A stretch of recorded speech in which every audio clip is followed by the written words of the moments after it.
Chapter 1888. Jian Feifei's eyes flashed with viciousness. It was all this woman's fault. If she hadn't appeared, she would have been the mistress of the Qi family. Qi Su and his mother would have been trampled under her feet. Therefore, her hatred for Yun Luofeng made her lose control. She got up and took out a sword to slash at the back of Yun Luofeng's head. Yun Luofeng seemed to have eyes on the back of her head. The moment the sword fell, she quickly turned around, and with a cool flying kick, she swept Jian Feifei away. With a bang, she fell in the middle of the road. "You think you can sneak an attack on me?" Yun Luofeng smiled and crossed her arms. She looked down at Jian Feifei, who had fallen to the ground. Blood kept flowing out of Jian Feifei's mouth as she glared at Yun Luofeng hatefully. "You ruined my plans. I won't let you off even if I become a ghost. Do you think you have the right to become a ghost after offending me?" The woman raised her eyebrows and smiled. However, her arrogant tone made Jian Feifei's face turn green. Qi Su had already arrived in front of Jian Feifei with his guards. His handsome face was cold. "You overestimate yourself. Men, capture her and execute her with 1,000 cuts." "Execute her." These words made Jian Feifei tremble. Her eyes were filled with fear. She knew that Qi Su wouldn't let her off, but she didn't expect him to execute her. "No, I didn't do anything. You can't do this to me." Jian Feifei panicked. She wanted to get up and escape, but before she could stand up, Qi Su stepped on her firmly. "You didn't do anything. Although Qi Zheng killed my brother, you're the culprit." Moreover, he would never forget how these people had arrogantly forced his innocent mother to apologize when he had stepped into the Qi family again. He felt a heart-wrenching pain when he thought of that scene. Therefore, whether it was Qi Zheng, Qi Mo, or Jian Feifei, he wouldn't let them die so easily. Qi Mo was so scared that he didn't dare to say a word. He turned around and wanted to escape. Qi Su glanced over and a sharp palm strike landed on Qi Mo's body. Qi Mo's body flew out and hit the wall with a bang. At that moment, the wall collapsed and turned into a pile of rubble, covering his body. "Take him down as well. I will think of the best and most painful way to deal with it." Qi Su's smile was very cold. There was an indescribable sense of satisfaction in his heart. "Qi Su, you'll be the master of the Qi family in the future. I congratulate you in advance," Mu Zhentian smiled. "However, I must remind you that the Yun girl and Yun Yuqing must have some sort of relationship. Trust my intuition." Yes, he had an intuition. There was definitely some sort of relationship between Yun Luofeng and Yun Yuqing. Qi Su's gaze was a little dazed. He looked in the direction that Yun Luofeng had left and fell into deep thought. Night fell. The night was like water. Qin Fei curled up in a corner, her body trembling. Creak. The door was pushed open, and then a bright figure appeared in front of her. She raised her head and looked at the handsome middle-aged man in front of her. Tears of grievance flowed down her face. "Your Majesty, this concubine was really wronged. It was the fourth princess who framed me." Mu Zhentian's lips curled into a cruel smile. "I know you're wronged, but the person who framed you isn't Mu. Chapter 1889. What? Qin Fei looked at Mu Zhentian in shock. His Majesty knew that he was wronged? He even knew that the one who wronged him wasn't the fourth princess. Then why did he treat her like this? "Your Majesty, why do you say that?" Qin Fei's lips trembled and she looked rather embarrassed. "Because..." Mu Zhentian paused. "The people who were sent to beat you and rape you were all my secret guards." Boom! Qin Fei's mind exploded at this moment. Her face was filled with astonishment and disbelief. The people sent by His Majesty? How? How was this possible? Why did His Majesty make himself a cuckold? Qin, this is the price you have to pay for plotting against Mu. Mu Zhintian's face was very cold. Besides, do you really think that I don't know that your son isn't my flesh and blood? Qin Fei's face became even paler. She bit her lips, and her widened pupils were filled with shock. His Majesty knew. When did you invite him? Mu Zhintian's voice softened, but in this voice, Qin Fei could only hear bone-piercing hatred. I didn't punish you before because you think that I really love you. Wrong, I just want to know who the man who made me a cuckold is. Fortunately, I have already found out that your son is the son of the third prince of Tianqi Kingdom. Mu Zhintian smiled coldly. I let you go for now to lure the snake out of its hole. Yesterday, I have already caught the secret guard who came to deliver the letter. Qin Fei shook her head. She couldn't figure out when Mu Zhintian found out about all this. Since you already know everything, there is no need to keep you alive. Mu Zhintian raised his head and looked down at the woman who had collapsed on the ground. So, I deliberately caused you to miscarry in the Qi family. Qin Fei lowered her eyes. Her heart was already filled with despair. She was His Majesty's woman. Why did he have to be so cruel? He didn't hesitate to let the world know that he had been made a cuckold. You must want to know why I didn't hesitate to let the world know that you betrayed me to punish you. Mu Zhintian sneered. Not only do I want you to die, I also want you to lose your reputation and be despised by the world. This is the result of bullying Mu. Qin Fei suddenly raised her head and trembled as she looked at Mu Zhintian. For the sake of Mu Xuexin, he didn't hesitate to discredit himself. Was his daughter really that important to him? Mu is the daughter of the Empress. Seeing her is equivalent to seeing the Empress. If it wasn't for the fact that the Emperor can't only favor one person, there wouldn't be people like you. It's fine if you know your place, but you still can't recognize your place and make life difficult for Mu again and again. Mu Zhintian put his hands behind his back. The moonlight poured through the door and fell on his back. Therefore, for the sake of Mu what harm is there in letting the world know that you betrayed me? After saying this, Mu Zhintian turned his head and looked outside the door. Under the night sky, the little prince's face was pale and filled with panic. You're lying to me. How could I not be my father's son? I'm the prince of Drifting Wind Country, the next monarch. They must be lying to him. That must be it. Qin Fei was a little flustered. She quickly got up from the ground and rushed out to hug the little prince. Mu Zhintian did not stop her. He looked expressionlessly at the mother and son who were hugging each other. Your Majesty, Qin Fei pulled the little prince around and knelt in front of Mu Zhintian. My son is innocent. Please forgive him, Your Majesty. He's just a child and doesn't know anything. Chapter 1890. You don't know anything? Mu Zhintian narrowed his eyes slightly. He slowly stretched out his hand, and a scroll fell into his hand. The scroll depicted a young girl, but she was wounded by thousands of swords and was kneeling on the ground, begging for mercy. In front of the girl, there was a child with his hands on his waist, arrogantly accepting the girl's kowtow. Obviously, the girl was Mu Xuexin, and the child was the little prince. How could a child have such a vicious heart and say that he didn't know anything?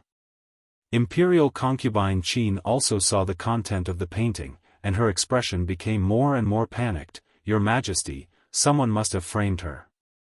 My son is innocent and kind, how could he want to kill the fourth princess? However, the little prince did not cooperate with Imperial concubine Qin at all. He shook off Imperial concubine Qin's hand and fiercely glared at the girl in the painting. I am father's son, and she is his daughter. What right does she have to seize father's love? Only I deserve to be loved, and she can only be trampled under my feet. Imperial concubine Qin turned pale with fright, and wanted to reach out to cover the little prince's mouth, but it was too late.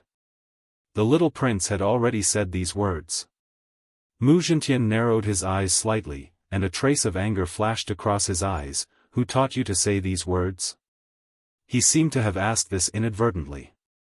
This time, the little prince cooperated and told him, my mother told me. She said that only a son can be the heir, and that a daughter will marry sooner or later. Once she is married, she will be like water that has been poured out. She will no longer be a member of the royal family. Good, very good. Mu Zhintian was so angry that he laughed. You really raised a good son.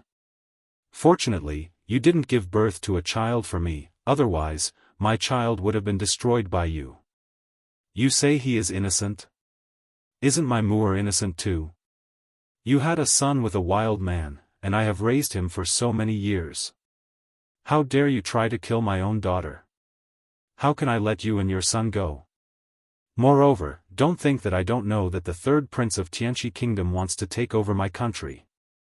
So, not only did he make me a cuckold, but he also helped you make your son the monarch of Drifting Wind Country. When Drifting Wind Country becomes your son, he will immediately change the country's surname. The more Mu Zhintian spoke, the angrier he became. He said coldly, however, I will not punish you for the time being. I will decide your guilt after the morning assembly tomorrow. It wasn't that he didn't want to deal with it, but he needed to discuss it with the ministers. However, Qin Fei's ending would definitely be miserable. Thinking about what would happen to her in the future, Qin Fei's legs gave way and she fell to the ground, her eyes filled with pain. Mu Zhintian didn't take another look at this woman. He swung his sleeves and left, leaving Qin Fei who was crying bitterly in the night. Son, mother has let you down. Lady Qin's expression was filled with bitterness. If mother hadn't trusted others, your father wouldn't have become someone else. That person had even said that he would help her become the most respected woman in Drifting Wind Country. Now that she was suffering here, that person would not come to save them. Nonsense, don't try to lie to me. I'm father's son, not that wild man's. The little prince angrily jumped up and slapped Qin Fei. Go find Father Emperor, go tell him that I am his son. Son? Qin Fei raised her head in disbelief. She couldn't believe that this ruthless child in front of her was her son. In fact, she should have known that the little prince would not recognize his own family. After all, the little prince had been looking forward to Mu Zhintian's death so that he could inherit the throne. Chapter 1891. But at that time, concubine Qin knew that the little prince was not Mu Zhintian's son, so she did not think that her son was not a relative. Get lost, I don't recognize you as my mother. I don't have a mother like you who finds a wild man. You find a wild man, but I'm not a bastard. I'm not. The little prince's face was filled with madness as he slapped concubine Qin. Even though concubine Qin had committed heinous crimes, she loved her son from the bottom of her heart. But she never thought that she would spoil her son to this extent. Caressing her face that was slapped, concubine Qin's heart was already focused on studying abroad. This was the first time she regretted not teaching the little prince well and instilling so many evil thoughts in him. Now, she was asking for trouble. The next day, there were endless arguments in the imperial court. The actions of Qi Zheng and his son aroused public criticism. They were at the heart of the storm and were reviled and looked down upon by everyone. Not only did concubine Qin make Mu Zhintian a cuckold, but she was also pregnant with a bastard. Therefore, the officials in the imperial court announced that she should be executed. Of course, it was too easy to execute her. In the end, an imperial physician from the imperial physician hall took out a poison that would make her suffer for 7 days and 7 nights until she died. Although the little prince did not make any substantial mistakes, he was not of the royal bloodline after all. Adding on to the fact that he was so vicious at such a young age, he could not be forgiven. As for concubine Qin's henchmen, none of them were spared. The imperial physician who helped concubine Qin to poison the little prince died as an apology after he found out. Mu Zhintian had always admired Qi Su. Moreover, he was already engaged to Mu Xuexin, so he ordered the two of them to get engaged. This imperial edict naturally caused some people to be happy while others were worried. The ones who were happy were the Qi siblings and Mu Xuexin. The ones who were worried were the young ladies of the Drifting Wind Country who were in love with Qi Su. However, when they thought about the fact that the Qi family had a mistress, they still had the position of concubine and concubine. All of a sudden, the Qi family was filled with people. These people only wanted to enter the Qi family, but they never thought that their actions would offend someone, Yun Luofeng. At that moment, in the room, Yun Luofeng was resting with her eyes closed. When she heard the noise coming from outside the courtyard, her expression darkened. Qi Ling saw her master's expression change and bravely said, "Master, I'll drive them away." After settling the matter with the Qi family, Qi Su had to leave the Qi family. He had been gone for a few days, but those women still came to the Qi family to wait for him. The guards of the Qi family didn't dare to stop these noble ladies, so they formed groups and treated the Qi family's residence as a bustling market. Previously, Yun Luofeng had entered the divine grimoire space as soon as it was daytime, so he didn't feel anything. It was rare that he didn't go to the divine grimoire space today, so he discovered these things about the Qi family. "Qi Ling, do you want Mu Xuexin to be your sister-in-law?" Yun Luofeng curled his lips and asked. She hadn't met Mu Xuexin many times, but she had a good impression of her. As a princess, Mu Xuexin was neither arrogant nor rash. Regardless of whether she was rich or poor, she had chosen Qi Su. She was worthy of Qi Su's love. "I like Master the most, but..." Qi Ling tilted her head. "Master can't be Ling Er's sister-in-law, so Ling Er wants big sister Mu to be my sister-in-law." Although Qi Su was Qi Ling's brother, Qi Ling had always felt that her master was so powerful that her brother was not worthy of her. Since that's the case, let's go out and get rid of any future troubles. Chapter 1892. Yun Luofeng narrowed her eyes and a cold light flashed across them. She rose from her bed and walked out the door. In the back garden, a group of brightly dressed women were sitting among a cluster of flowers as if they were competing with the flowers for beauty. The women noticed Yun Luofeng walking towards them from the back garden and their expressions froze. However, they quickly ignored her and continued chatting with their companions. Not everyone knows about what had happened at the Qi family home that day. Hence, these women were not aware of Yun Luofeng's identity. Who let them in? Yun Luofeng's eyes gradually turned cold as she asked icily. A guard next to her broke into a cold sweat. "Miss Yun, these people have come uninvited. I tried to stop them but they would not stop at all. Besides, the master is not in the Qi family home and the lady does not leave the house. We had no choice. Now that I'm here, chase them out of the Qi family home immediately. Break the legs of anyone who dares to take another step in." Yun Luofeng's voice was domineering. Her cold eyes swept towards the women who were sitting in a circle. Her demonic yet peerlessly beautiful face was filled with a chill. She had finally had 2 days of peace and quiet with great difficulty. She did not want these people to keep disturbing her. "Yes, Miss Yun." The guard heaved a sigh of relief at Yun Luofeng's words. The women before them may not know Yun Luofeng's identity, but as Qi Su's guards, how could they not know? Even their own master was Yun Luofeng's subordinate. As guards, they naturally had to listen to her orders.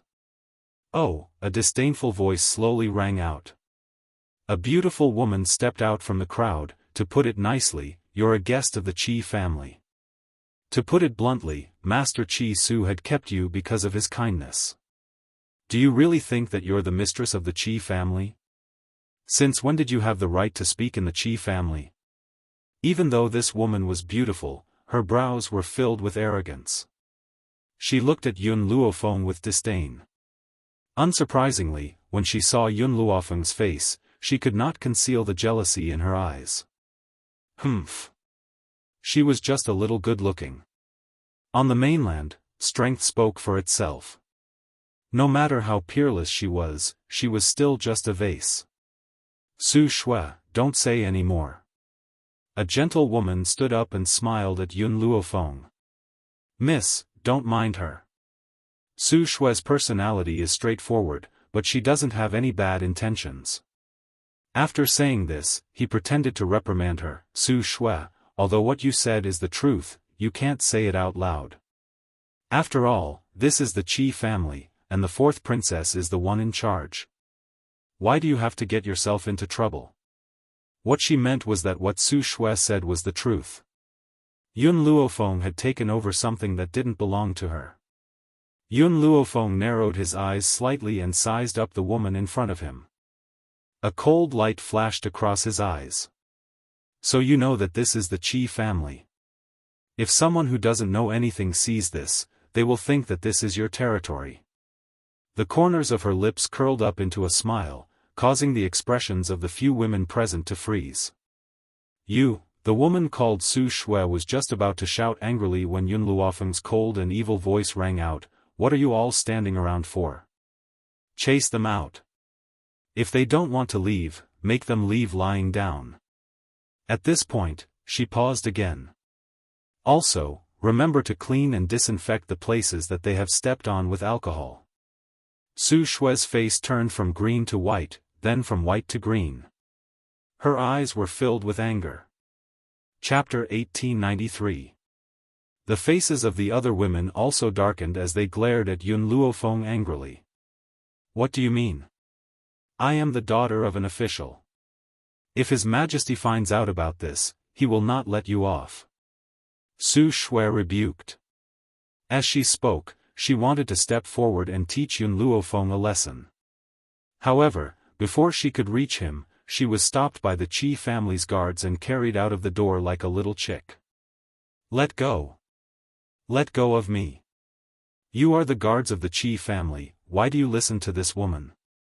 I know, she must have seduced Qi Su. If the princess finds out about this, she will not let her off. At this moment, Su Shui seemed to have forgotten that they had come to the Qi family for Qi Su. As the women watched Su Shui being dragged out by the Qi family guards, they could not help but feel bewildered. Why were the Qi family guards so obedient to her? Could it be that Qi Su had really taken a fancy to this woman? No. Absolutely not. If it was Her Royal Highness, they might have a chance to become concubines of the Qi family. If the Qi family had such an overbearing, unreasonable, and vicious woman, they would never be able to enter the Qi family. Su Shui was still cursing Yun Luofeng when a voice rang out from behind her. Her angry expression suddenly turned into surprise. What happened? Not far away, Qi Su stood at the door with a slight frown. He had only left for a few days. Why did so many people come to the Qi family? Young master, the guard pulled Su Shui's body to the ground with a thud. She looked battered and exhausted. These people came to the Qi family saying that they want to see you. They have been here for a few days. Qi Su had not come alone. He had Mu Xuexin with him. Therefore, when they saw Mu Xuexin by Qi Su's side, the other women did not dare to move. However, Su Shui's way of thinking was different. She felt that sooner or later, she would become Qi Su's woman. No matter what she did, it was only right. So, she climbed up from the ground in a sorry state and quickly rushed towards Qi Su. Qi Su jumped in fright. Without even thinking, he raised his leg and kicked Su Shui in the chest. Su Shui's body flew out and landed heavily in the flower bed. Su Shui was stunned. Her tears fell like rain. Young Master Qi Su, I came to see you, but this woman is too despicable. She claimed to be the mistress of the Qi family and even wanted to chase us out. As she wept and complained, she did not forget to accuse Yun Luofeng. Mu Xuexin looked at Su Shui as if she was looking at an idiot. Her beautiful face had an arc of disdain as she coldly glanced at the battered Su Shui. The other women thought that they would see Mu Xuexin's cold expression, but they didn't expect that Mu Xuexin's expression didn't change, as if she didn't hear Su Shui's words. How? How could this be? Isn't Mu Xuexin deeply in love with Qi Su? Why was he so indifferent when he heard that someone was trying to take over his place? The gentle-looking lady in red bit her lips and slowly walked towards Mu Xuexin and Mu Xuexin, Your Highness, we only came to visit young Master Chi Su and have no other intentions. However, we didn't expect that we would actually discover that young Master Chi Su has another woman and even threatened to chase us out. She had been in love with Chi Su for many years. Unfortunately, Chi Su was chased out of the Chi family. No matter how much she liked him, she felt that it was impossible for her to marry someone with no power. Fortunately, Chi Su came back and took over the Chi family in one fell swoop. With such an identity, it wouldn't be too much to be his concubine. However, she was smart enough not to reveal her feelings and only stated that she was here to visit Chi Su. Chapter 1894. She already said that she wants to chase you out. Why are you still shamelessly staying here? Mu Xuexin sneered, are you trying to spy on Chi Su? The woman in red was stunned. What did the princess mean? Mu Xuexin did not dare to let the woman in red feel conflicted. She continued to speak coldly, Lu Yu, don't think that I don't know what you're thinking. I've turned a blind eye to your father's many contributions to Drifting Wind Country. Don't be so shameless. Even if Lu Yu pretended to be gentle, it was only in the eyes of men. As a woman, Mu Xuexin only wanted to give her one word, green tea bitch. Lu Yu's face turned pale and she lowered her eyelids. Those who did not know the truth would think that Mu Xuexin was bullying her with her power. Fourth princess, Su Shui was obviously the type of person who did not use her brain and was not afraid of death. Moreover, she was like a cockroach that could not die. Even after suffering such a heavy blow, she could still continue to climb up. She said, the few of us do not covet the position of mistress of the Qi family. We only want to be Master Chi Su's concubines. Isn't it normal for a man to have 3 or 4 wives? As a princess, you cannot stop a man from taking a concubine. Concubine? A bone-chilling cold voice suddenly rang out from behind the crowd.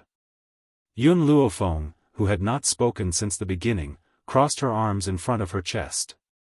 A devilish smile appeared on her lips as she looked at Chi Su with a half-smile.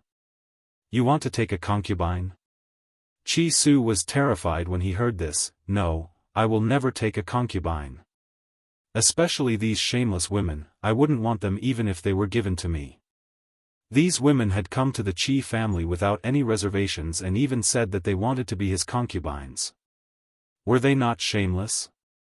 Indeed, when they heard Chi Su's words, the women's faces turned pale and they became even more furious. However, they did not dare to vent their anger on Chi Su and Mu Xuexin. They could only glare at Yun Luofeng with hatred. Lu Yu's mind raced. What did she mean? Not allowing Chi Su to take a concubine? What about her? She wants to be the mistress of the Chi family? Yun Luofeng held Qi Ling's little hand as if she did not notice the other's anger. Her lips curled into a small smile, then remember what you said today. If a person is too half-hearted, then I don't think he will continue to work for me. How much energy would a person with a backyard that was prone to fire have to work for him? Therefore, no one was allowed to take a concubine. This was the most basic requirement. Chi Su hurriedly swore to the heavens, Miss Yun, don't worry, I will never take a concubine. In this life, I will never let my wife down. Yun Luofeng smiled and did not say anything else. Since Chi Su was back, he would let her deal with these women. I'm going to meditate. If anyone comes to disturb me again, I'll make them leave lying down. Su Shui was furious. Who do you think you are? What right do you have to control young Master Qi? Do you think you're the mistress of the Qi family? You. Bang! Before Su Shui could finish her sentence, she was kicked away.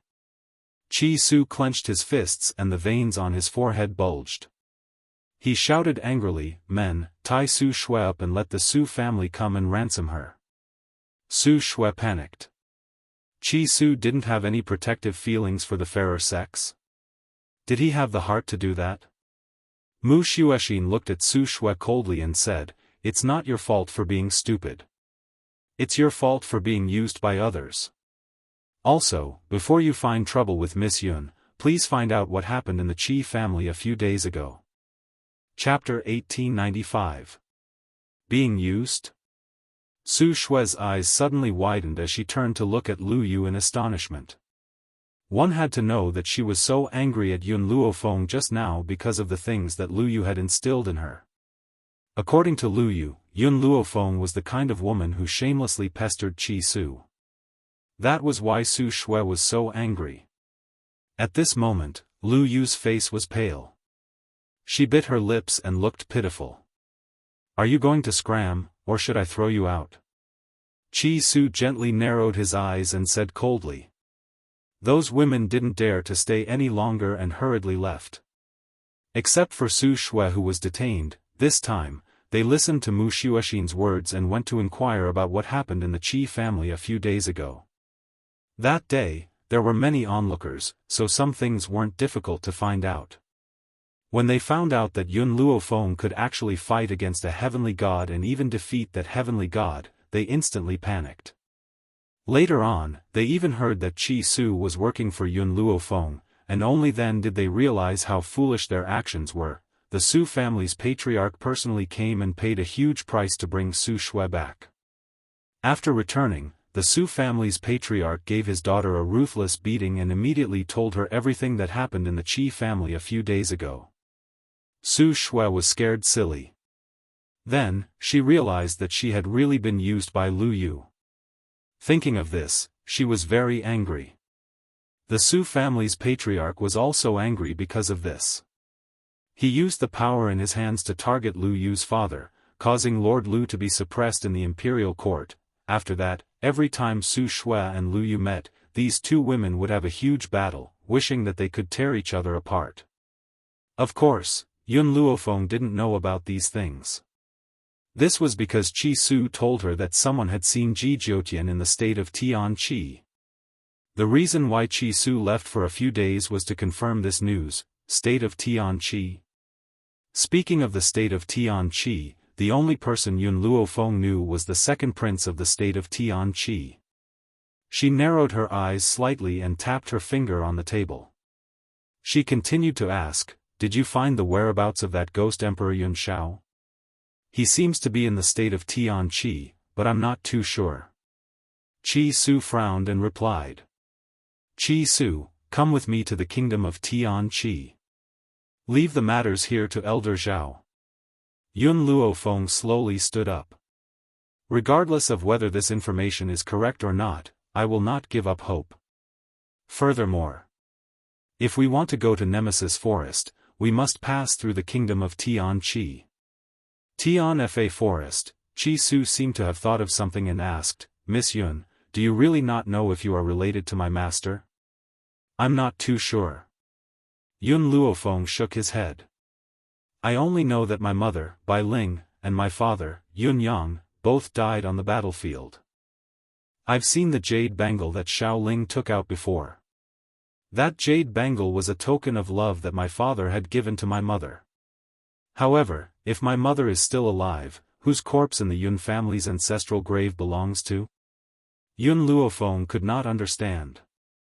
He shook his head and sighed. Qi Su's face was full of excitement. My master also came to this continent from the battlefield. She has forgotten the past and doesn't remember who she is. However, there seems to be a person named Ling in her memory. However, she isn't sure who this person named Ling is. As for my younger sister's name, it was also given by my master. Miss Yun, Qi Su took a deep breath and continued to ask, you said that you don't know who the person in the Yun family grave is. Then I would like to ask you, have you seen your mother's corpse? Chapter 1896. Yun Luofeng was stunned. She shook her head and said, I've never seen it. However, if there was no corpse in the grave, my grandfather would have definitely told me. After all, if there was no corpse, it means that my mother is definitely alive.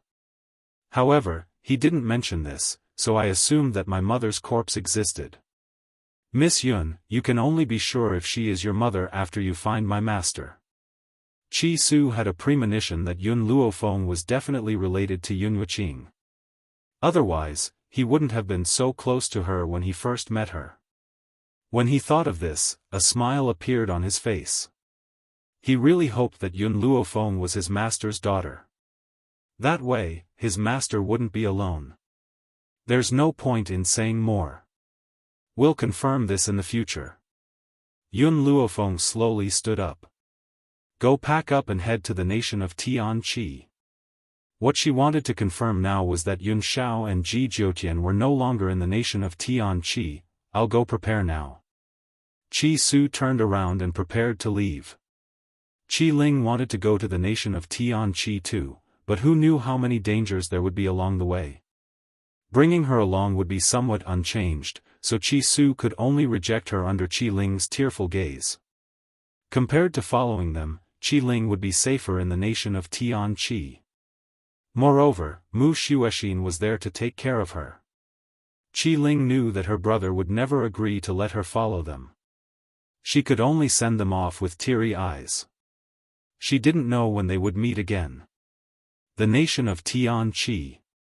The bustling streets were bustling with noise.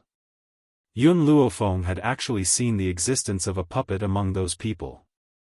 This had indeed surprised her. She didn't expect the puppet to enter the nation of Tianqi so quickly. Chi Su was like a loyal guard as he followed Yun Luofeng. His eyes were also sizing up the bustling nation of Tianqi. A trace of absent-mindedness appeared in his eyes. Actually, the first time I met Master was in the nation of Tianqi. Back then, I went out to train and encountered danger. Master happened to save me, so I survived. If it wasn't for Yun Yuqing, perhaps, he wouldn't be in this world anymore. The past was like smoke, causing Chi Su's eyes to be filled with nostalgia. It was as if he could see that beautiful woman through the bustling crowd. Suddenly, his gaze converged, and it descended onto a figure in front of him. What's wrong? Yun Luofeng sensed the abnormality of the youth beside him and asked with a slight frown. The young man was startled. He curled his lips and said, I met an acquaintance. After saying this, he slowly walked towards the girl who was surrounded by people. The young girl was not very beautiful. It could be said that her appearance was very ordinary. Her eyes were filled with panic as she looked helplessly at the group of people in front of her. Jianan, I will become the second prince's wife sooner or later. How dare you not kneel before me when you see me? Second princess consort? Yun Luofeng raised his eyebrows. He suddenly thought of second brother Qi, whom he had met in Storm Town, and his lips curled into a smile. She remembered that Chi Su had once told her that the second prince had a concubine, but that concubine had passed away due to a serious illness. However, there was no news of him marrying another concubine. Yun Luofeng, who was initially unconcerned, heard the next words of the girl who was surrounded, and his face suddenly darkened. Second sister, since you are already the second prince's wife, why are you still angry because father wants to betroth me to young Master Ji? Aren't you thinking about what's in the bowl while eating from the pot?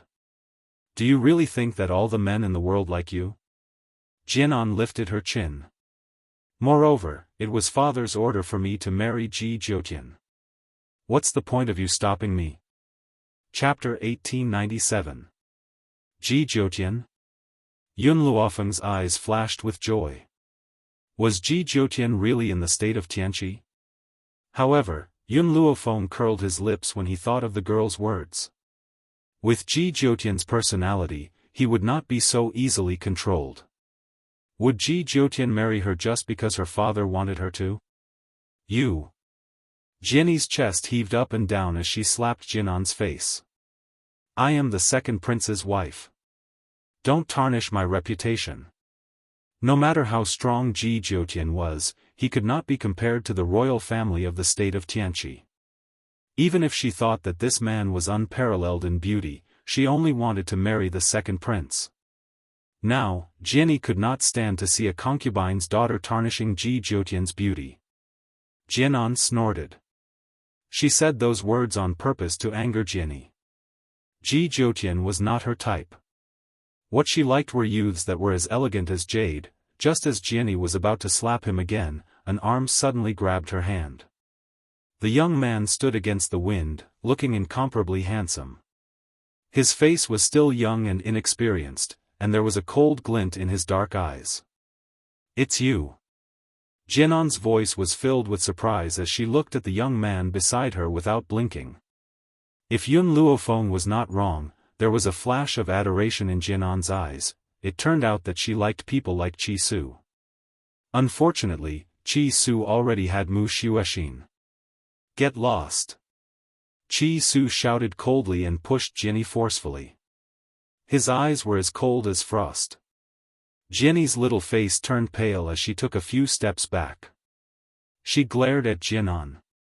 "Jian'an, other than pretending to be wrong to hook up with men, what else can you do?" Jian'an did not say anything in response to her mockery. She hid the adoration in her eyes well and only smiled happily. "Get lost. Or do you want me to chase you away?" Qi Su's arm tightened around Jianni as he said coldly.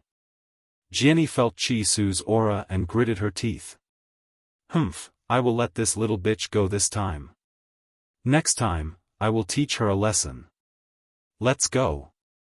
After saying that, Jane E turned around and left with her followers. She did not look like a loser. Instead, she was as arrogant as a peacock. Miss Yun, after saving Jian'an, Qi Su walked to Yun Luofeng's side on his own accord. He smiled and scratched his head. "Back when I was traveling with my master, I had met her a few times. This time, when I saw her being bullied, I could not help but help her." Jian'an saw that Qi Su did not speak to her, but walked towards the woman in white in front of her. A hint of hurt flashed across her eyes. Because Qi Su's back was facing her, she couldn't see her expression clearly, but Yun Luofeng could clearly see the emotions in her eyes. "Wait for me." Yun Luofeng patted Qi Su's shoulder and walked towards Jian'an. "The Ji Jiutian you mentioned just now, does he like men who wear red and are very seductive?" "Oh, that's right, there's a little cinnabar between his eyebrows." Jian'an did not answer Yun Luofeng, but turned to look at Qi Su. Qi Su felt a little strange. Yun Luofeng was asking her, so why was she looking at her? "This. Why are you looking at me?" Qi Su could not help but ask. Honestly, his heart was already filled with Mu Xuexin. He could not feel the strange feelings of other women at all. Jian'an lowered her eyes slightly. "The person you're talking about is indeed young Master Ji. However, young Master Ji has been out recently and will only be back after a while. Why don't you come with me to the manor and wait? I'll tell my father that you're young Master Ji's sister. My father will definitely take you in."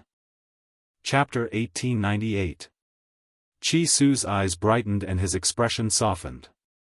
He turned his head and asked, "Miss Yun, are we going to the Jian family?" "Okay." Yun Luofeng thought for a while and nodded. Jian'an was surprised that Qi Su was going to ask Yun Luofeng about such a small matter. Her eyes flickered but she didn't say anything. After all, she and Qi Su had only met before. What right did she have to ask about his relationship with this woman? "Miss Jian'an, then I'll have to trouble you." Qi Su touched the back of his head and chuckled. In reality, the reason why he had saved her just now was because Jian'an had once helped him with a small matter. He was a grateful person and couldn't remain indifferent to seeing Jian'an being bullied. "Sir Qi Su, don't call me Miss Jian'an. Just call me an Jian'an's eyes were full of smiles and her eyes were bright when she looked at Qi Su. Qi Su's expression turned serious and he said seriously, "That won't do. There is a difference between men and women. How can I call you so intimately? That's disrespectful to you." From how Qi Su had always called Yun Luofeng Miss Yun, it could be seen that this youth's personality was sometimes more rigid and he paid more attention to the difference between men and women. He hadn't even changed the way he called Yun Luofeng. How could he be so intimate with Jian'an, who he had never met before? "Then I'll do as you say." Disappointment flashed in Jian'an's eyes. She didn't understand why he had to be so rigid when it was just a form of address. Yun Luofeng's gaze swept over Jian'an's face and he saw the disappointment in her eyes. He curled his lips and said lightly, "Qi Su, I'm tired." Qi Su executed Yun Luofeng's order faster than anything else. He immediately straightened his body and his gaze fell on Jian'an's face. "Miss Jian'an, are we going to the Jian family now?" Even though he was asking her this question, Jian'an believed that if she delayed any longer, Qi Su would definitely leave with this woman. This knowledge made her very uncomfortable. However, Qi Su's heart was on Yun Luofeng's words and he didn't notice Jian'an's fleeting dissatisfaction. Jian'an took a deep breath and a smile appeared on her face. "Sir Qi Su, Miss Yun, please follow me." Then, she slowly turned and walked towards the street in front. Although Jian'an was the daughter of a concubine in the Jian family, the head of the Jian family, Jian Bowen, had arranged for her to be with Ji Jiutian. Therefore, the servants were no longer as mean to her as they used to be. When Jian'an ordered the servants to take Qi Su and Yun Luofeng away to rest, the servants immediately carried out her orders. Soon, this matter reached Jian Bowen's ears. Knowing that his daughter had brought a group of outsiders back, he looked very unhappy. Just when he was about to find Jian'an, he found that the girl had already walked out of the study. "And, you really don't know how expensive rice and fuel are until you manage the household." Jian Bowen's face turned cold. "Our Jian family doesn't have the extra money to take care of your two friends." The Jian family had a lot of wealth. However, Jian Bowen had always been stingy. How could someone like him spend money on outsiders? Not even a copper coin. "Father," Jian'an smiled. "Do you really want your daughter to marry Ji Jiutian? Are you sure that with that man's personality, he will listen to the Jian family's arrangements?" Jian Bowen's face darkened. "This time, the Jian family will not deliberately arrange for you. Everything will depend on your own efforts. If you can't make Ji Jiutian fall in love with you, then you are useless. Our Jian family will not want a useless daughter like you." Chapter 1899. Jian'an lowered her eyes. "Father, please forgive me. No matter how outstanding I am, Ji Jiutian will not like me." "Why?" "Because." Jian'an's eyes flashed. "Ji Jiutian likes men. She would never marry Ji Jiutian." However, if she told her father directly, he would definitely not agree. Therefore, she could only push the responsibility to Ji Jiutian. Ji Jiutian was not in the Jian family anyway, was he? Jian Bowen was shocked. He staggered and sat down. His face was ashen. He had never considered this problem. The eldest daughter of the Jian family was so beautiful. Why would Ji Jiutian like her? Even if he did not want to marry her, he would be willing to let her be his woman. However, he was dismissive of his eldest daughter. Apart from Ji Jiutian's sexual orientation, Jian Bowen could not think of any other reason. No man did not like beautiful women and no man could resist the temptation of such beauty. "Jian'an." Jian Bowen clenched his teeth. "How did you know about this?" Jian'an lied without blushing. "Actually, I once wanted to be Ji Jiutian's wife. However, Ji Jiutian told me about this himself. I could only give up. Do you know that if you tell them about this, you will lose your status in the Jian family?" Jian Bowen looked at Jian'an coldly, his face expressionless, "And you will only end up as a concubine of the aristocratic families in the state of Tianqi. No one will be willing to marry a concubine's daughter." Jian'an smiled faintly. "Father, do you know who the people I brought back are?" Jian Bowen was stunned and looked at her in confusion. "The young man called Qi Su is the young master of the Qi family in the Drifting Wind country. Moreover, Qi Su's master, Yun Yuqing, is very powerful. He is no weaker than Ji Jiutian. Do you think he can do it?" In this life, her heart only belonged to Qi Su. She was willing to take the risk. You want me to propose marriage? Jian Bowen did not expect Jianan to know the young master of the top aristocratic family in the Drifting Wind country. If it was him, he could help the Jian family. No, Jianan shook her head, I have to fight for my feelings myself. Moreover, Chi Su is not someone who can be easily controlled. If he doesn't have me in his heart, he will never agree to the marriage with the Jian family. Jian Bowen, whose face was originally ashen, burst into laughter when he heard this.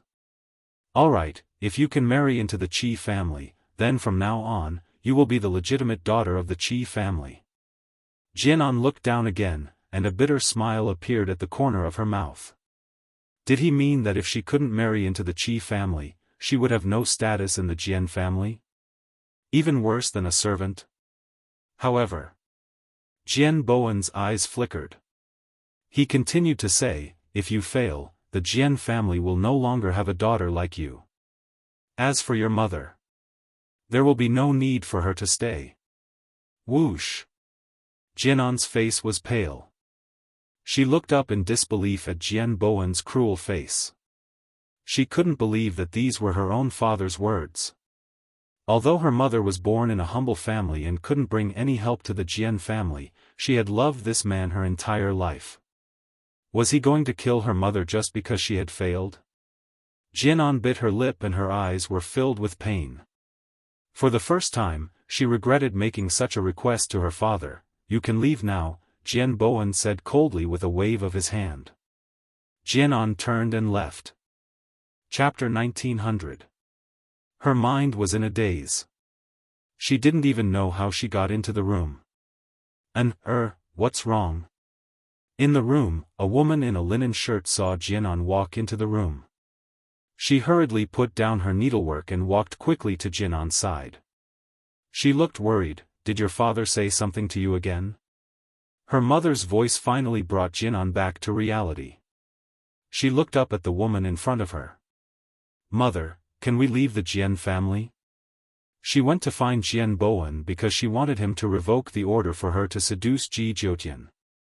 After all, she didn't like Ji Jiutian and was even more afraid that Ji Jiutian would fall for her. At that time, it would be hard to clean up. That was why she brought Chi Su out. What she didn't expect was that her father would use her mother's life to force her. Her mother was the most important person in the world to her. To be honest, she really didn't know whether Chi Su would fall in love with her. Otherwise, she wouldn't have said something like leaving the Jian family with her mother. The woman's expression suddenly changed, and her face darkened. What nonsense are you spouting now? I won't leave the Jian family. If your father scolds you, just listen to him. Don't go against him. Jianan smiled bitterly. She knew that her mother wouldn't leave. If she was willing to leave the Jian family, she wouldn't have deliberately set up her father and become pregnant with his child. Otherwise, with her father's character of judging people by their appearance, her ordinary-looking mother wouldn't have married into the Jian family. Don't be angry with your father. If it weren't for him, you wouldn't exist. Your father is right. Just listen to him. Don't say something stupid like leaving the Jian family again. I won't leave. Mother, what if my father wants to kill you? Jianan finally couldn't help but say this. The woman was stunned. Then she smiled and said, why would your father want to kill me? I gave birth to a daughter for him. He isn't that kind of heartless person. Moreover. The woman paused and then continued, if I didn't do something wrong, would your father want to kill me? You must remember that in this world, men are the rulers. If you get married, you must be obedient and listen to whatever your husband says. Even if he hits you, it must be because you did something wrong. So, you must never fight back, understand? Jianan smiled bitterly. She had heard these words many times. Basically, her mother would repeat them every few months for fear that she would not listen to her husband after she got married. The woman earnestly advised, you must remember all that mother has told you. If you're stubborn, men won't like you. When the time comes and they divorce you, you'll be scolded and criticized by everyone. Your father can't afford to lose face. In the woman's mind, if a woman was divorced, the problem must be with the woman. Otherwise, why would others divorce you for no reason? Jianan knew her mother's character very well, so she didn't say anything more. She just said, "Mother, I understand. I will listen to father." In the wing room, Yun Luofeng sat at the table. Chi Su poured a cup of tea for her and sat in front of her. Chi Su, Yun Luofeng took a sip of tea and put it down. She said lightly, "How credible do you think Jianan's words are?" Jianan said that Ji Jiutian would come back after a while. But, she knew that Ji Jiutian's character would not listen to the Jian family's arrangements. Hearing this, Chi Su touched her head and said, "I'm not too sure. When I first met Jianan, it was a few years ago. I was in a bit of trouble and she helped me. At that time, Jianan was only 12 or 13 years old. It was the age of innocence. But people change. Now I don't know her very well." Chapter 1901. Naive and ignorant? Yun Luofeng took another sip of tea. How could there be naive and ignorant people in such a prestigious family? Chi Su, Jianan likes you. Chi Su, who had just taken a sip of tea, spat it out when he heard Yun Luofeng's words. Fortunately, Yun Luofeng dodged quickly and did not get spat out. "Well, I didn't mean to." Chi Su wiped the corner of his mouth, his face full of embarrassment. "I was just scared by you. I've only met her a few times. How could she like me?" Yun Luofeng raised his eyebrows. "I don't care about your feelings.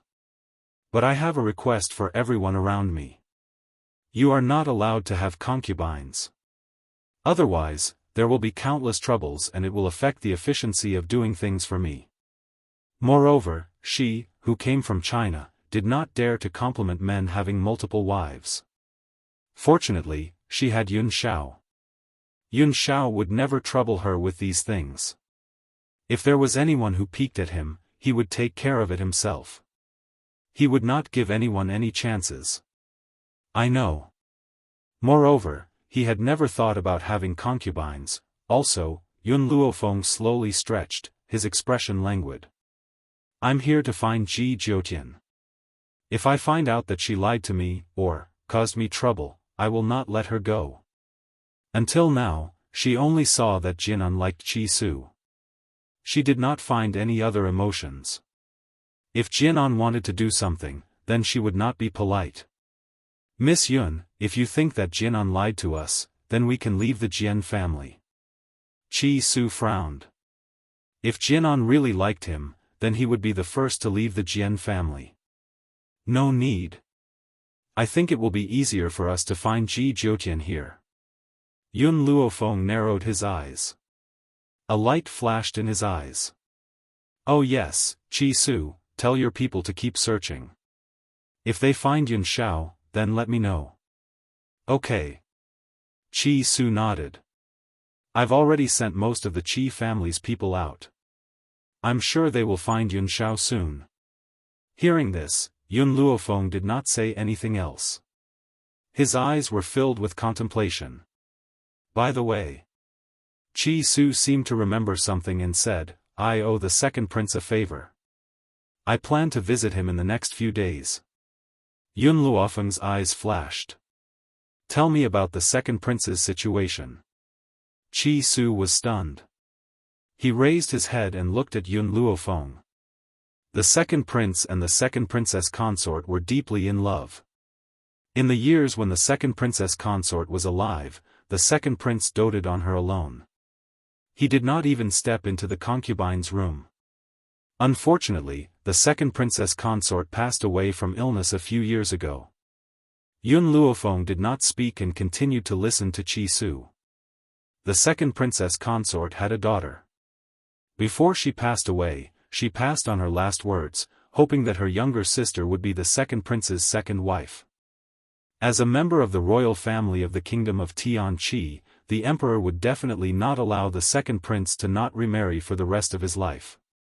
In order to prevent her daughter from being bullied, the second princess consort naturally hoped that her own sister could take over this position. It was better than the second prince marrying a stranger. The second prince would definitely follow the second princess consort's will.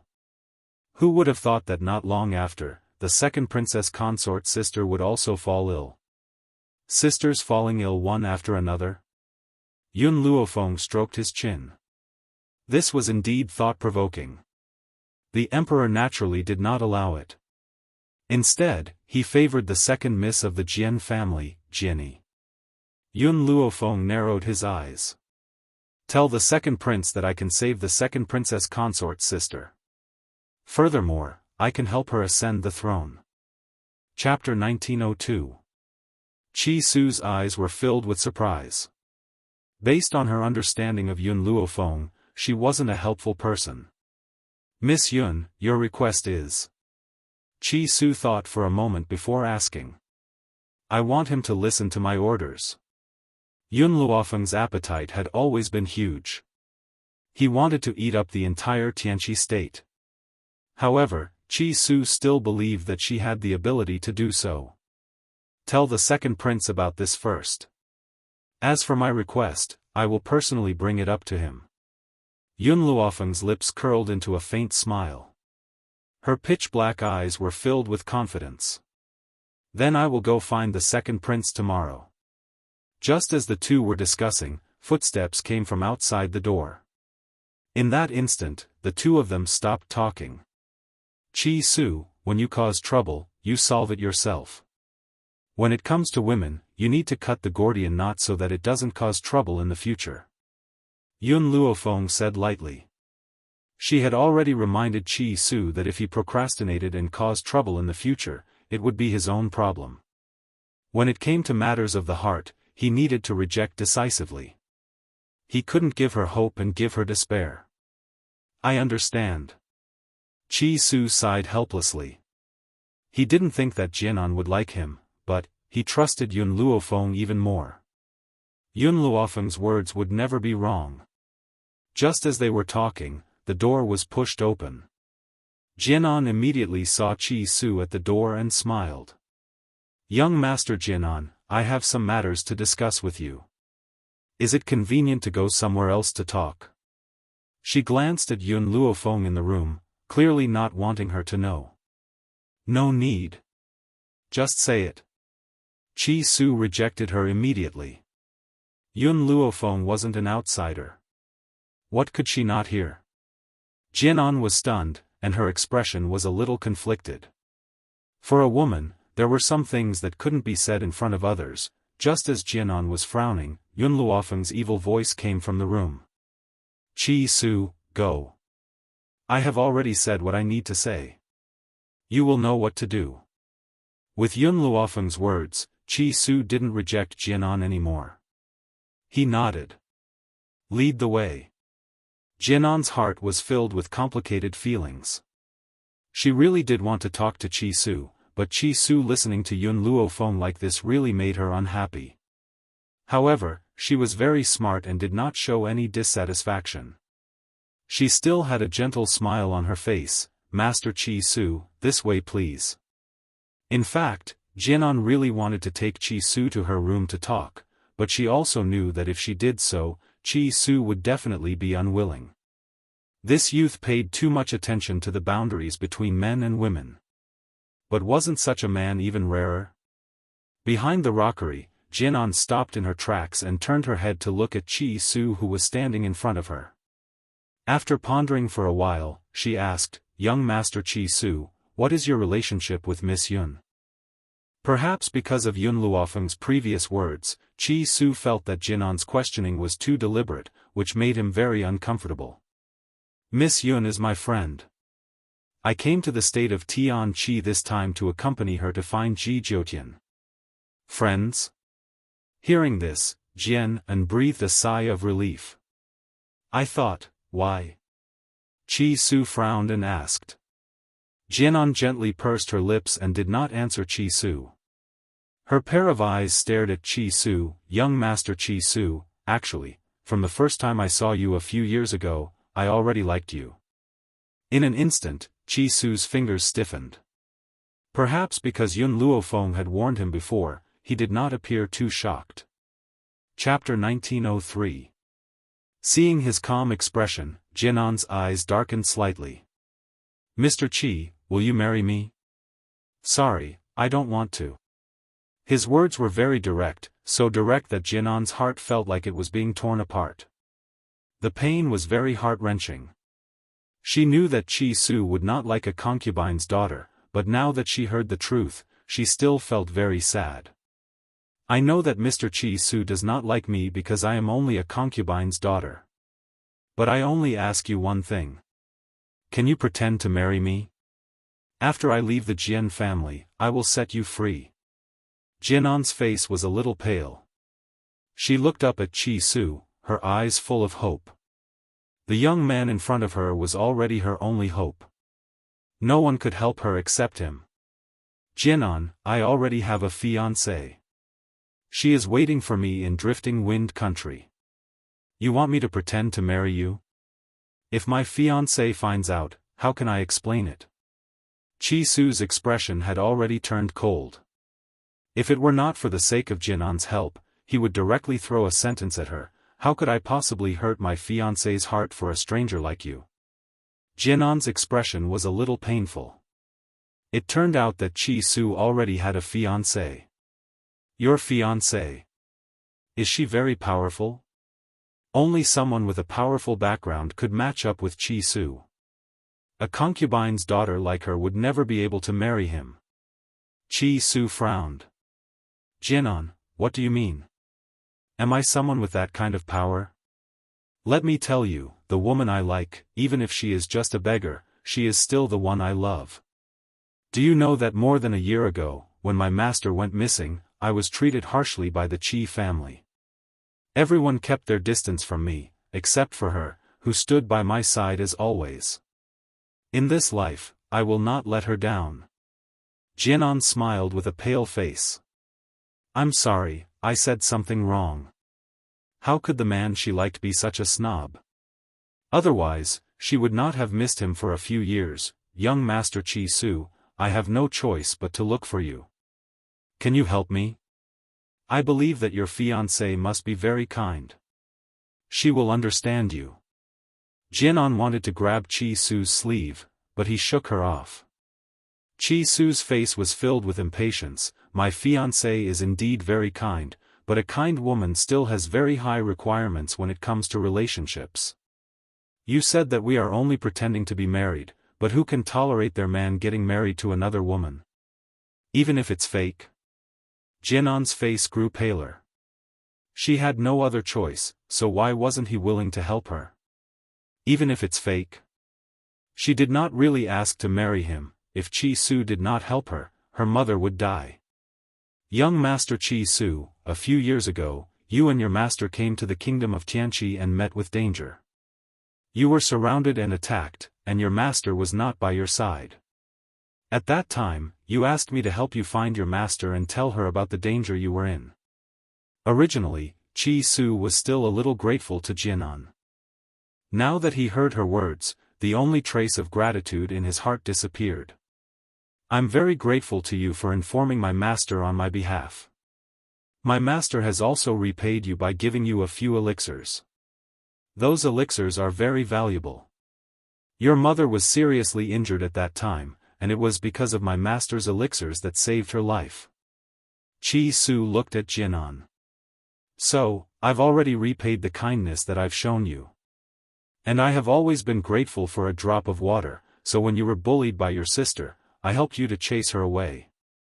Chapter 1904.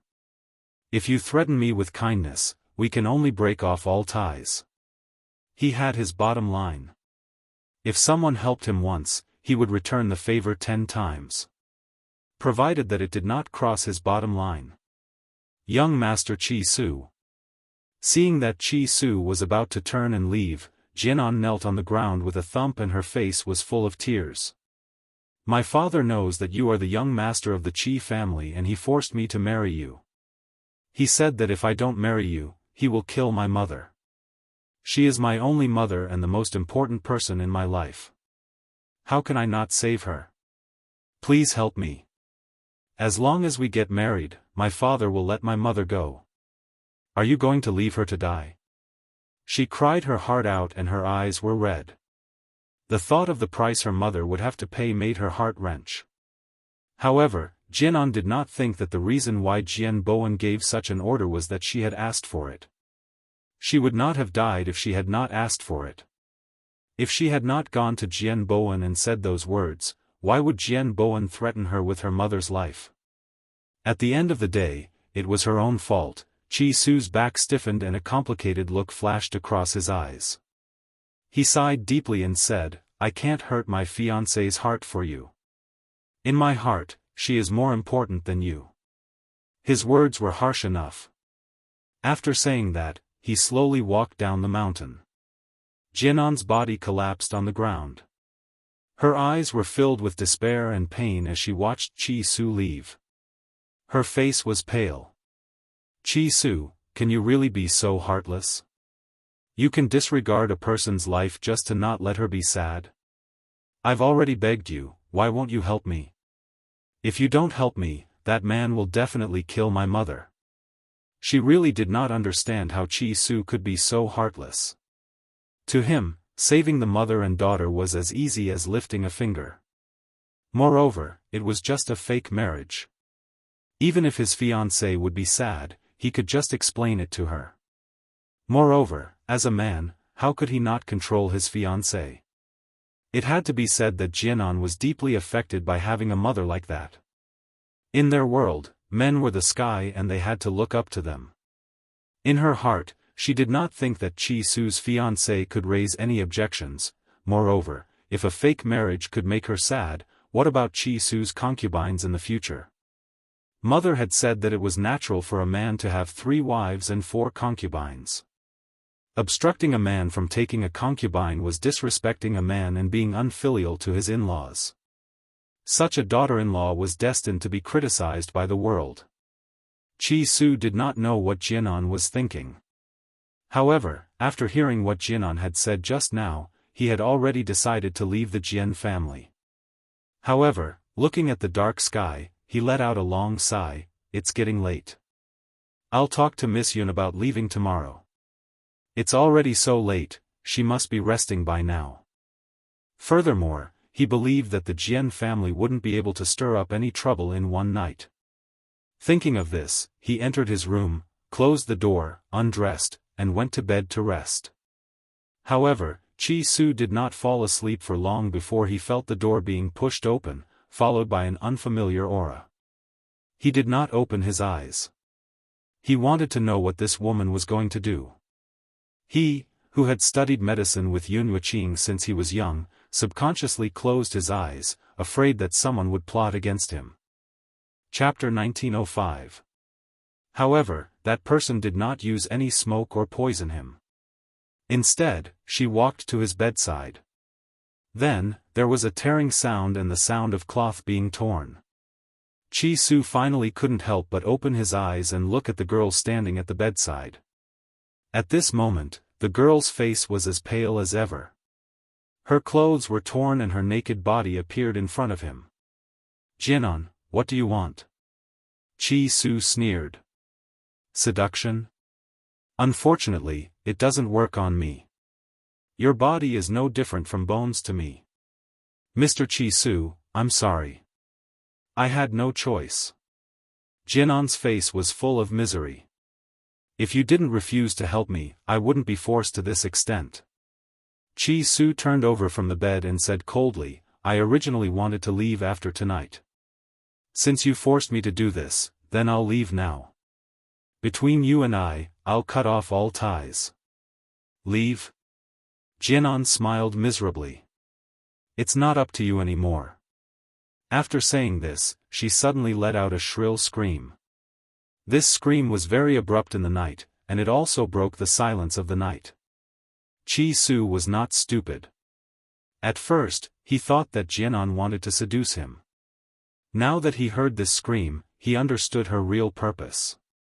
This time, his face completely changed.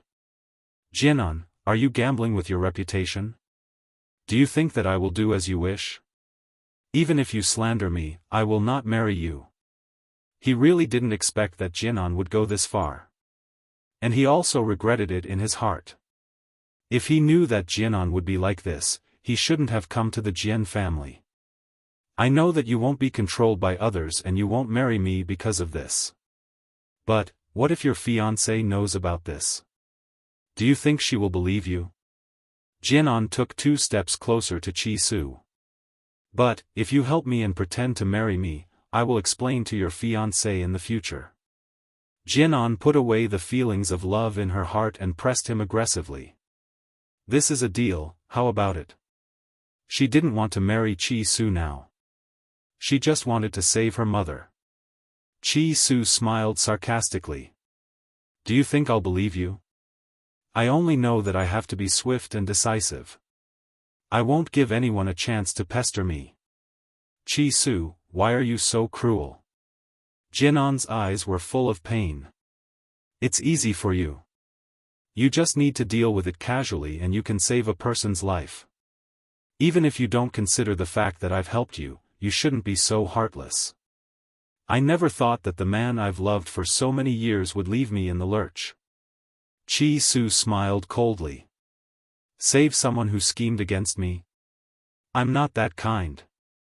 If that's the case, then don't blame me for being cruel. Jianan smiled bleakly and slowly closed her eyes. In her heart, she had already lost all hope for Qi Su. If he was willing to help her now, she might explain to others that this was a misunderstanding. Now that he was heartless, don't blame me for being heartless. Suddenly, Jian opened her eyes. Her gaze was filled with determination. At this moment, a series of footsteps came from outside the door. Then, a group of people broke the door and quickly surrounded the entire room. The first to enter were Jian Bowen and Jian Yi. After the 2 of them saw the scene in the room, the former frowned and the latter's face was full of contempt. Chapter 1906. Miss Yun. At the same time, Qi Su saw the woman in white standing by the door. His lips moved and his eyes were filled with helplessness. His expression seemed to be saying that he didn't know this would happen either. Yun Luofeng crossed her arms in front of her chest and leaned lazily against the doorsill. Her devilish eyes slanted upwards and her lips curled into a smile. Based on her understanding of Qi Su, he would never make such a mistake. So, there was only one reason. Yun Luofeng narrowed her eyes and the smile in her eyes deepened, but it was filled with endless coldness. But she didn't intend to help Qi Su solve this problem. If Qi Su couldn't even solve such a small problem, how could she believe in his abilities? It's getting late, you should solve it quickly. She stretched lazily and said calmly. What she meant was that he should solve the problem quickly so that he wouldn't disturb her rest. Humph. Jian Bowen snorted and his face darkened. What's going on? Jianan looked at Qi Su and bit her lip. She looked humiliated. Dad, I don't know what's going on either. I was sleeping just now, but I suddenly fainted. When I woke up, I found myself in Master Qi Su's room. I don't know anything else. Her meaning was clear. She was sleeping soundly at first, but she was accidentally drugged by the sleeping gas, and was even kidnapped by Qi Su. As soon as they saw her messy appearance, everyone could guess what had just happened. I don't believe it. Why didn't he take advantage of others, but you? Jian Yi sneered and her face was full of mockery. I think it's because your usual behavior isn't simple. That's why he took advantage of you. Jianan's expression changed and her body stiffened. She had already guessed that her behavior would definitely provoke Jian Yi's humiliation. But for her mother, she did it without hesitation. Even so, she still felt very sad when she heard Jian Yi's words. Jianan, how dare someone like you covet Master Ji? Jian raised her chin and said arrogantly, "You should go back and look at yourself in the mirror. You look like a toad lusting after swan meat. Now that you've lost your chastity, it's even more impossible for you to marry Master Ji." Jian's head almost sank into the dust. Anyone who saw her would sympathize with her. Jian Bowen furrowed his brows as he looked at Chi Su. His eyes were no longer as cold as they had been in the beginning. Instead, he looked like a father-in-law looking at his son-in-law. "Since this has already happened, you must take responsibility for my daughter and marry her. By the way, I've heard that you're from the Qi family of Drifting Wind Country. The Qi family seems to have many spirit herb mountain ranges, and I'm not asking for much. Just give me 3 as a betrothal gift." On this continent, due to the dense spiritual energy, medicinal herbs could also be upgraded to spiritual herbs. However, the growth of spirit herbs required not only dense spiritual energy, but also a natural mountain range. Although the other mountain ranges also produced spiritual herbs, the quantity of those spiritual herbs could be counted on one hand, unlike those natural spiritual herb mountain ranges.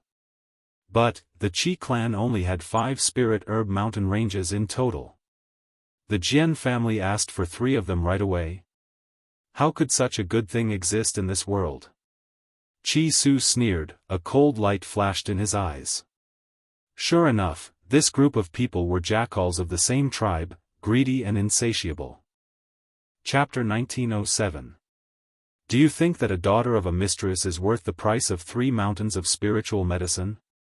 Chi Su's handsome face was filled with disdain and his eyes were filled with mockery. His voice was cold and emotionless and it made Jian's heart tremble. She clenched her fists tightly and felt as if her heart was being squeezed. The pain was unbearable. Initially, she had thought that she could let go of this relationship and only talk about business. Little did she know that one sentence from this young man could send her to the 18th level of hell. Yun Luofeng, who was leaning against the door, raised her head and looked at Chi Su. She clearly did not expect him to say such hurtful words. However, she still did not intend to help Chi Su. She believed that Chi Su would have a way to solve this matter. Jian Bowen's face alternated between white and red. He had thought that since Chi Su had done such a thing to his own daughter, he would try every means possible to obtain her. Besides, the appearance of such a scandal would certainly affect Chi Su's status in Drifting Wind Country. Hence, using 3 mountains of spiritual medicine as the price was not too much. If you're not willing to give me 3 mountains of spiritual medicine, then 1 mountain should be enough, right? Jian Bowen took a deep breath and asked. 1 mountain was already his bottom line.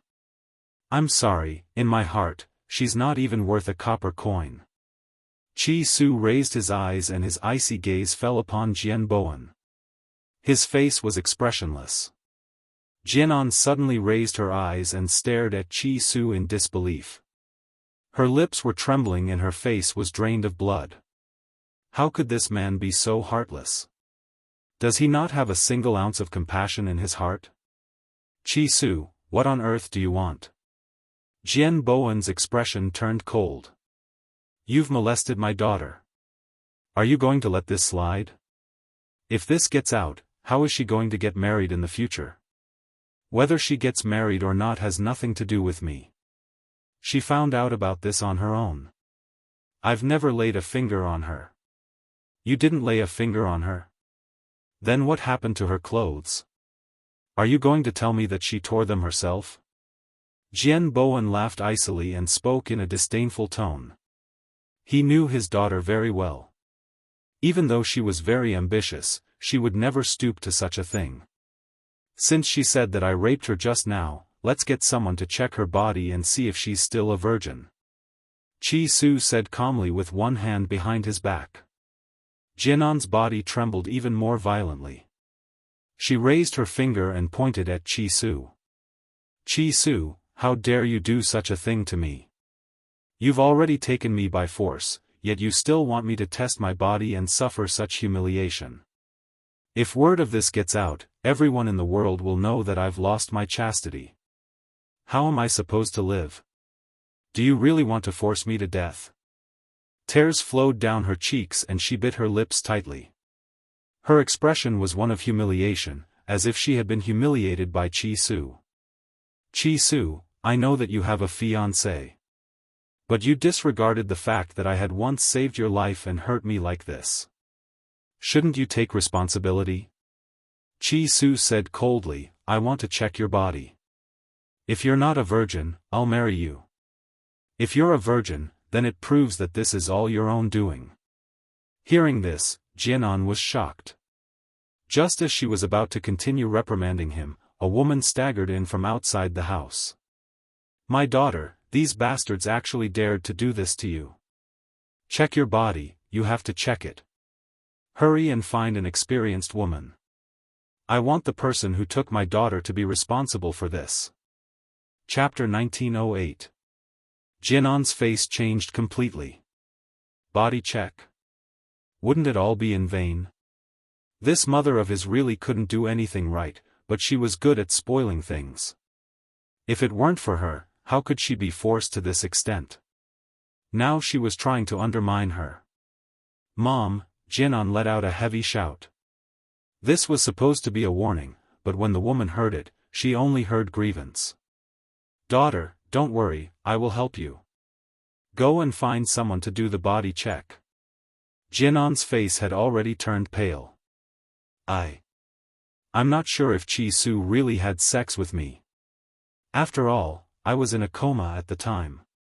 But, it's a fact that she tore my clothes and molested me.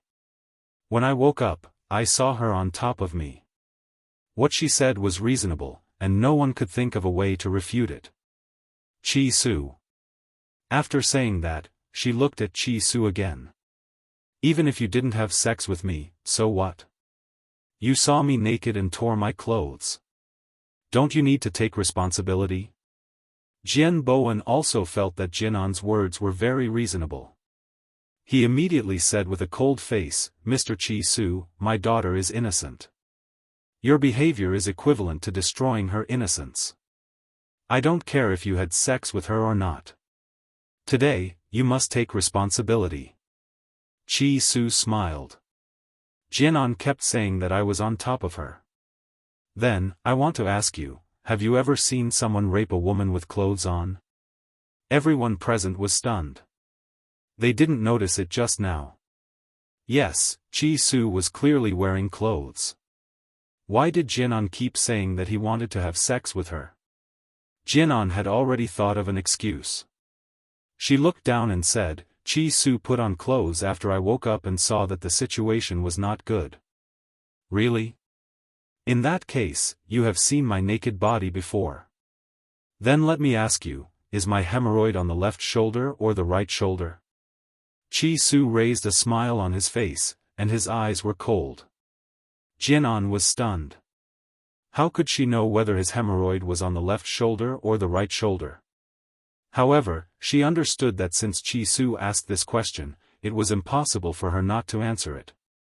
Moreover, there were only two answers. Even if it was a guess, there was a 50% chance.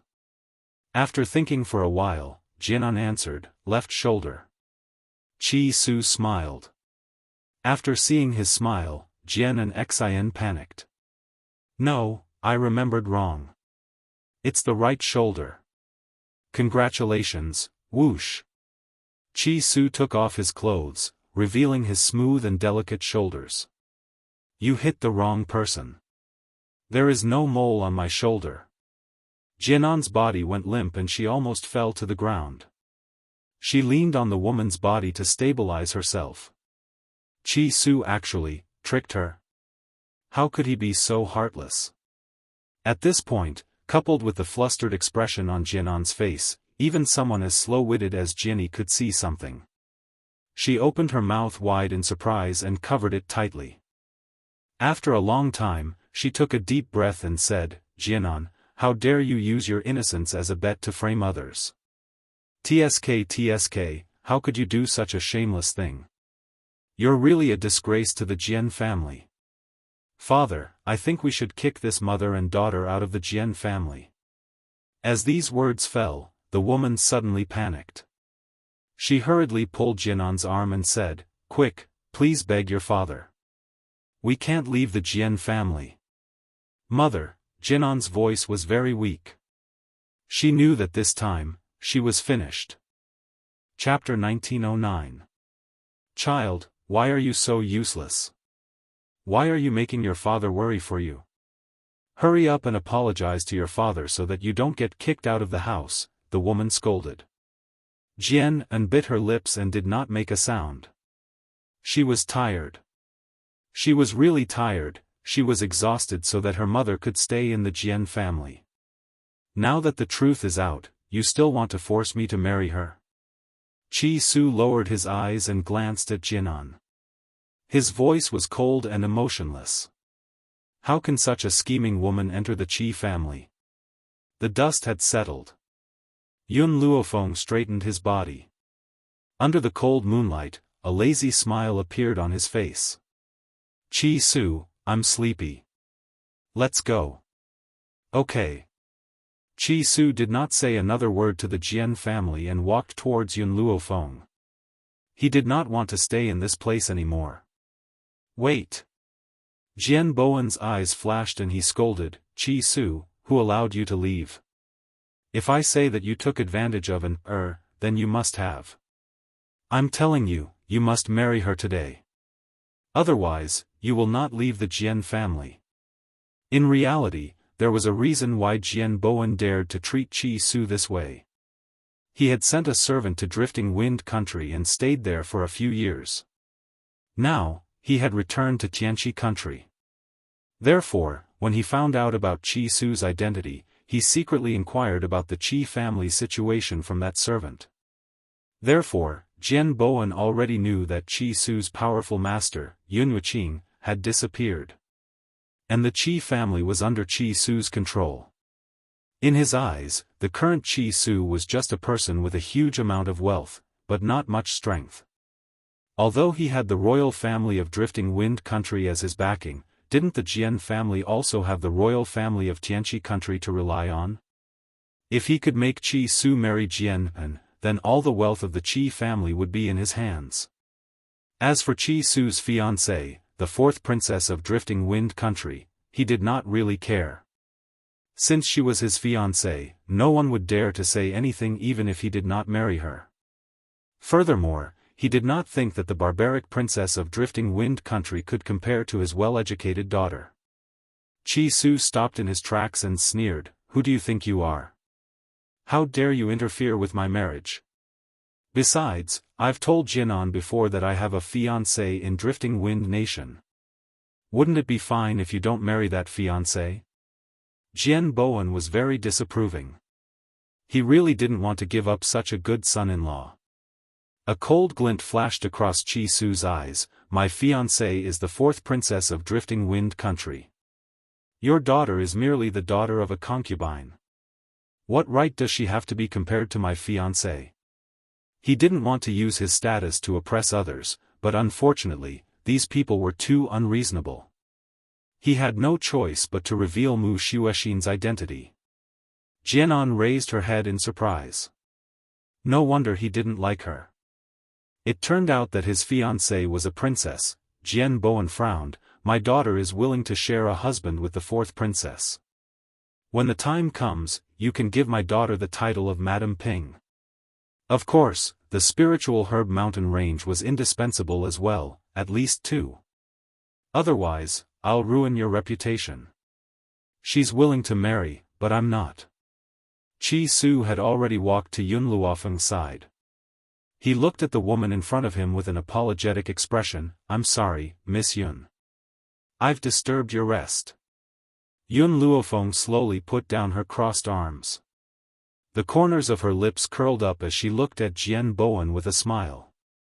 A cold light shone in her pitch-black eyes. Chapter 1910. Do you know how the Qi family of Drifting Wind Country was destroyed? Yun Luofeng curled the corners of his lips and asked in a nonchalant manner. Jian Bowen was stunned. Suddenly, he remembered what the servant had told him. Coincidentally, that servant was near the Qi family of Drifting Wind Country.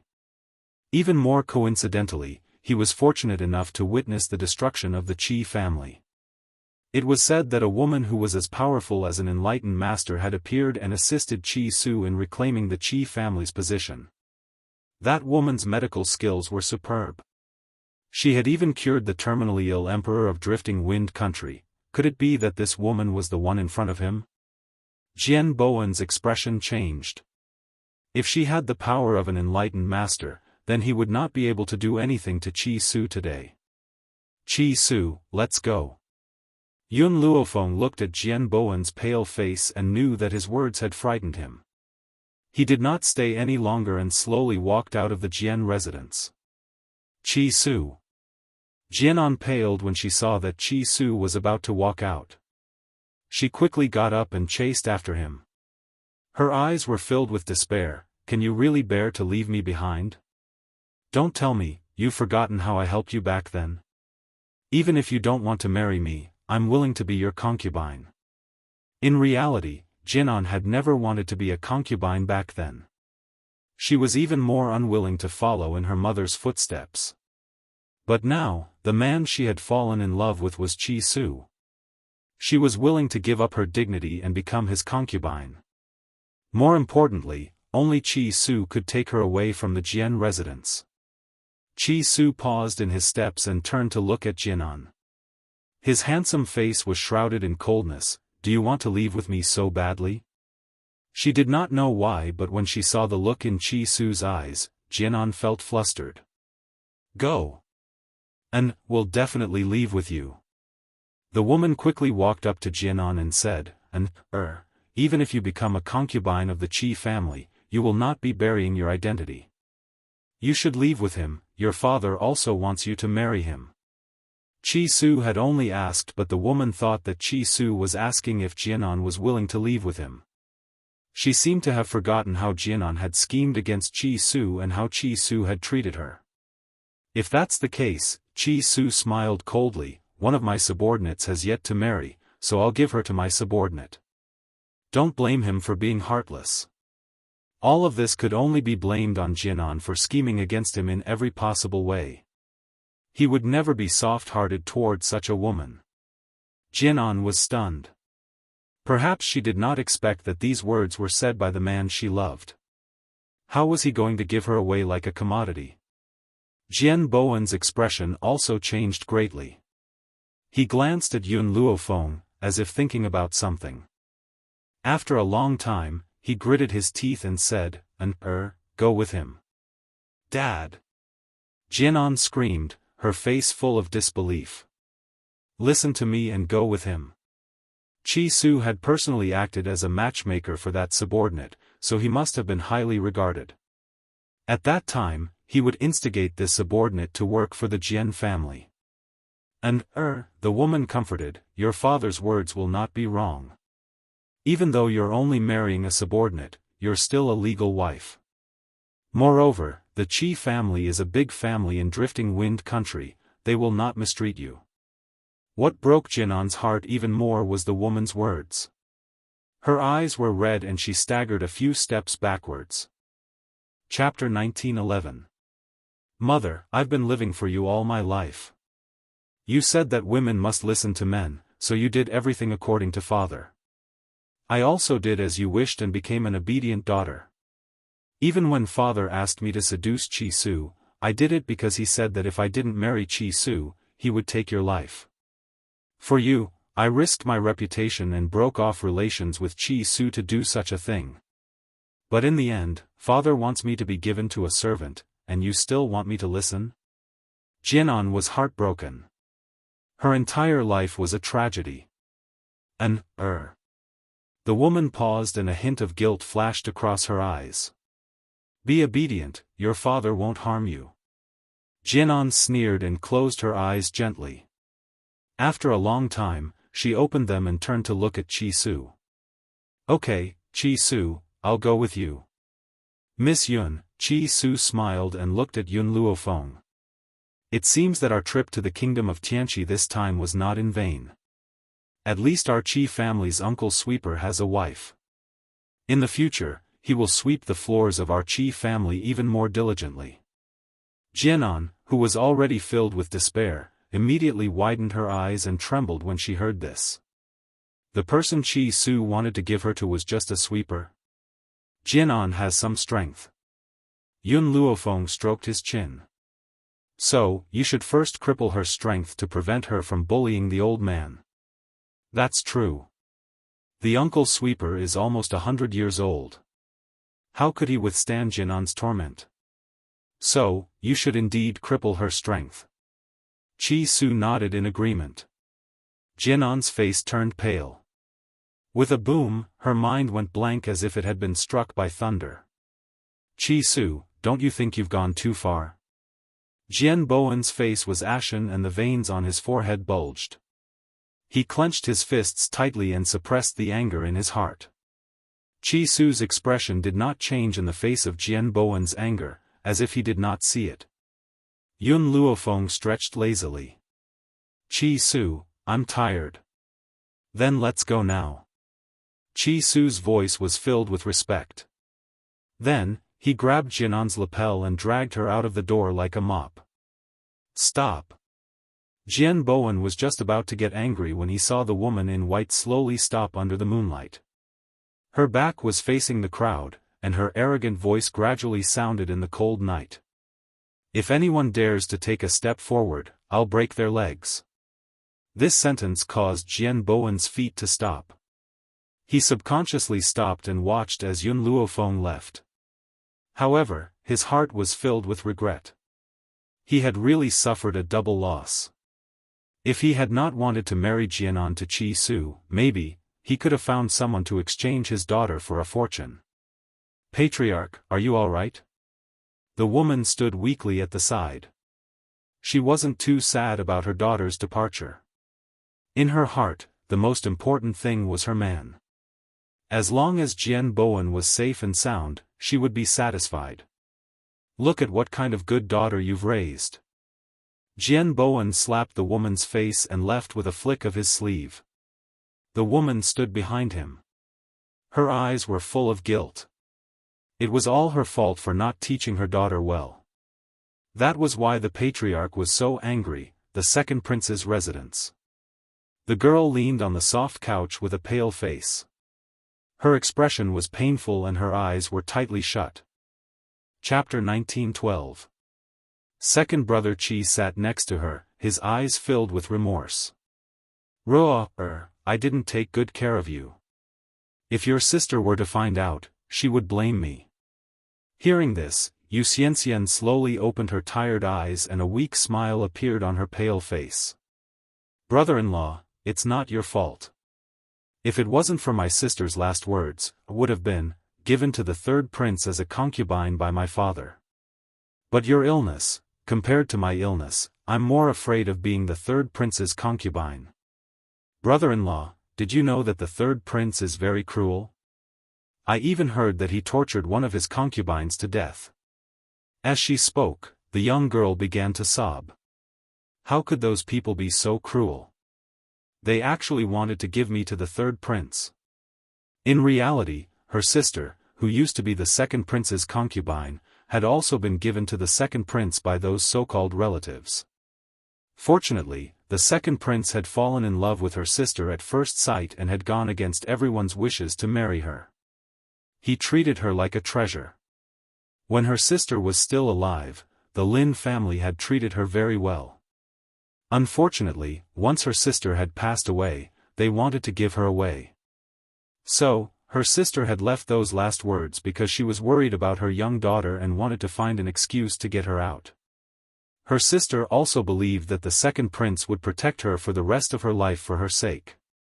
Rest well. I won't let you go into the world. You can stay in my residence for the next few days. Yu Xianxian wanted to say something, but the man sitting by the bed had already stood up. His exhausted handsome face was now filled with determination. She was very touched to see the second prince like this. At the same time, she understood that the second prince had only treated her this way because of her sister's last words, but he didn't know that she had fallen in love with him. However, the second prince only had her sister in his heart. She didn't want to marry someone who loved her. So, she had agreed to be Princess Chi Yu's mother in name. Once she found a man who truly loved her, the second prince would let her go. "Your Highness." Just then, a guard walked in and said respectfully, "Someone who calls himself Chi Su is here to see you." "Chi Su?" Second brother Chi was stunned for a moment before he ordered, "Let him in." "Yes, Your Highness." The guard retreated. Ahem. Yu Xianxian coughed and sat up on the bed with difficulty. She smiled weakly and asked, "Brother-in-law, who is this Chi Su?" "Chi Su is someone I met in the Drifting Wind Nation. The spirit-gathering elixir and the puppets I have were all obtained from him." "I see. If that's the case, then Chi Su is really powerful." "Of course," second brother Chi laughed. "If it wasn't for the fact that Chi Su already has a fiancé, I really wanted to be your matchmaker." "What a pity," Yu Xianxian smiled and didn't say anything. In this lifetime, after seeing a man like her brother-in-law, it was really hard for her to fall in love with anyone else. Even if her brother-in-law could never forget her sister, she was willing to stay by his side as his sister. That was enough.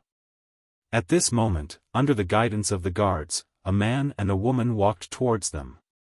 The youth was incomparably handsome, and his every movement was filled with nobility. As for the woman next to him, the moment Yu Xianxian saw her, her eyes flashed with amazement. No one would not be tempted by such a beautiful woman. Chapter 1913. But, she didn't know why, but this woman's face gave her a sense of familiarity. She seemed to have seen her somewhere before. Yu Xianxian frowned and fell into deep thought. "Greetings, Your Highness." Chi Su cupped his fists and said loudly. Yun Luofeng stood with her hands behind her back. Her hair flowed like a waterfall in the wind. Her dark eyes were deep, and her figure was proud and aloof. "Young Master Chi, you've come from afar, but I'm not in the mood to welcome you. Please don't blame me." Second brother Chi smiled. When he lowered his head, he saw Yu Xianxian's thoughtful face. What are you thinking about?" Yu Xianxian tilted her head. "I think this sister looks familiar. I think I've seen her somewhere before." Her unintentional words made Yun Luofeng's eyes narrow. His deep gaze landed on Yu Xianxian's face. "Familiar? Could it be Yun Yuqing?" Chi Su thought of this too and immediately became excited. "Miss, have you seen my master before?" Second brother Chi knew Chi Su a little and had heard of Yun Yuqing's name. When he heard this, he looked at Yu Xianxian in shock. "Ah, I remember now." Yu Xianxian called out excitedly. "It's Benefactor. She looks very much like Benefactor." "Benefactor? Do you know what your benefactor's name is?" Chi Su's breathing quickened as he asked nervously. "A year ago, when my sister was still alive, my sister and I were being chased. It was our benefactor who descended from the sky and saved us. She said that she was friends with my mother, so she saved us. Half a year ago, I also saw her at my sister's funeral. She only took a quick glance at us and left. Their mother passed away early. They didn't know that their mother had such a friend. However, they didn't suspect their benefactor at all. You and your sister were being hunted?" Second brother Chi's breathing quickened. He instinctively grabbed Yu Xianxian's hand and asked. "Brother-in-law, you're hurting me." Yu Xianxian frowned. A helpless expression appeared on her weak face. "My sister didn't let me say it." Chi Lauer's face flashed with embarrassment. He let go of his hand and said, "Sorry, I didn't mean to." At this moment, Chi Su was overwhelmed with emotions. He could not help but cry, "Master, it's Master. She's still alive. I knew it. Master must be alive. But, why is Master still alive but not coming to see me?" Chi Su really could not understand this problem, so he simply stopped thinking about it. Nothing was more important than the fact that his master was still alive. Yun Luofeng's eyes flashed. If Yun Yuqing was still alive, would she be Bai Ling? According to what Qi Su had said, Yun Yuqing had lost her memory. If she was really Bai Ling and had recalled everything, she would be in agony when she found out that Yun Yang was dead. After all, to her, if Yun Shao was no longer around, then her life would become meaningless. Big sister, who are you to benefactor? Yu Xianxian looked at Yun Luofeng, her big bright eyes shining with naivety. Although her complexion was very weak, it could not conceal her once lively aura. Yun Luofeng thought for a moment. She could be my mother. Really? Yu Xianxian's eyes brightened and she smiled. Big sister, if you meet benefactor in the future, thank him on my behalf. I'm afraid I won't be able to speak to him personally. Xianxian, don't say such silly things. You'll be fine. Second brother Qi frowned and chided her. Chapter 1914. He couldn't hide the deep worry in his eyes. Brother-in-law, I know my body. I can't make it. Furthermore, my sister is my only family member. Wouldn't it be better to reunite with her and her sister when I reach the underworld? Yu Xianxian lowered her eyes and smiled softly. She wasn't lying. She was speaking from the bottom of her heart. The only thing she couldn't let go of was this brother-in-law and her young niece. Just as second brother Qi's heart was filled with worry, a heavenly voice fell into his ears, causing his body to suddenly stiffen. I can save her. I can save her. These 4 simple words made second brother Qi's heart beat faster. He took a deep breath and suppressed the emotions in his heart. He raised his head and looked at Yun Luofeng. What are your conditions? At first, he thought that Yun Luofeng was Qi Su's woman. Only later did he realize that he was wrong. She had destroyed the Qi family, and she was even the owner of the elixir gathering hall. Then how could she be willing to become Qi Su's woman? He couldn't believe that such a powerful woman didn't have an ulterior motive. I want the entire Fengyun continent. Yun Luofeng narrowed her eyes and her lips curled into a smile as she said calmly. Second brother Qi sneered. The Fengyun continent is so big. Do you think you can have it just because you want it? As long as I want it, I will definitely have it. Yun Luofeng looked very confident. So, my first step is the state of Tianqi. Second brother Qi was a little surprised. This woman's appetite was really big. She wanted to swallow the state of Tianqi. More importantly, he was just a prince. What ability did he have to give the state of Tianqi to her? Miss Yun, I'm afraid you found the wrong person. I can't give you the state of Tianqi. No, you can. Yun Luofeng smiled lightly. As long as you can ascend the throne, you can give it to me. Second brother Qi fell silent. You mean, you want me to listen to your orders? Become your puppet? He pondered for a moment before looking at Yun Luofeng. Yun Luofeng smiled. I already have enough puppets by my side. What's the use of one more? Don't worry, I only want you to listen to me, but not be a puppet. I can guarantee you this. You can think about it carefully. If you agree to this condition of mine, I'll help you deal with them and help you ascend the throne. It had to be said that Yun Luofeng's words were indeed very tempting. The competition for the throne was too great. It would be very difficult for him to ascend to this position alone. Furthermore, Xian was on the verge of collapsing. All right, I promise you. After thinking for a moment, he raised his head and looked at Yun Luofeng. Brother-in-law. Yu Xianxian shouted in surprise. She bit her lips and said, I don't deserve this. Second brother Qi's expression softened. Don't talk nonsense. I promised your sister that I would protect you for life. How could I let anything happen to you? As long as there is a chance, I will not give it up. After he finished speaking, second brother Qi looked at Yun Luofeng and asked, if you can cure Xianxian, I'll agree to your condition. However, I still want to ask you something. There are so many princes in the state of Tianqi. Why did you choose me? Because there are so many princes in the state of Tianqi. You are the only one who will not go against morality. Before coming to the state of Tianqi, Yun Luofeng had asked Qi Su to investigate these princes. This was also the reason why he chose second brother Qi. Chapter 1915. The person she wanted to subdue definitely couldn't be a heartless person. Second brother Qi was loyal to his wife. Even after her death, he followed his wife's will and took care of her sister. This was the kind of man she wanted to be with. Miss Yun, if you want to conquer the wind cloud continent, you have a chance. Chance? Yun Luofeng narrowed her eyes. What chance? 3 months later, there will be a 4-nation competition. At that time, one person will be chosen to be the ruler of the 4 nations. Hearing this, Yun Luofeng's heart suddenly jumped. Yun Xiao would definitely go to the 4-nation competition.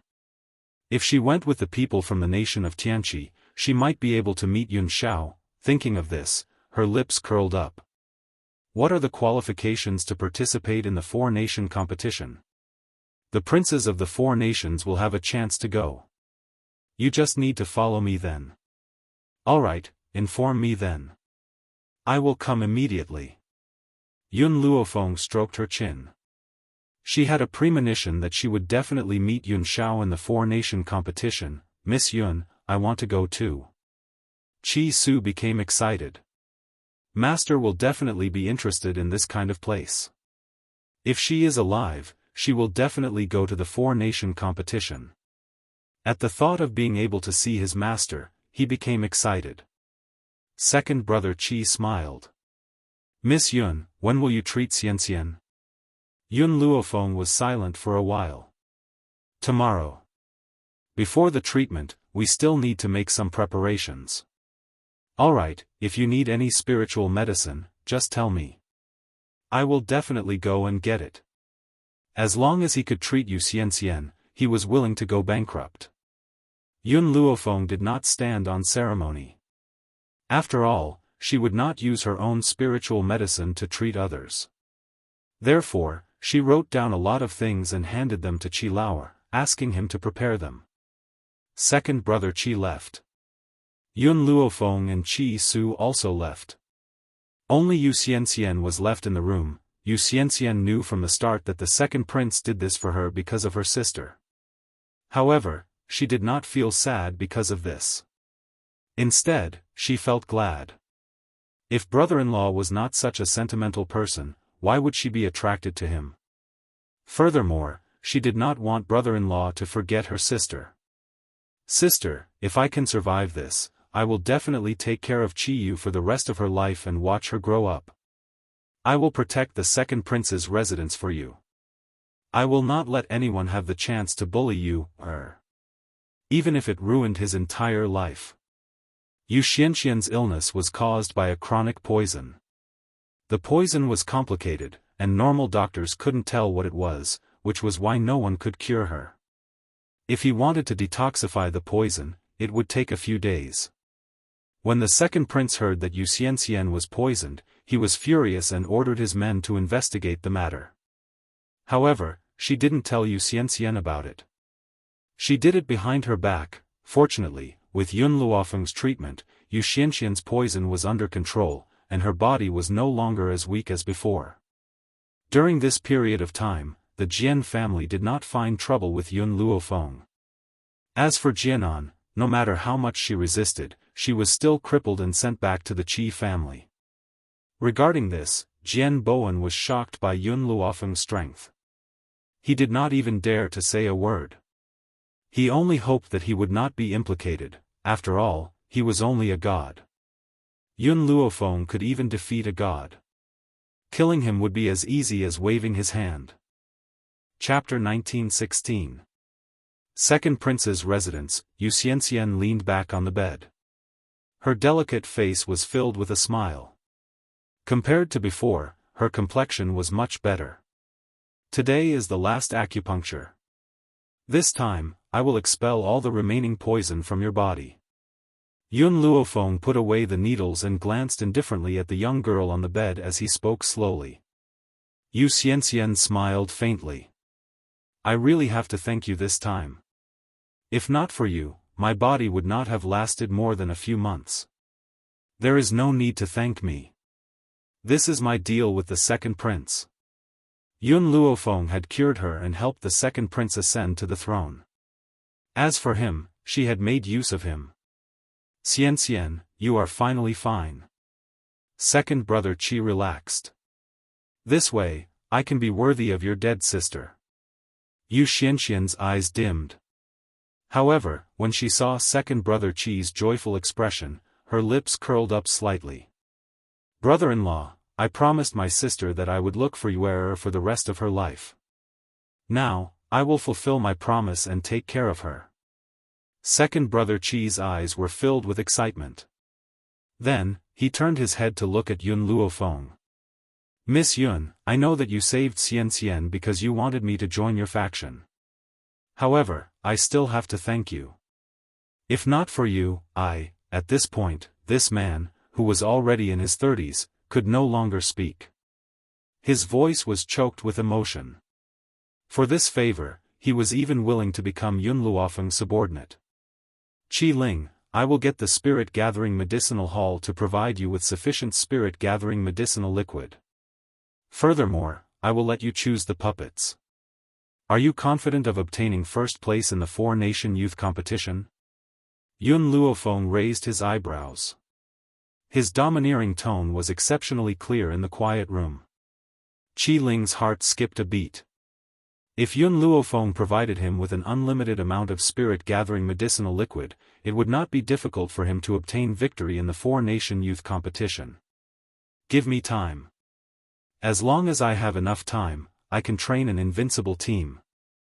Good. Yun Luofeng raised his eyebrows. Other than the spirit-gathering elixir, I also have a foundation elixir. This elixir is suitable for those who have just started cultivating. At that time, you can choose some young geniuses and start training them from a young age. These geniuses will become the overlords of the Wind and Cloud continent in the future. Back in the Roaring Dragon continent, under the surveillance of the royal family, Yun Luofeng had recruited a group of people who were considered to be trash. Unfortunately, after her training, these good-for-nothings broke through and became geniuses in a short period of time. In their transformation, the foundation-building liquid was an indispensable existence. If these people were originally geniuses, how terrifying would their changes be? Hence, Yun Luofeng was not boasting. One day, those geniuses would become the overlords of the Wind and Cloud continent. Qi Ling's heart skipped a beat, and his eyes lit up. Hearing Yun Luofeng's words, he knew that the effects of the Foundation establishment medicinal liquid were even more formidable. Miss Yun, leave the task of recruiting geniuses to me. As for naming the legions that these geniuses belong to, I'll leave that to you. Yun Luofeng was silent for a moment.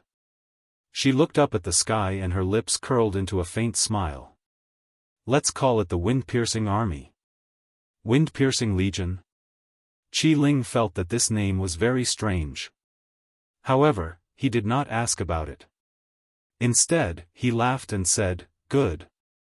In the future, that team will be called Wind-Piercing Legion." Elder sister, Yu Xianxian sat up on the bed with an innocent smile on her face. There is still some time before the four-nation youth competition. Now that my body has recovered, how about I take care of elder sister during this period of time? Chapter 1917. Yun Luofeng glanced at Yu Xianxian. Perhaps she wanted to get more information about Yun Yuqing from the girl, so she nodded. Okay. Yu Xianxian smiled. Her smile was innocent, and her big, bright eyes were filled with joy. Sister. Yu Xianxian slowly got off the bed and walked to Yun Luofeng's side. She hooked her arm around Yun Luofeng's elbow and said with a smile, "I know a restaurant that serves pretty good food. This time, I'll be the host, and I'll take you to have a taste." Xianxian, your body. Qi Ling looked at Yu Xianxian worriedly. Ever since her body had gradually recovered, Yu Xianxian was no longer the sickly beauty that she used to be. Her smile was very bright and charming, and she looked very charming. Brother-in-law, I've been lying down for so many days. I should go out and breathe some fresh air. Don't worry. Seeing this, Qi Ling didn't say anything else. He sighed. Then be careful. Yun Luofeng glanced at Qi Ling and saw the worry between his brows. He calmly raised the corners of his lips. She's right. She needs to go out for a walk and breathe some fresh air. Besides, with a doctor like me around, do you still need to worry about her safety? Qi Ling paused and smiled. Then I'll have to trouble Miss Yun. Xian, listen to Miss Yun outside. Don't cause trouble for her, okay? Yu Xian playfully stuck out her tongue. Brother-in-law, am I someone who only knows how to cause trouble? Don't worry. If I meet the third prince's group, I'll definitely take a detour. Qi Ling shook his head helplessly. He didn't stop Yu Xian from leaving. After they left, Qi Ling's expression darkened. What? Still can't find anything? In the silent room, a black figure slowly descended and said respectfully, Your Highness, this subordinate has already searched the entire backyard of the prince's residence. I haven't found anyone who committed the crime. Could it be that the people who murdered my wife and sister aren't the women in the backyard? The second prince narrowed his eyes. Then expand the scope for this prince. Search the entire country of Tianqi. If I find out who is so daring, I won't let him off. Bang! Qi Ling's fist landed heavily on the wall. His face was ugly and his eyes were filled with anger. Who dared to poison his people in the prince's mansion? If he found out who did it, he would definitely not let them off lightly. On the bustling street, outside a splendid restaurant, a crowd was chattering and chattering. That group of people surrounded a young man dressed in rags. The young man's back was facing Yun Luofeng, so Yun Luofeng could not see his face clearly. However, his slender figure seemed extremely frail as he stood amidst the violent storm. Stinky beggar, what gall you have, to actually dare come to our heaven prayer tower to steal things. Break this stinking beggar's legs and make him beg for death. Who doesn't know that this heavenly prayer tower is the property of the third prince? How dare they steal from the third prince's territory? Are they seeking death? When Yun Luofeng heard these people's words, she was not affected in the slightest. After all, there were many pitiful people in this world, and not everyone was worthy of her help. But, just as Yun Luofeng walked past, she seemed to subconsciously glance at the young man. In that instant, her brows sank and her pupils constricted. Chapter 1918. Even though the youth was dressed in rags, his face was clean and clear. His tightly clenched fists trembled slightly as if he was enduring extreme pain.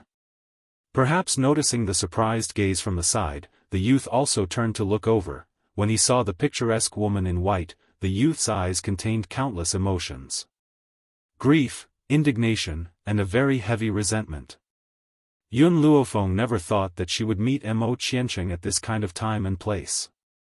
She also never thought that the once insufferably arrogant youth would also be reduced to such a state. However, Yun Luofeng suddenly thought of Yun Zhao's words.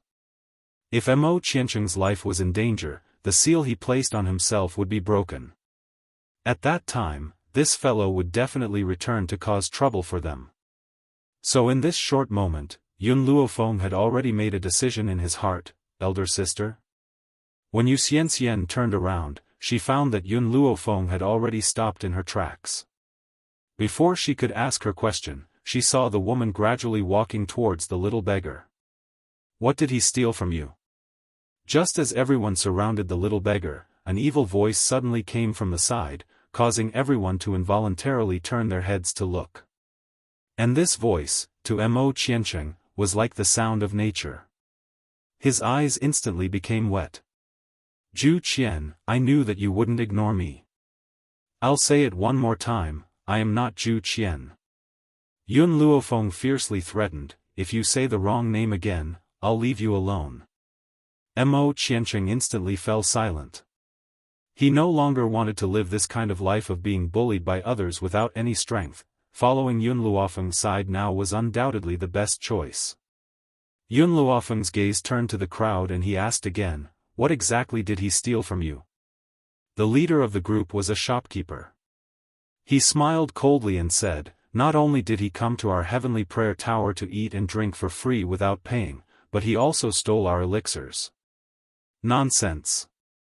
Mo Qiansheng was furious. "I did not eat and drink for free, I paid the bill. That spirit medicine was the money I gave you for the wine and food, yet you insist that I stole it. TSK, a beggar like you can have spirit medicine? What a great joke. Let me tell you, this spirit medicine of yours was stolen. Hurry up and hand over all the other spiritual medicines on you. Otherwise, don't blame me for being impolite." Mo Qiansheng clenched his fists tightly, his face flushed red. If it was in the past, how could he have been bullied by such a person? It was all Yun Zhao's fault.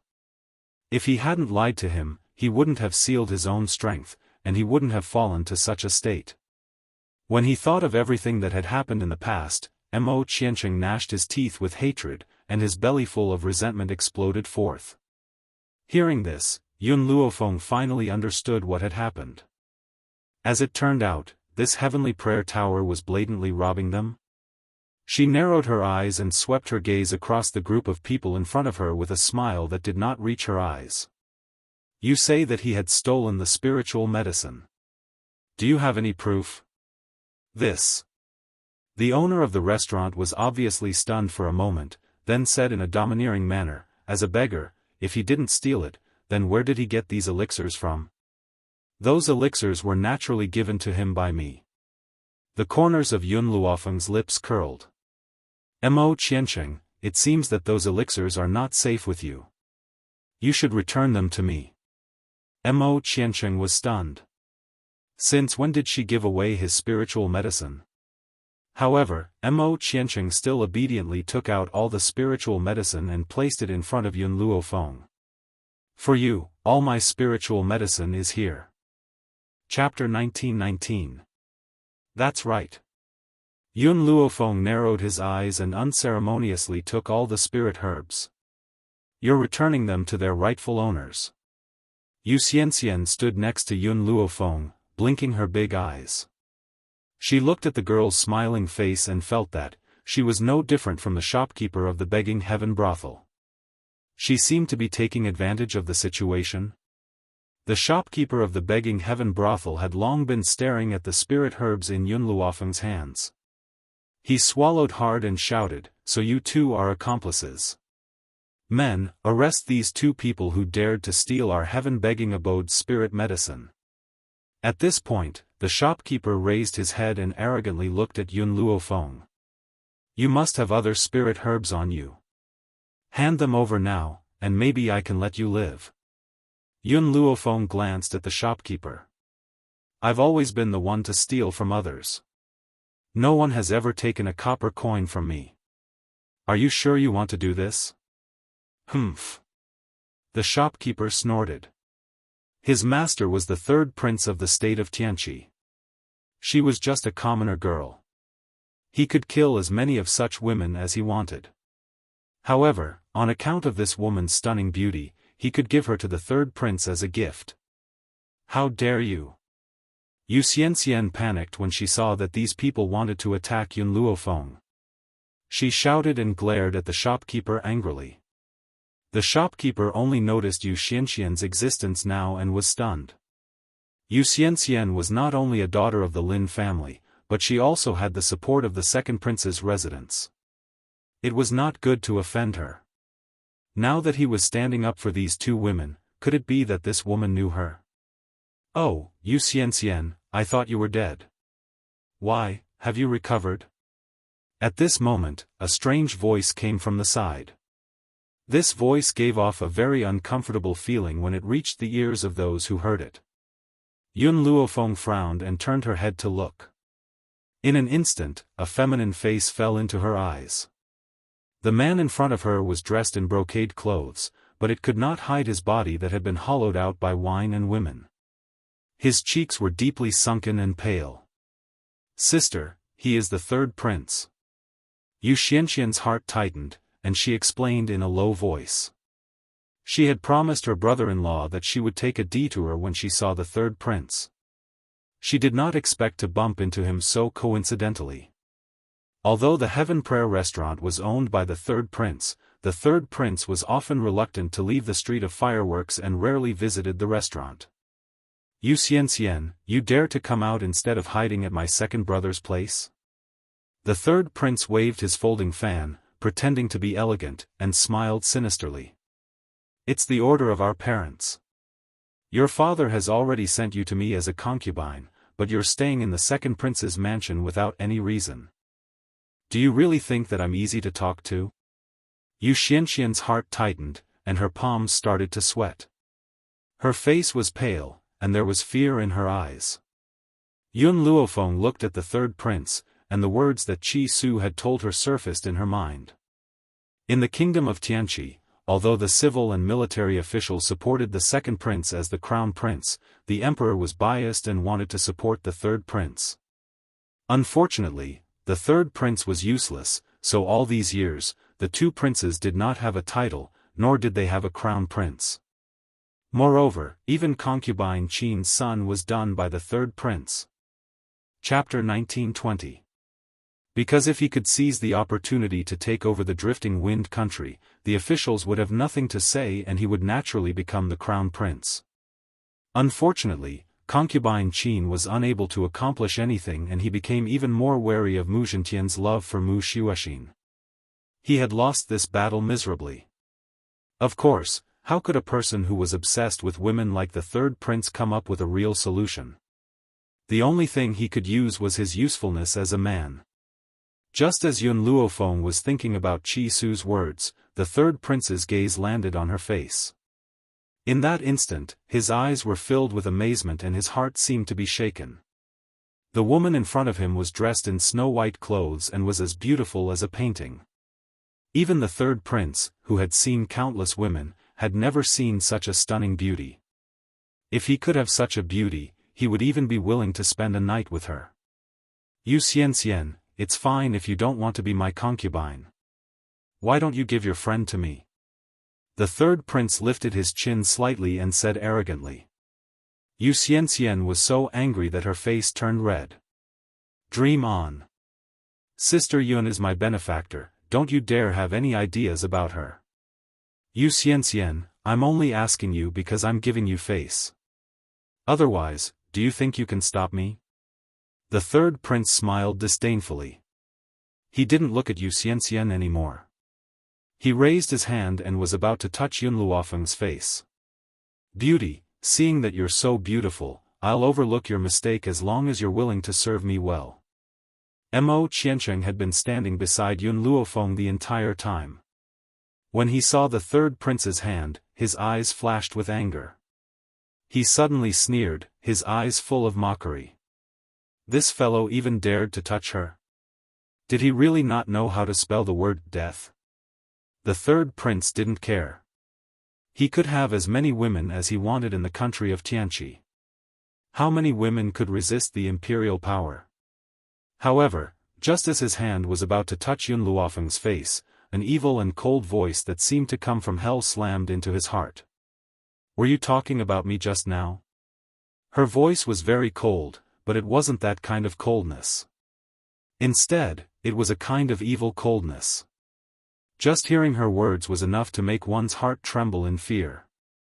Even the third prince's hand, which was about to touch Yun Luofeng's cheek, stopped on the spot because of this sentence. Yun Luofeng narrowed her eyes and looked at the finger in front of her. A cold light flashed across her eyes. Then, she pinched the man's wrist and exerted force. Ah! A heart-wrenching scream resounded through the entire street. Silence. The street in front of the heavenly prayer tower was silent. It was so quiet that one could hear a pin drop. Everyone's eyes widened. Their eyes were filled with shock, astonishment, and deep disbelief. Yu Xianxian covered her mouth in astonishment, and her whole body started shaking. Of course, it was because of excitement. One had to know that no one in the kingdom of Tianqi dared to attack the third prince. After the excitement, she was filled with worry. Yun Luofeng injured the third prince, and the emperor doted on this son so much. He would definitely cause trouble for Yun Luofeng. No. She had to hurry back to discuss this matter with her brother-in-law and find out how to salvage the situation. Mo Qiancheng's face was calm, and there was a cold smile on his face. The third prince of the kingdom of Tianqi was really tired of living for daring to attack this woman. Sister.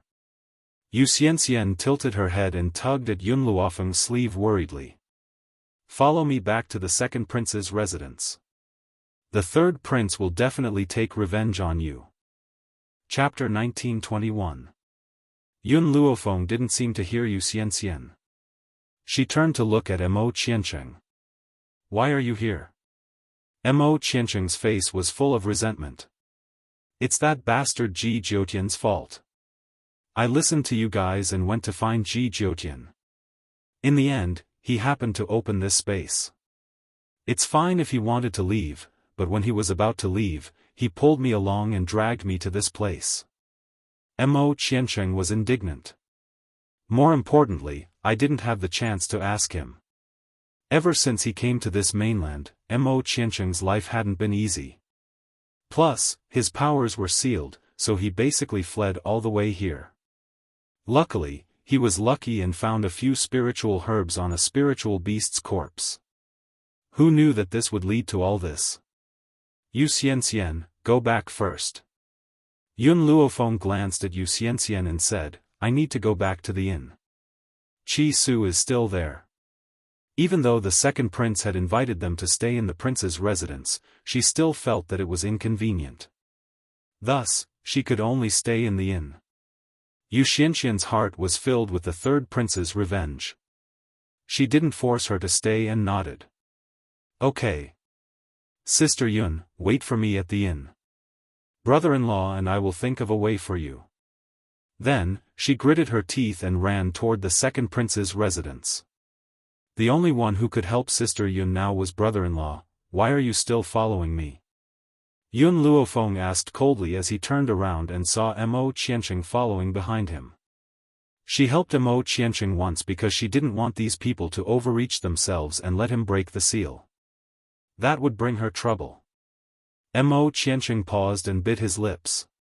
Ju. Yun Luofeng, I want to follow you. He was just about to call Yun Luofeng Ju Qian when he remembered what the woman said earlier and quickly stopped. Follow me? Yun Luofeng sneered. Are you sure you want to follow me? Mo Qiancheng's eyes turned. You know that this mainland is dangerous. If you leave me alone, I will definitely be hunted down. Then, if I accidentally break the seal, Yun Luofeng narrowed his eyes. Are you threatening me? I just want to follow you. It wasn't easy for that damned Yun Shao to not be by her side, so how could he possibly let go of such a good opportunity? If you want to follow me, it's not impossible. The corners of Yun Luofeng's lips curled up slightly, forming an evil smile. It just so happens that I'm lacking a servant. If you can sweep the floor, do the laundry, cook, and clean the toilet, then you can stay. Mo Qiancheng was stunned. Sweeping the floor, washing clothes, and cooking was fine, but cleaning the toilet? Could she tell him where the toilet was? Do you still remember the illusion Ju Qian left behind? I have already rebuilt it. My people are all cultivating in the illusion. From now on, the task of cleaning the illusion will be handed over to you. This way, my subordinates can focus on cultivating. The corners of Mo Qiancheng's mouth twitched a few times, but he also understood that this was the only way for him to stay by her side. He took a deep breath and said, okay, I'll do it. In any case, he no longer wanted to live this kind of life as a fugitive. It was safer to hide by her side. In reality, Yun Luofeng had her considerations for keeping Mo Qiancheng. After thinking for a long time, she still felt that keeping this ticking time bomb by her side was the safest. Everything else was just a punishment for him. Chapter 1922. At the inn. Yun Luofeng had just walked into Chi Su's room when she saw a subordinate of the Chi family walk out. She turned to look at the subordinate, then looked at Chi Su. Chi Su, how much of the elixir does the elixir gathering hall have left? Chi Su was startled. I think there are more than 1,000 bottles. Okay, the elixir gathering hall will temporarily stop selling the elixir. I want you to wholeheartedly provide the second prince's army with the elixir. Yun Luofeng's voice was very serious, making Chi Su's heart suddenly tense. What happened? Actually, it's nothing much. I just crippled the third prince. Yun Luofeng rubbed his nose and replied in a light and breezy manner.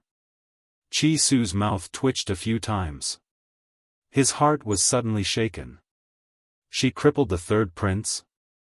And she said it was nothing?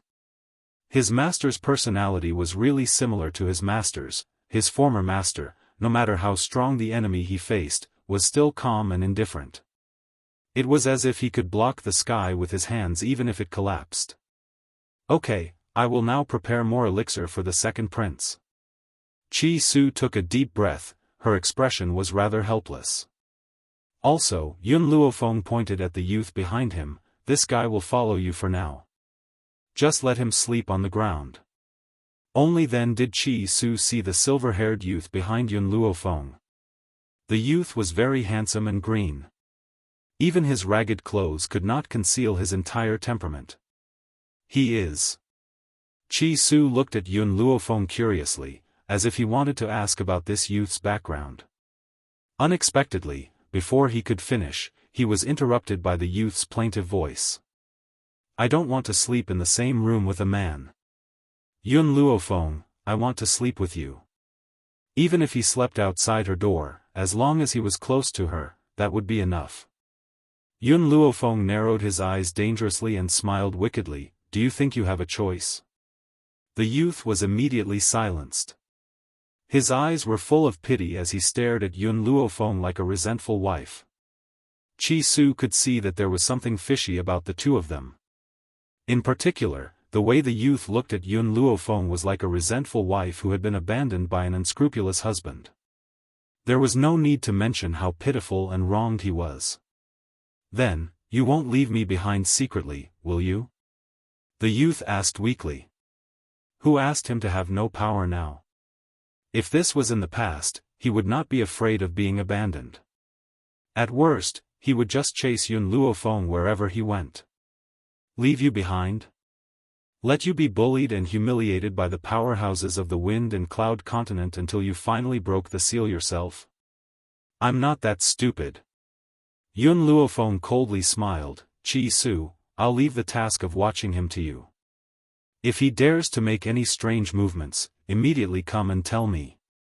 Yun Luofeng walked slowly toward Mo Qiancheng. As he lowered his eyes, the killing intent in them gradually surged. Mo Qiancheng, I know I can't kill you now.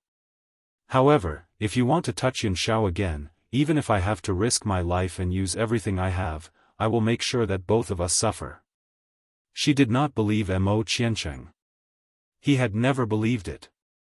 When this youth had appeared, he had wanted to kill her and Ji Jiutian. If she had not impersonated Zhu Qian, she would have already died in his hands. It was also because she had impersonated Zhu Qian that Mo Qiancheng had developed enmity towards Yun Shao and wanted to kill Yun Shao. That was why Yun Luofeng had allowed Chi Su to stay close to him. Mo Qiancheng's body trembled. Chapter 1923. Of course, it wasn't because he was afraid. It was because Yun Luofeng's words had hurt his heart. Zhu Qian was the person he didn't want to hurt the most in the past. Hence, at the last moment, he regretted it and was trapped in an illusion by Zhu Qian. Even when he first attacked Yun Luofeng and Ji Jiutian, it wasn't because of hatred, but because of resentment. He resented Zhu Qian for so many years, and he resented Zhu Qian even more for not coming to see him for so many years. However, Mo Qiancheng understood that if it wasn't for his initial mistake, Zhu Qian wouldn't have been so cruel to him. Hence, he was willing to use his entire life to make up for it. However, Mo Qiancheng's heart was filled with jealousy when he thought of Yun Luofeng's words. He was jealous of Yun Xiao for being able to make her give her heart and treat him so well. At this moment, a commotion came from outside. Yun Luofeng frowned slightly and looked at Mo Qiancheng. He said in a low voice, "You wait here. Qi Su, follow me out to take a look." Qi Su nodded and followed Yun Luofeng out. A group of soldiers rushed in from downstairs of the inn and surrounded the entire inn. The leader of the soldiers was dressed in armor and looked majestic. "We are here to arrest the criminal who injured the third prince. Unrelated people, leave immediately." As soon as he said this, the people who were originally standing in the inn fled in unison. It was also at this moment that the leader of the soldiers saw a woman dressed in white in the corridor of the second floor. "It's this woman. She injured the third prince." The manager of the Begging Heaven brothel walked out from among the soldiers and immediately pointed at Yun Luofeng as he shouted, "Men, take this woman down." The leader of the soldiers waved his hand and shouted loudly. In an instant, the soldiers pulled out their weapons at the same time and quickly surrounded Yun Luofeng and Qi Su in the corridor of the second floor. Yun Luofeng glanced at the soldiers who were rushing over, and his cold voice quickly reached everyone's ears. "I was indeed the one who crippled the third prince, because he deserved to be crippled." The leader of the soldiers nearly exploded in anger. He sneered and looked at the woman in the snow-white dress mockingly, his eyes full of mockery. This woman dared to be so arrogant in their kingdom of Tianqi. Did she really not know what courting death was? Seeing the soldiers rush up to the second floor, the people hiding in the private rooms also opened a gap and watched the situation outside. In an instant, Yun Luofeng's body was engulfed in red flames. The flames quickly turned into an 8-tailed fire fox. The fire fox opened its mouth and spat out a mouthful of flames. The soldier at the forefront was instantly annihilated by the flames. In the meantime, countless gold-seeking mice also appeared. They squeaked and bit anyone they saw, their sharp teeth piercing into the skin of the person they saw. TT appeared at the same time, its huge body pressing down on the group of soldiers. With an angry roar, flames shot out like fireballs crashing into their chests. The small tree and the bug did not appear. To them, a battle of this level was not worthy of them taking part. Little Mo had always been lazy. From the time he followed Yun Luofeng until today, he rarely fought on the battlefield. But he still appeared, sitting on the banister of the stairs, watching the play. Not to mention the others, even Qi Su was stunned. He had followed Yun Luofeng for a few months, but this was the first time he had seen these spirit beasts. Moreover, each of these spirit beasts was very powerful. The leader of the soldiers was shocked, and a layer of cold sweat dripped down his forehead. He gritted his teeth and said, "Stupid girl, this is the kingdom of Tianqi. His Majesty will not let you off for hurting the third prince in the kingdom of Tianqi. Let's retreat." Chapter 1924. "You want to leave?" Seeing that the soldier was about to leave, Yun Luofeng's lips curled into a faint smile. "Do you think my place is a place where you can come and go as you please?" Boom! A powerful pressure pressed down on him. The soldier's legs trembled and he knelt on the ground. He was drenched in sweat and his face was pale. "What do you want?" "Kowtow and admit my mistake. A soldier can be killed, but not humiliated." The leader of the soldiers straightened his neck and said with a red face, "Is that so? If that's the case, then I'll kill you." Yun Luofeng quickly pulled out his long sword and threw it towards the leader of the soldiers. The soldier was so scared that he wet his pants. He hurriedly kowtowed. "Heroine, I was wrong. Please let me go. What was dignity worth in order to live? Nothing was more important than living." The sword suddenly stopped. The sharp tip of the sword was only a millimeter away from his neck. If he had kowtowed a little later, blood would have spilled on the spot. Even so, the soldier was still so scared that his face turned pale. He felt that death was so close to him that he found it difficult to breathe. Speak. Who sent you here? Yun Luofeng looked up. The third prince's subordinates should not be as weak as you. Don't look at how useless the third prince was. In reality, the emperor loved him so much that he would definitely send elites to protect him. And this group of people were just some ordinary soldiers. Their strength was extremely weak. It's the second daughter of the Jian family. She came to complain that you injured the third prince. We came here on our own to curry favor with the third prince. The second daughter of the Jian family? Jian Yi? Yun Luofeng narrowed his eyes. It seemed that the Jian family was also outside the begging heaven pavilion just now. And at that time, he only noticed Mo Qiancheng. He didn't see anyone else. Thinking of this, Yun Luofeng's eyes swept across the crowd and saw Jian Yi. Her face was pale with fright and her body trembled slightly. Even if this group of soldiers was weak, Jian Yi didn't think that Yun Luofeng would have the guts to threaten these soldiers and say her name. The funny thing was, Jian Yi had forgotten that since Yun Luofeng dared to beat up the third prince, what else wouldn't she do? The brain was indeed a good thing, but not everyone had it. Noticing Yun Luofeng's gaze, Jian Yi was so frightened that she wanted to run away. However, the moment she turned around, a fiery figure blocked her way. A little girl in red smiled at her.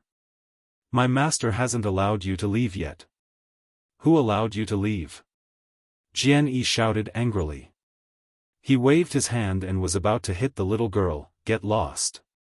Hearing this, the little loli's face darkened. With a loud bang, her fist landed on Jian Yi's body, sending her flying into the inn. She landed right next to Yun Luofeng's feet. Since fire had appeared in the form of an 8-tailed fire fox at the beginning, Jian Yi had never thought that the little loli in front of him was the ferocious fire fox. Jian Yi rubbed her arm, which was hurting from the fall, and wanted to get up from the ground, but the moment she raised her head, she saw a pair of cold, black eyes. In that instant, with a loud bang, her brain was about to explode. Yun Luofeng crossed his arms over his chest and looked at Jian Yi with a smile that wasn't a smile. I already knew that your Jian family wouldn't let this matter rest, but I didn't think that you would use such a stupid method. Could it be that you think that these soldiers can subdue me? Chapter 1925. From Yun Luofeng's words, Jian Yi could hear another layer of meaning. This woman had never placed the Jian family in her eyes from beginning to end. She did not exterminate the Jian family that night, not because she was afraid of the royal family that the Jian family relied on, but because she did not think that the Jian family could cause her any trouble. Jian Yi panicked. She was well aware of her father's hatred for Yun Luofeng, but she had a feeling that the Jian family could not defeat this woman. No. Not only the Jian family, but perhaps even the royal family could not defeat her. In her entire life, Jian Yi was smart for once. Alas, it was too late. Qi Su, go to the Jian family and inform them that if they want Jian Yi's life back, they will have to use the 2 spirit medicine mountain ranges of the Jian family to exchange for it. Didn't the Jian family spy on the Qi family's spirit medicine mountain range? Then now, she wanted Jian Bowen to personally spit out the 2 mountain ranges and deliver them to her personally. Jian Bowen is such a greedy person, will he agree to this condition? Qi Su was stunned, his tone filled with doubt. Yun Luofeng smiled. He will agree because he only has one daughter, Jian Yi, who is of some value.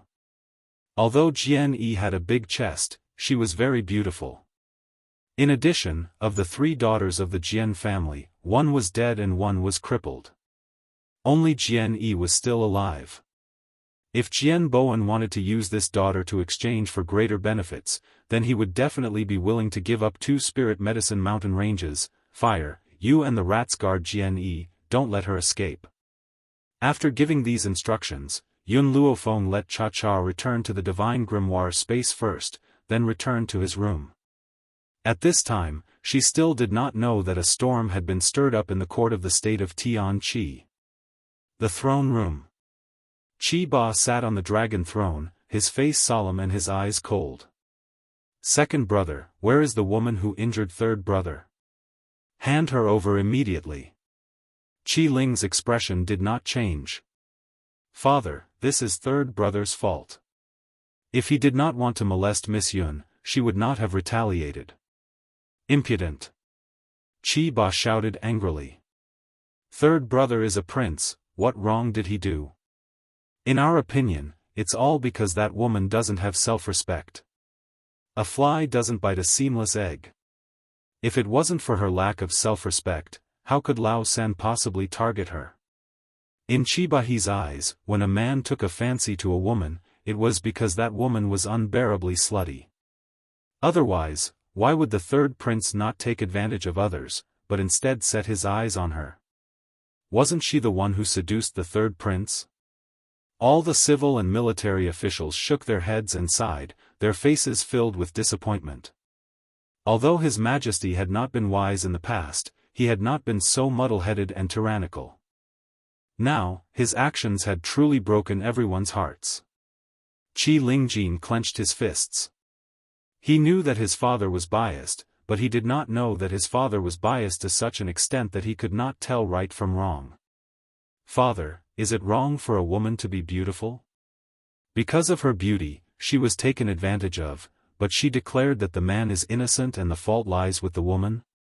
Qi Ling laughed coldly. How innocent are all the women in the world? To bear such a groundless accusation? Your Majesty, just as Chiba was about to continue speaking, the beautiful woman at the side sobbed and said, Please, you must seek justice for this concubine's imperial son. This concubine understands my imperial son's personality the best. He is so obedient, so it is impossible for him to commit such a frivolous act. Someone must have framed him. Seeing his beloved concubine sobbing, Chibahi's heart softened. His sharp gaze shot towards Qi Ling, second brother. I know that you have always been unconvinced by your younger brother, but the imperial preceptor once said that Lao San's future is limitless. In the future, he will definitely be a person who will ascend to the throne and lead the kingdom of Tian Qi to unify the four kingdoms. So, as his elder brother, not only did you not help him, but you even conspired with outsiders to harm him. What are your intentions? Chapter 1926. Seeing Qi Ling's silent expression, Qi Ba's tone softened. Second brother, there are so many women in the world. Since your brother has taken a liking to her, why not give this woman to him? She should go to third brother to receive punishment. It was just a woman. He could have as many women as he wanted. Why would second brother bully his own brother for a woman? Qi Ling smiled coldly. Woman? Then do you know that this woman you speak of not only managed to kill the heavenly god from Drifting Wind Nation, but she also came out unscathed? The entire hall sucked in a breath of cold air at Qi Ling's words. As far as they knew, the person who injured the third prince was a young woman in her 20s. She had the strength to defeat a god at such a young age? How horrifying was she? The woman you speak of can make Qi Su listen to her. She is also the master of the spirit-gathering medicinal hall. Qi Ling of the Qi clan could not cultivate since she was young. She is also the woman you look down on.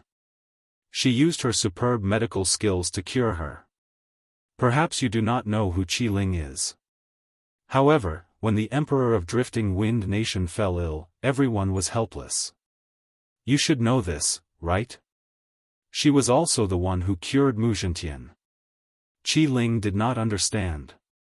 What right did his father have to look down on women?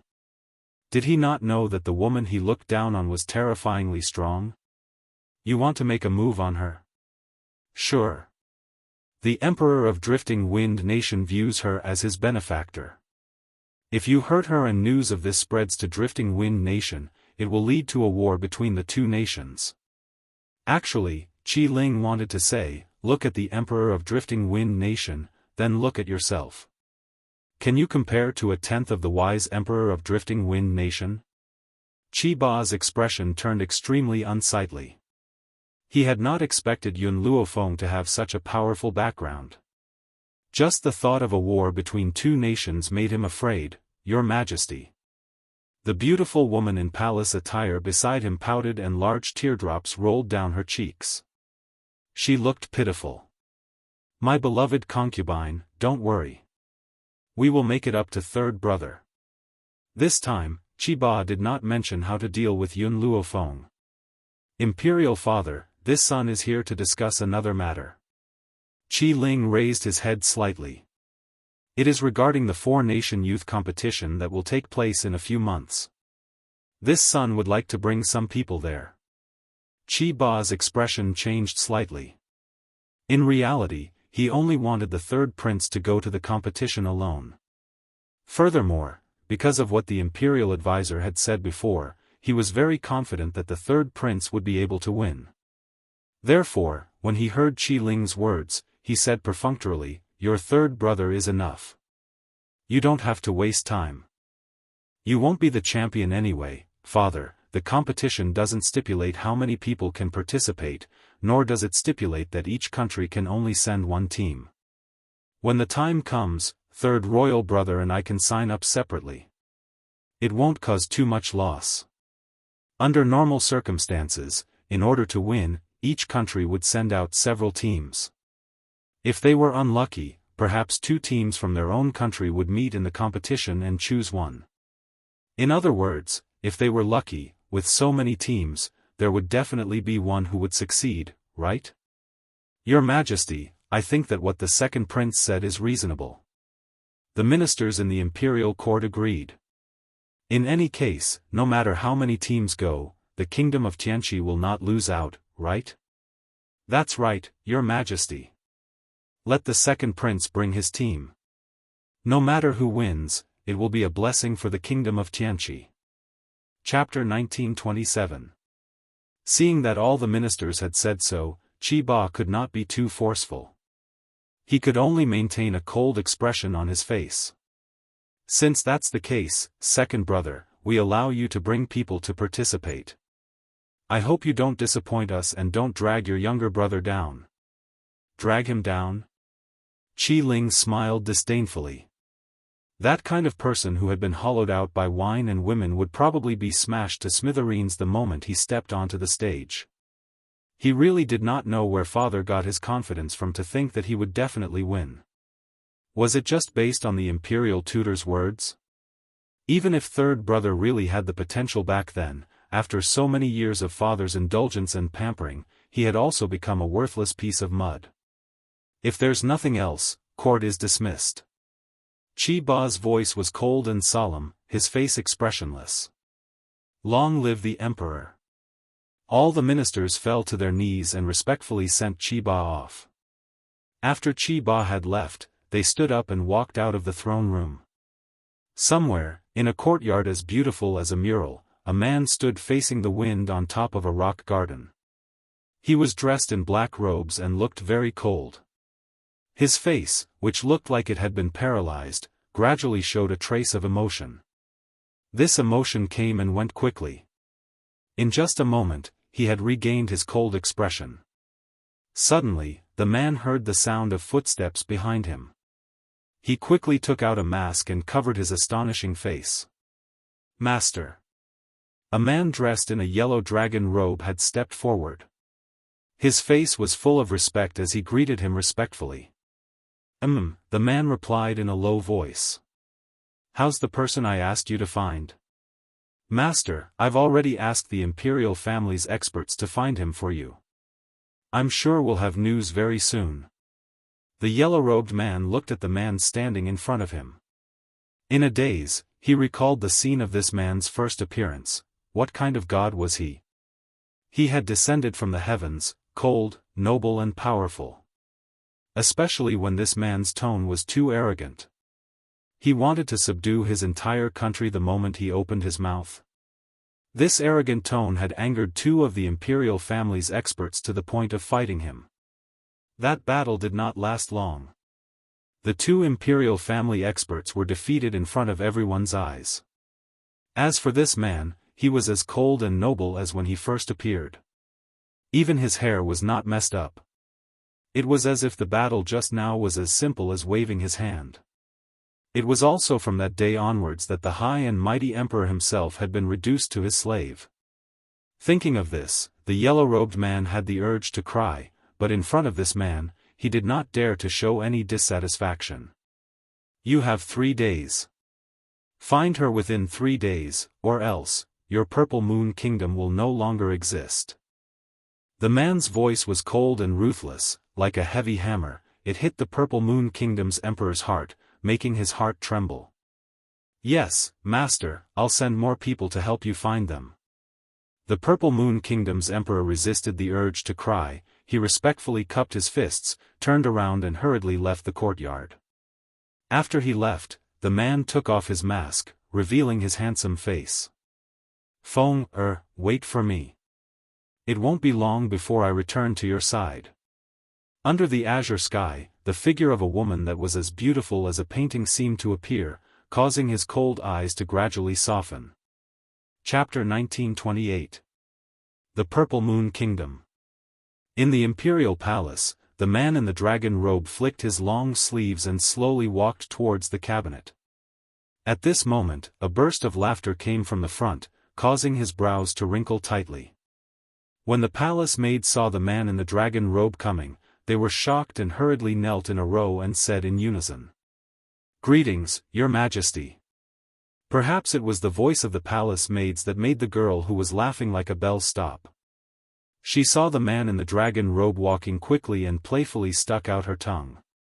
"Father, why are you here? This girl looks delicate and charming, her eyes are full of spirit, but even so, it can't hide her inherent pride." Feng, The man in the dragon robe frowned coldly. He waved his hand and signaled the other people present to retreat. Then he said in a serious voice, "You're messing around with the group of palace maids and eunuchs in these places again. If you have this leisure time, why don't you learn etiquette? Father will give you to the Ghost Emperor." "Father." Qiao Yefeng's face completely changed. "Daughter, don't marry the Ghost Emperor. He's so ugly, he's not worthy of me at all." The man's face suddenly became cold. "What nonsense are you talking about? How did you know that the Ghost Emperor is ugly?" Qiao Yefeng snorted, her tone was full of disdain. "If he's not ugly, why does he wear a mask? Even so, with the Ghost Emperor's strength, he's more than enough to match you." The man in the dragon robe glanced at Qiao Yefeng. "To be honest, the Ghost Emperor recently asked me to find a woman. That woman's relationship with him is not simple. I never thought of letting you be his wife. From the beginning, I wanted to give you to him as a concubine." With a swish, Qiao Yefeng's face turned pale and her body staggered a little. She couldn't believe her father who once loved her so much. Why? Why did father want to give her to him as a concubine? A man who doesn't even dare to see people, why would he want to take her as a concubine? "Father, did the Ghost Emperor ask you to come to me?" Qiao Yefeng quickly regained her composure. She gritted her teeth and said, "Go tell him that he can forget about it. I will never marry an ugly man." Looking at Qiao Yefeng's unyielding expression, the dragon-robed man's eyes turned cold. "This emperor is telling you, this matter is not up to you. Guards, take the princess away and detain her. Without my order, she is not allowed to take 2 steps out of the room." Hearing this, 2 guards stepped forward, intending to drag Qiao Yefeng away. Qiao Yefeng struggled with all her might, her face flushed with anger. "Imperial father, not to mention being a concubine, I won't even be a wife. Go and tell him to give up." The man in the dragon robe didn't seem to hear Qiao Yefeng's words as he coldly watched the 2 guards take her away. From afar, Qiao Yefeng's angry voice could be heard, "Ghost Emperor, you bastard who dares to spy on this princess. This princess will never forgive you. An ugly freak like you wants to." Ugh! The man in the dragon robe was obviously frightened by Qiao Yefeng's words. Before she could say anything more excessive, he directly asked the guards to cover her mouth. At this moment, a layer of cold sweat had already appeared on his forehead. Fortunately, the Ghost Emperor doesn't live in the palace. Otherwise, if these words were heard by him, the whole Purple Moon Kingdom would be doomed. Qiao Yefeng has been determined to die. It must be the Ghost Emperor who coveted her beauty, that's why he asked his father to force her. Otherwise, how could her father propose to make her a concubine for no reason? Chapter 1929. Even if the Ghost Emperor is strong, she will never like an ugly monster. Unfortunately, Qiao Yefeng couldn't resist and was directly dragged back to the princess palace by the guards and imprisoned. She was so angry that she swept all the tea bowls on the table to the ground, her chest undulating. The Ghost Emperor is really not a thing. I don't know where he got the courage to peep at this princess. This princess is the most beautiful woman in the Purple Moon Kingdom. How can an ugly monster match me? Princess, the palace maid on the side carefully glanced at Qiao Yefeng. After the Ghost Emperor came to the Purple Moon Kingdom, he asked His Majesty to send someone to find a woman. So, according to this servant, that woman must be the Ghost Emperor's lover. Maybe it's just His Majesty acting on his own initiative to make the princess. Even though Qiao Yefeng is unruly and willful, she will not bully the servants. Therefore, this palace maid dared to say such words in front of Qiao Yefeng. Tsk, Qiao Yefeng sneered, her eyes were full of disdain. Do you think, as an ugly woman, how good can she be? Can she be compared to this princess? When the Ghost Emperor fought with the two strong men, this princess was also present. He must have noticed this princess at that time. Qiao Yefeng gritted her teeth in hatred. If he has the ability, he should pursue this princess by normal means. How dare he let Imperial Father threaten me? The more he does this, the more this princess hates him. The palace maid lowered her head and no longer spoke. She always felt that the Ghost Emperor, such a powerful and frightening man, would not fall in love with her at first sight as the princess said. Moreover, such a man will certainly disdain to use power to force a woman. Qiao Yefeng took a deep breath. Moreover, in this world, the man who can make this princess look at him must not only be strong, but also peerless. The Ghost Emperor is not worthy of me. But, His Majesty, he. The palace maid said in a cautious tone. Before she finished speaking, she was interrupted by Qiao Yefeng's fierce voice. In his dreams, I will never give in. The palace maid bowed her head deeply again. She always felt that His Majesty will not give up easily. At the same time, in the study, the man in dragon robes, Qiao Yun, was holding a book in his hand. Beside him, a beautiful woman dressed in palace robes was serving him a cup of tea. Empress, Qiao Yun sighed. Go back and persuade Feng Er. If she is willing to become the Ghost Emperor's concubine, then the Ghost Emperor will stay in our Purple Moon Kingdom forever. The Empress was taken aback for a moment. Feng has always been a proud girl. I'm afraid it will be hard for her to accept being someone's concubine. Moreover, will the Ghost Emperor agree to this? This concubine is worried that giving him a concubine will anger that man. Qiao Yun chuckled. Isn't it normal for a man to have 3 or 4 wives? It was even more impossible for a powerful man like the Ghost Emperor to only have one woman. If I send him away, he will only thank me. Why would he be angry? However, the most important thing right now is to appease Feng Er so that she doesn't offend the Ghost Emperor. Yes, Your Majesty. The Empress lowered her head. Suddenly, the man's eyes appeared in her mind. They were cold, like a bottomless abyss, filling her with fear and struggle. Such a man, will he really accept Feng Er as a concubine? In fact, the Empress's heart was not sure and vaguely there was a burst of worry. However, the Emperor's decision, no one can change it. She can only listen to him. Chapter 1930. State of Tian Qi. The second prince's residence. Qi Ling was just about to step out of the residence when he bumped into a woman walking towards him. He was momentarily stunned. Miss Yun, I was just about to look for you when you came. I'm here to ask, when should we set off? Yun Luofeng's eyes stared evilly at Qi Ling as she asked slowly. As the four-nation competition will be held in Wind Cloud City, which is very far from the state of Tianqi, we will have to set off in about 3 days. Wind Cloud City? Yun Luofeng's eyes flashed. This continent was called the Wind Cloud Continent. Could it be related to Wind Cloud City? Qi Su, who had been following behind Yun Luofeng, was startled when he heard this. When my master came to the Wind Cloud Continent from another continent, he was in Wind Cloud City. Hearing this, Yun Luofeng fell into deep thought. She stroked her chin with her finger. In that case, tell me about the situation in Wind Cloud City.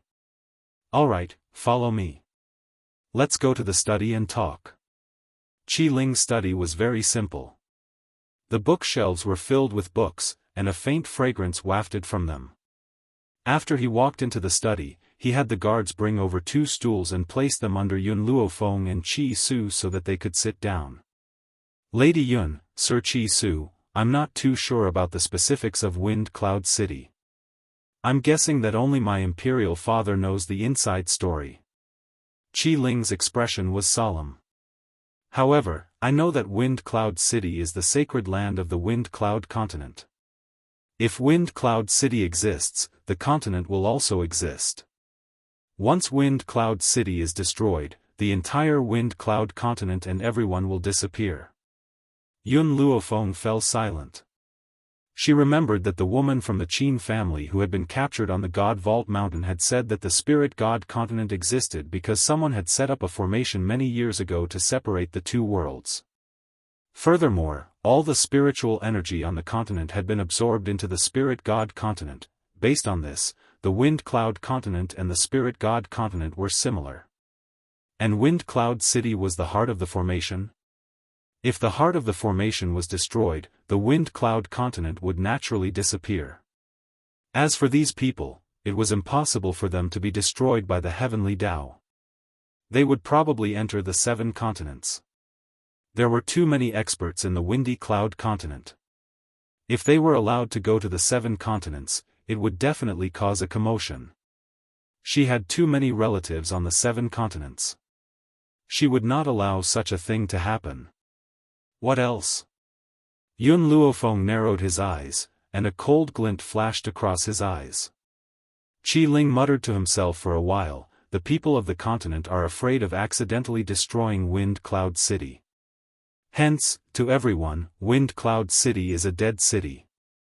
Other than during the 4-nation youth competition, no one is allowed to enter Wind Cloud City at any other time. Have you been to Wind Cloud City? Yun Luofeng thought for a moment before continuing to ask. Until now, I have never entered Wind Cloud City, so I don't know what Wind Cloud City looks like. Hearing this, Yun Luofeng did not ask any further. Even if he did, he would not be able to obtain any useful information from Qi Ling, however. Qi Ling paused for a moment before continuing, when you enter Wind Cloud City, there's a place that you absolutely cannot enter. What place? Yun Luofeng's eyes brightened. Chapter 1931. Wind Cloud City's Sacrificial Ground. Qi Ling paused for a moment before continuing, actually, no one has been there before. It is said that the sacrificial ground is surrounded by lightning. Once you enter, you will be attacked by the lightning.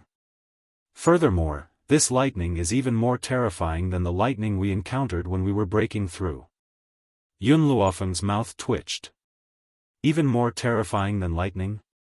That was because they had never seen real lightning before. If she did not have the protection of the dragon scale armor and the puppet's ability to absorb lightning, she would have been killed by the lightning. Therefore, Yun Luofeng felt that no matter how terrifying that lightning was, it could not compare to the lightning from that time. How are the preparations going? Yun Luofeng suddenly asked. Qi Ling answered honestly, I have already selected all the elites in my hands. We will not lose this 4-nation youth competition. When he said the last sentence, his voice suddenly became very domineering. He had the demeanor of a ruler. Compared to the third prince, the second prince, Qi Ling, was clearly more capable of leading the nation of Tianqi to the peak. Wait for me at the city gates in 3 days. We will set off together then. After saying this, Yun Luofeng took one last look at Qi Ling before turning to leave.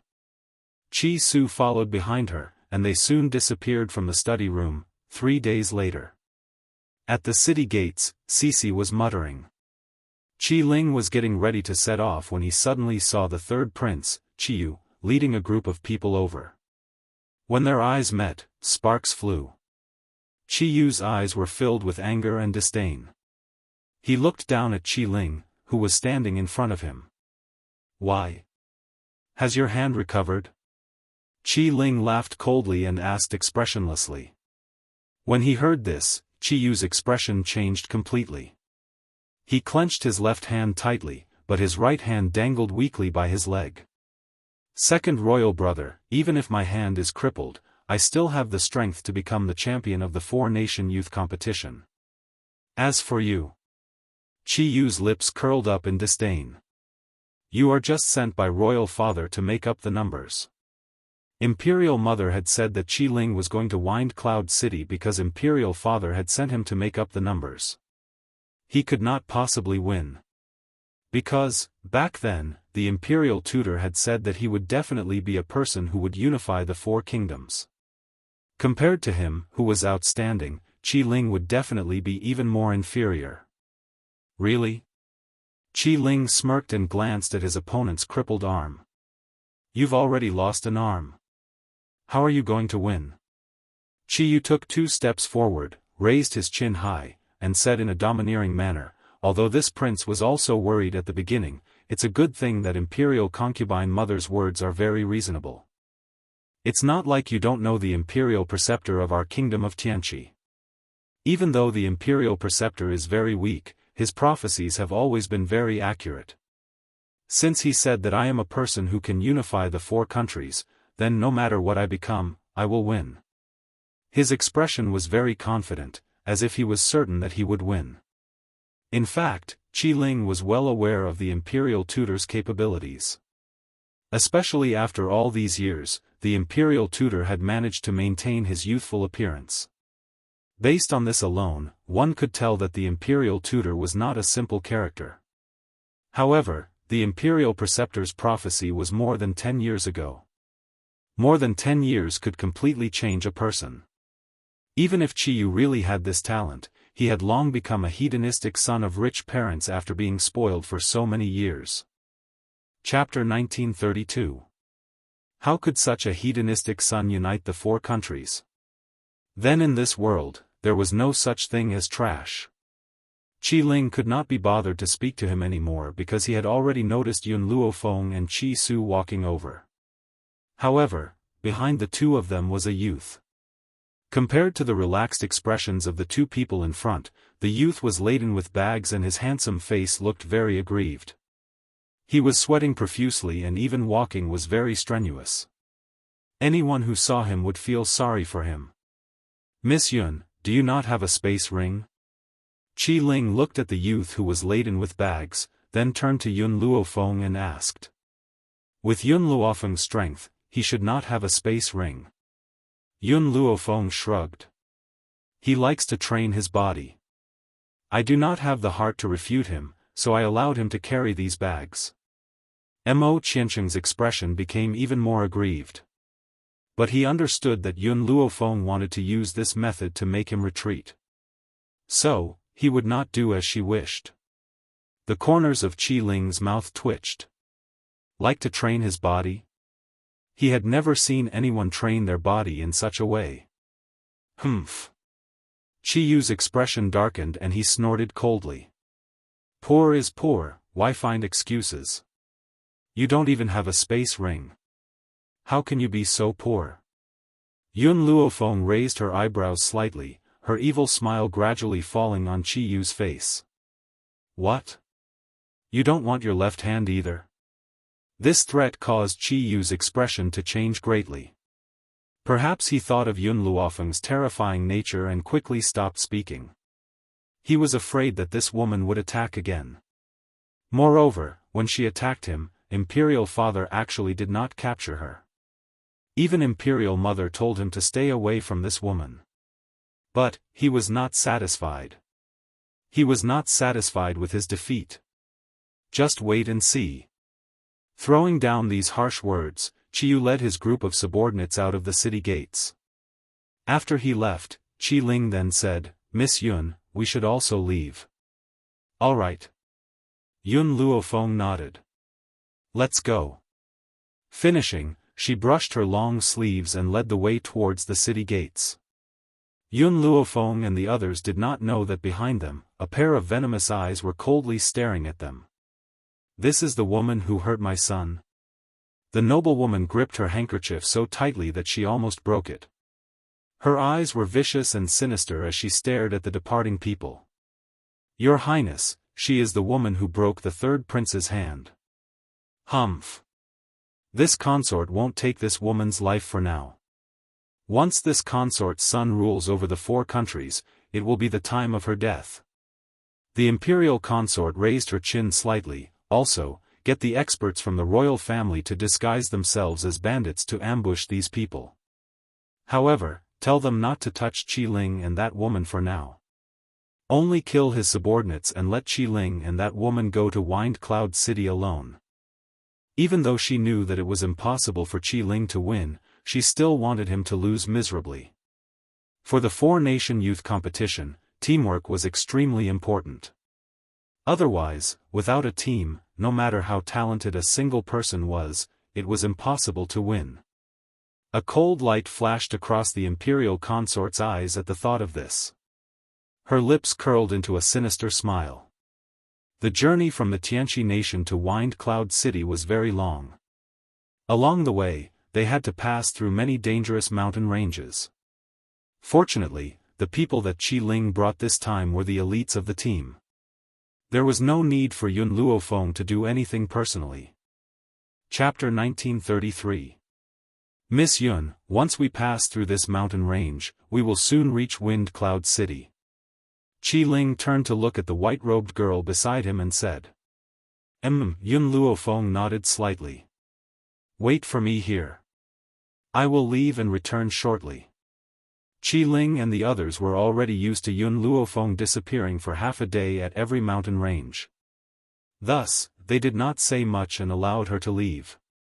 Of course, Yun Luofeng's departure was not for anything else, but there were many rare treasures on the Wind Cloud continent. Even the medicinal ingredients were of the highest quality than those on the 7 continents. Especially on such a mountain range, there were many precious medicinal ingredients. Thus, Yun Luofeng would gather all the precious medicinal ingredients on the mountain range every time she went to a place. "Looks like it's about time." After Yun Luofeng collected the last medicinal ingredient, she looked at the gradually darkening sky and muttered to herself, "Those people should have rested enough. I should go back." Thinking of this, she turned around and was about to leave. But at this moment, the sound of a flute traveled over. Her pupils suddenly shrank and she raised her head to look in front of her. It was a young man dressed in white. His black hair was like a splash of ink, spreading out behind him. Countless birds circled above his head, circling incessantly as if they were playing along with his music. A faint maple leaf fell and landed on the young man's shoulder. He was like a person from a painting, giving off an extremely ethereal and unreal feeling. But, this young man was not like Chen Yuqing's banished immortal. Although Chen Yuqing looked like a celestial being, she still gave people a feeling that she was a real existence. But, the young man playing the jade flute in front of her, had really walked out from the misty land. He was not very real. Yun Luofeng's heart was fiercely pounded. She covered her chest with her hand, as if a surge of emotion was gushing out. However, Yun Luofeng clearly knew that this kind of surging emotion did not originate from her own body. Zhu Qian? Zhu Qian had once told her that if she met his reincarnation one day, she would be able to recognize him at a glance. Now, the moment she saw this young man, she had a feeling in her heart, he was Zhu Qian. He was the Zhu Qian that she had been searching for all this time. Suddenly, the the youth lifted his foot and left. That snow-white robe disappeared from Yun Luofeng's sight. Zhu Qian. Yun Luofeng called from behind him. Unfortunately, the youth did not turn around. In the blink of an eye, he had already disappeared into the forest. The birds that had been circling the sky also dispersed at this moment. Master, Little Mo's confused voice sounded, is he really Zhu Qian? I remember that the Zhu Qian in the painting was not such a person. Back then, when Yun Luofeng obtained Zhu Qian's inheritance, he also saw a painting. The man in the painting was dressed in red, sitting on a black dragon chair. His left hand was supporting his chin, and his right hand was pointing a middle finger at the sky, implying that even the heavens were not worthy of his attention. How could such a proud and powerful man be that white-robed youth? The two of them had completely different styles. I have a feeling that he is Zhu Qian. Yun Luofeng narrowed his eyes. No wonder I couldn't find him even after searching the 7 continents. So he's in the wind cloud continent. This makes things easier. As long as he exists, I'll definitely find him again. Chapter 1934. Little Mo remained silent. Since Yun Luofeng felt that this young man was Zhu Qian, then it was very likely that he was. Master, it's getting late, Little Mo urged. She did not know why, but she felt a faint sense of unease in her heart. It was as if something big was about to happen. Yun Luofeng seemed to have sensed something and hurried towards the direction of the kingdom of Tian Chi's army. As these soldiers had just experienced a battle, they were resting in their original positions. Little Mo took this opportunity to leave the group to pick medicinal herbs. At this moment, in the forest, the setting sun was dyed red with blood. Qi Ling gripped his sword tightly in his hand. His face was stained with blood, and his gaze was very ferocious. Qi Su protected Mo Qianqing behind him as he faced this group of vicious and evil people with a solemn expression on his handsome face. More than half of the army was dead or injured. The remaining people would not be able to hold on for long. Second Prince, I don't think these people are bandits. Qi Su used his sword to block the attack, his voice cold. Looking at the group of people in front of him whose faces were covered, and even whose aura was concealed, Qi Ling let out a cold laugh. He wiped the blood off his face, and the curve of his lips was somewhat sinister. Are you people sent by Imperial Concubine Lin? Imperial Concubine Lin was the mother of the third prince, Qi Yu. Other than her, he could not think of anyone else. The group of people did not utter a word. Their attacks became more and more ferocious. They were even more merciless towards Qi Ling's elite troops. Qi Ling's heart gradually became anxious, and his heart was filled with anger. His elite troops, which he had trained for many years, were now completely annihilated here. No. He would never allow this to happen. Young Master Qi Su, take the others and escape. I will hold them off. Qi Ling gritted his teeth and said. He had already sensed that these people did not want to hurt him. After all, he was a prince of the kingdom of Tian Chi. If anything were to happen to him, no one would be able to bear the consequences. However, they were merciless towards their own subordinates. It was easy to guess that Imperial Concubine Lin wanted him to be a commander without an army. This way, they would definitely lose the hegemony competition. What a good plan. Qi Ling sneered. How could he let that woman succeed in her evil scheme? I'm afraid I can't do it. Qi Su took 2 steps back. I don't know if the second prince has noticed that there are 2 other auras that haven't appeared yet. Those 2 auras must belong to enlightened masters. I still have no way of escaping under their attacks, so I can only wait for Lady Yun's return. Qi Ling's eyes turned cold. In every country, there was a group of elders. Those who were able to join the group were all heavenly gods. Furthermore, the Council of Elders was an extremely important existence to the princes. Therefore, whether it was him or Imperial Concubine Lin's group, they had all tried to rope in the Council of Elders. These Empyrean gods were obviously Imperial Concubine Lin's subordinates. More importantly, these Empyrean gods had left the state of Tianqi, but the two people he had roped in from the elder group didn't send any news? If not for Father Emperor's permission, how could the matter of the God of Heaven leaving the group of elders on his own be concealed? Thinking of this, Qi Ling's eyes became colder and colder, and his heart felt cold. Most of the elites were already dead, and only a few were bitterly holding on. As for the two heavenly gods hiding in the dark, they still hadn't shown themselves. Chapter 1935. If Qi Su had not brought many healing elixirs with him, they would have long been annihilated. Mo Qiancheng had been standing behind Qi Su all along. As he watched the group of murderous experts, his eyes shone with an obscure glint. Should he try his luck? Perhaps the seal would be undone. He suddenly made a decision. He walked around Qi Su and walked towards the group of black-clad experts. The black-clad experts naturally thought that Mo Qiancheng was Qi Ling's subordinate and immediately attacked him. Mo Qiancheng closed his eyes. A powerful pressure locked onto him. A fatal sense of danger came head-on, causing his entire body to be in a gale like a small boat. "What are you trying to do?" Qi Su's expression changed drastically. He hurriedly grabbed Mo Qiancheng's arm and tried to pull him away. But at this moment, the black-clad expert who attacked Mo Qiancheng was engulfed in raging flames. Shortly after, he turned into ashes in front of everyone's eyes. The aura that locked onto him had already disappeared. The sense of danger that he had just felt also disappeared without a trace. Mo Qiancheng opened his eyes angrily. He was just about to see who had spoiled his plans when he suddenly met a pair of ice-cold eyes. His heart trembled at that moment. He opened his mouth, but couldn't say a word. In reality, it was not that Mo Qiancheng had never thought of using this method to undo the seal. Unfortunately, ever since he came here, he rarely met any true experts.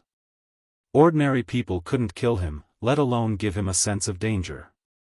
Only that sense of danger could allow him to forcefully break the seal. He did not expect that the first time he implemented this plan, it would be discovered by Yun Luofeng. Yun Luofeng, Mo Qiancheng wanted to explain, but saw that the woman in white had already turned around and swept her cold gaze across the black-clad experts present. "Killing to your heart's content?" Her voice was very cold, as if it came from hell, causing people to tremble with fear. "Then now, it's my turn." Boom! Before those black-clad experts could react, a gale surged from the woman in white. Wherever the gale passed, not an inch of soil remained. "Run!" Anyway, most of the people were dead, and their mission was completed. Therefore, the black-clad experts did not hesitate and turned to flee. Go? It's too late. Boom! An earth-shattering pressure pressed down from the void. Those people's bodies trembled, and they couldn't help but stop in their tracks.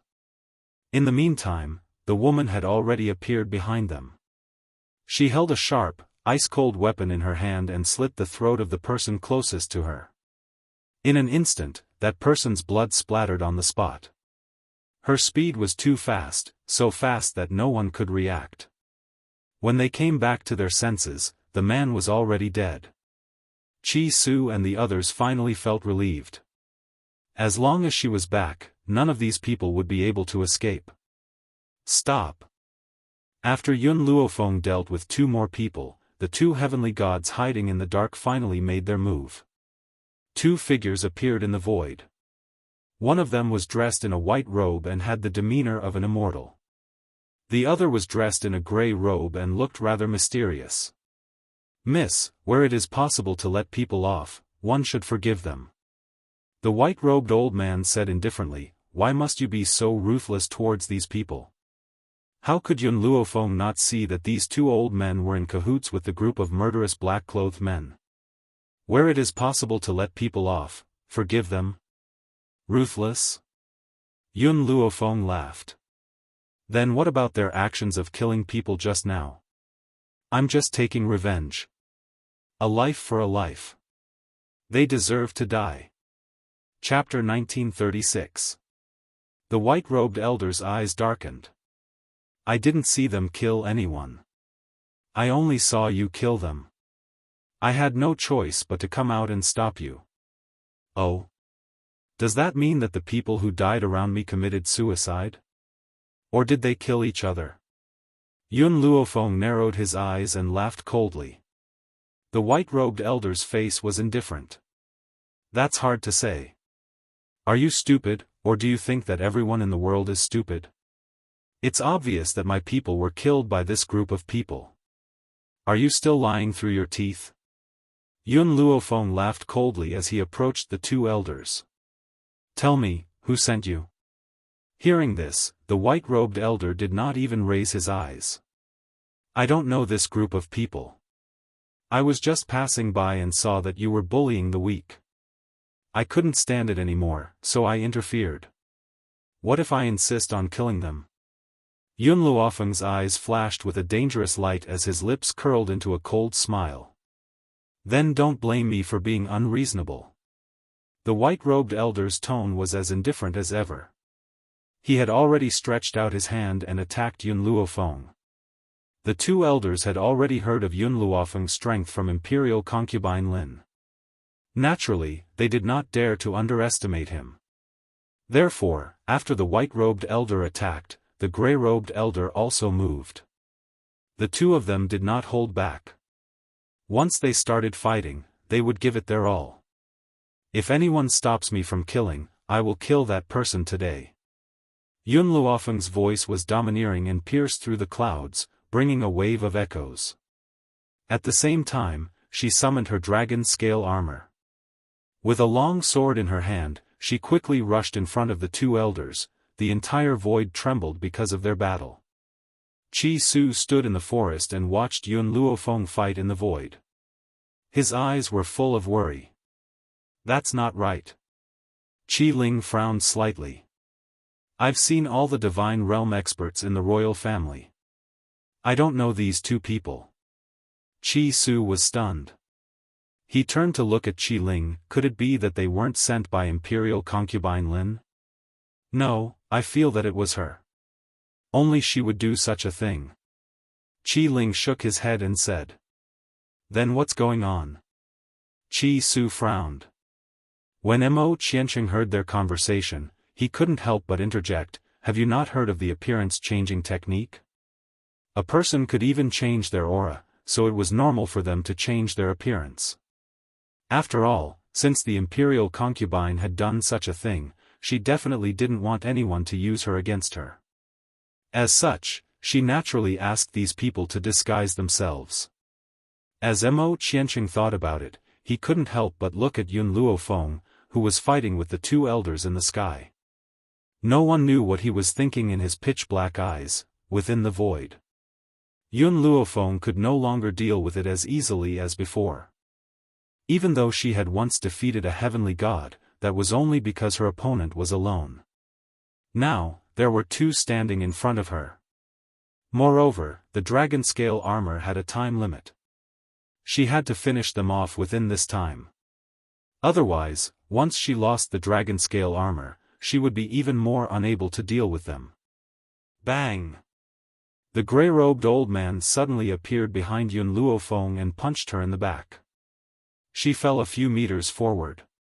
She slightly raised her head and narrowed her eyes with a hint of coldness. Miss Yun. Qi Su's heart clenched. He hated himself. If it wasn't for the fact that he was too weak, he wouldn't have been so helpless at this time.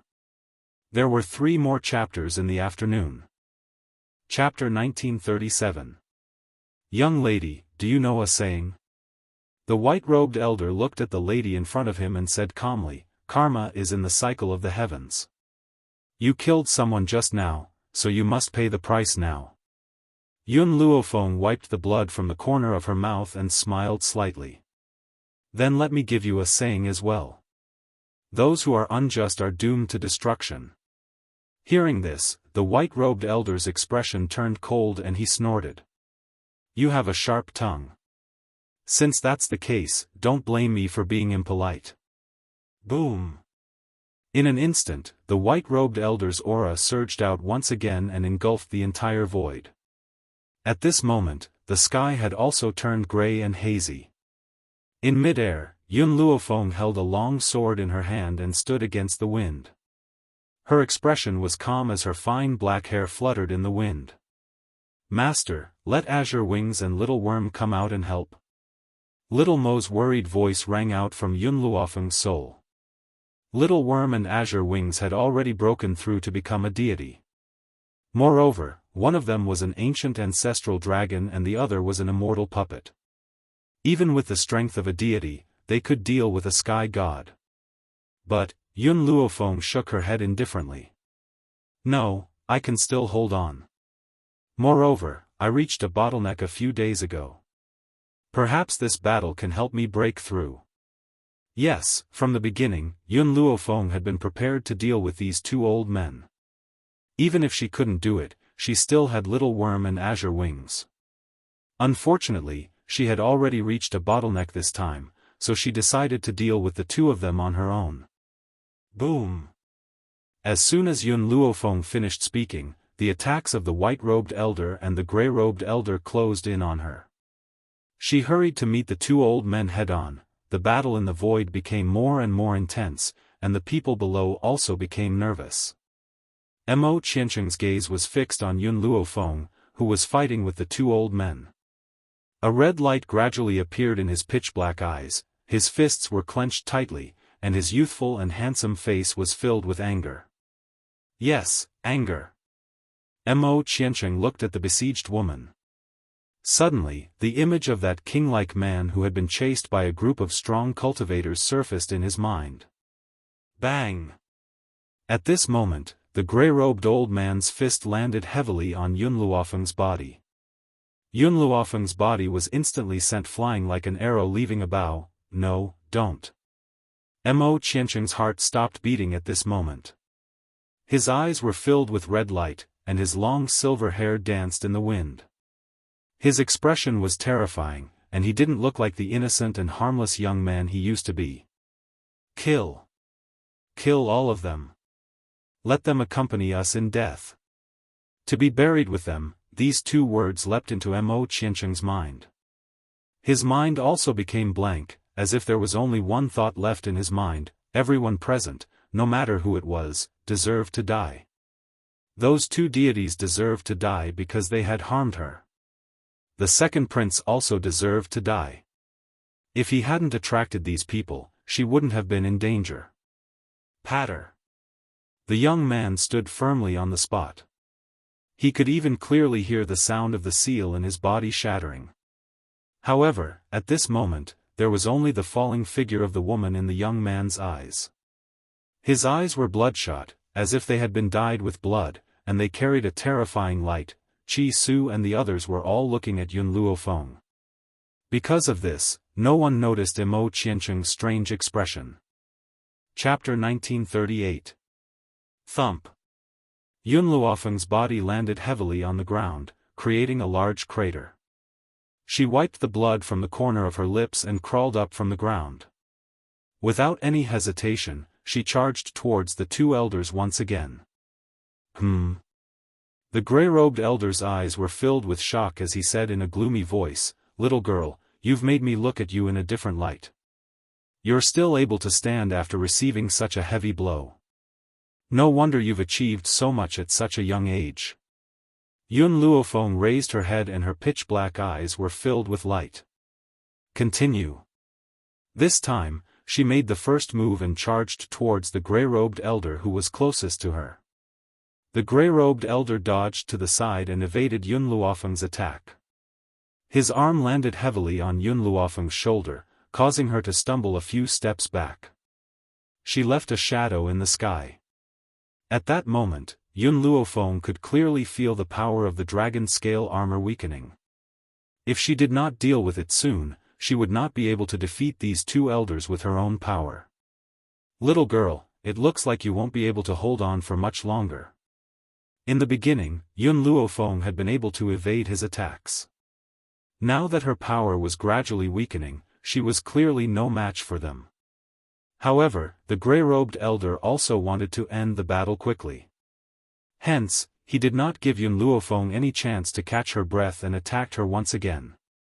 Boom! A powerful force penetrated her body and caused Yun Luofeng to spit out a mouthful of blood. However, her body remained as hard as steel and showed no signs of collapsing. Continue. She touched the blood at the corner of her lips again and continued. Elder Bai. The gray-robed elder glanced at the white-robed elder and said eerily, "It's getting late, we should leave this place. This time, we don't need to hold back. Let's use all our power to kill her." "All right." The white-robed elder nodded. He slowly raised his hand and a hurricane gradually formed in front of his hand. The hurricane grew larger and larger as if it had the power to destroy heaven and earth, enough to destroy everything. The gray-robed elder did not show any weakness either. The hurricane swirled around him and even his gray robes were swirling in the wind. Forget about the all-out attack of these two old men, even if it was just one of them, this young woman would immediately turn into ashes. In a withered forest, Mo Qiancheng's body was unable to move. His body was constantly emitting small cracking noises. Except for him, no one could hear these sounds. And when it saw that Yun Luofeng was in danger, the shattering sounds became faster and faster. With a loud bang, it broke through. Unfortunately, it was too late.